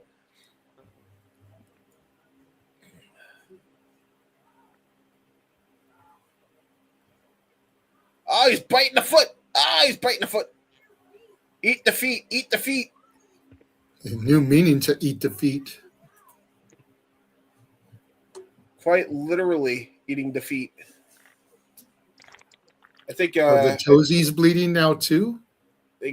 Manders is pulling a Talder method there. Like, don't eat your own feet. He decided to eat somebody else's feet. Sometimes it's not about eating the feet. It's about asserting dominance. Jesus fucking Christ. There's no fetishes going on here. Why would you do that? Oh my god.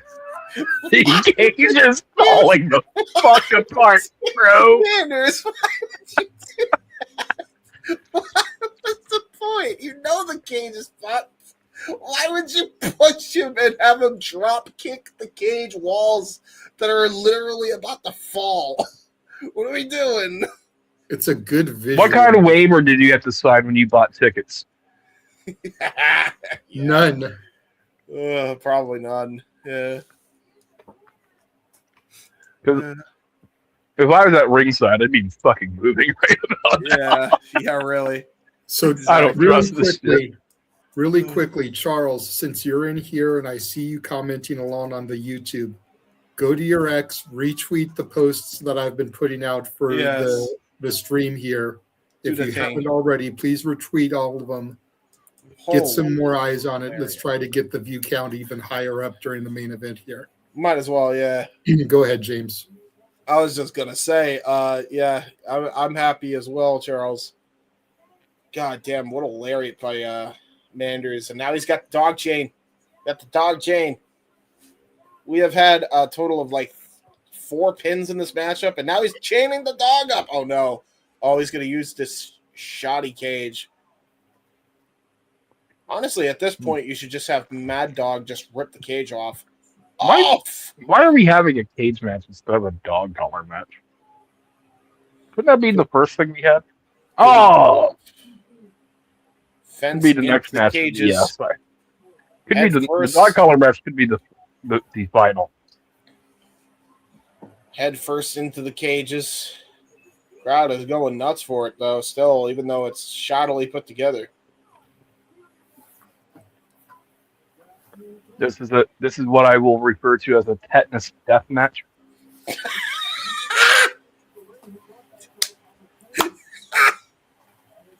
Yes. Because you're gonna need a goddamn Jesus. Head Did you see the way the cage moved there when he whipped him into it? Yeah, that's gravity not being your friend is. That is some combination of Brett Lauderdale and friends not being able to afford a good cage. Yes. Yes. Indeed. Cages meaning to define gravity. You think they used the steel fencing from the fucking Revolver show last night? Possibly. They used the barrack. That could be where our missing piece of cage. It's in the Revolver arena from last night. Yeah, they didn't want to pay to transport it from Dayton, Ohio to Jersey. The thing is, wrestling cages aren't 1-to-1. They have to be specially built for the ring, typically. Like if you're getting a good cage. Don't climb. Do not. This is just the top of this cage, you weirdo. This is just chain link fencing. Yes, that's all it is. Disguised as a cage that magically has no door. I hope no one does the high spot off this cage.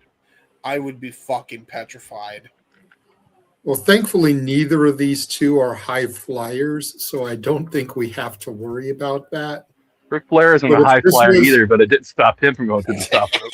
If this was one of the luchadors, maybe. Yeah, I'd be fucking petrified here. He's going to use the dog collar to choke out Manders. It's turned into a dog collar cage match. Oh, no. It's a dog collar cage match. I think this is the blow-off, by the way, because now they have the dog collars around them. That wouldn't even be that crazy, says Charles. Yeah, probably not. I'd headbutt. I don't know. This is GCF and W. GC. The rules of contemporary wrestling do not apply. Headbutt.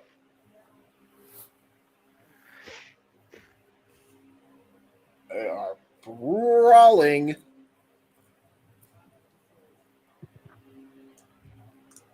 And now they're just potatoing each other. Shots. Oh, God. Well, in fairness, Connelly is getting with an elbow pad. Yeah, he is. He lost his elbow. Oh, God. No, Mad Dog is going to try to... He's either going to go for a pile driver powerbomb. God damn. This show ran a while. Yeah, it did. Oh, Jeebus headbutt. Got our logical closing point, Manders. There we are. At least I'm at.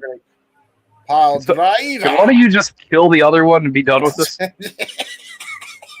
I've been on camera for 4.5 hours. Yeah, really. God damn, guys.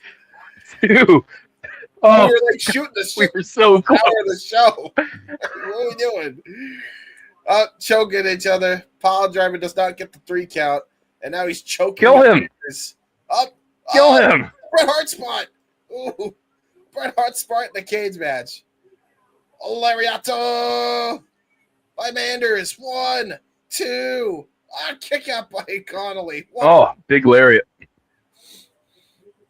Yeah, you're like seconds behind us, brother. It's fine. Somehow that's not the end. I don't know what the end could be, which leads me to believe that we will be seeing this become a cowboy way in Beast Dogs impromptu cage. It's GCW. It's JCW. It's all leading there. Oh, there's another. Oh, another lariat. One more.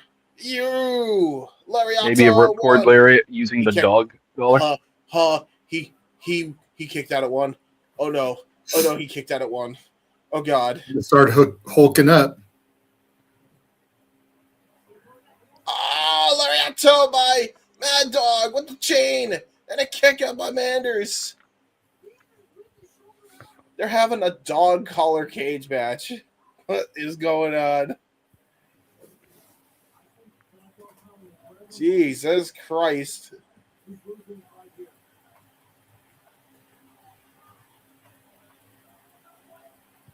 Now what the hell is Mad Dog thinking of doing here? Oh, no. Oh, God. This is bad. Oh! Oh, He's no. done. He's done. Yeah, Clothesline. It's done. 1, 2, 3. It is over. Oh, boy. And the cage did not collapse. That's a victory in my book. Oh, boy. That was a 16-minute match. That felt way longer. Well, there you go, folks. That is only night 1. That's night 1. Everybody. Only night 1 of the J Cup. Yes. gonna be a hell of a night tomorrow.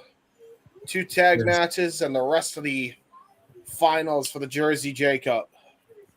Hopefully it won't go Copyright near as notice. long. You're horribly out of time. The air as Manders gets his hand raised. Yes, very quickly before we take off, I'm going to run those across the top of the screen one more time for the 212 of y'all that are following us right now. Again, we do not always stream on the X. So if you enjoyed our coverage, you want to see more of our watch-alongs, subscribe to Rage of Wrestling on YouTube. Subscribe to N Foster 1916 on YouTube and follow him on the X. Subscribe to J Hebert Side 95 on YouTube and follow him on the X. Make sure you're following the Wrestlefish on the X. Subscribe to Casa D18 Studios on YouTube and follow Casa D18 Studio, no S at the end, on the X. Subscribe to Batty for Wrestling on YouTube. Don't be a dickhead. Subscribe to Rangers of Wrestling on YouTube.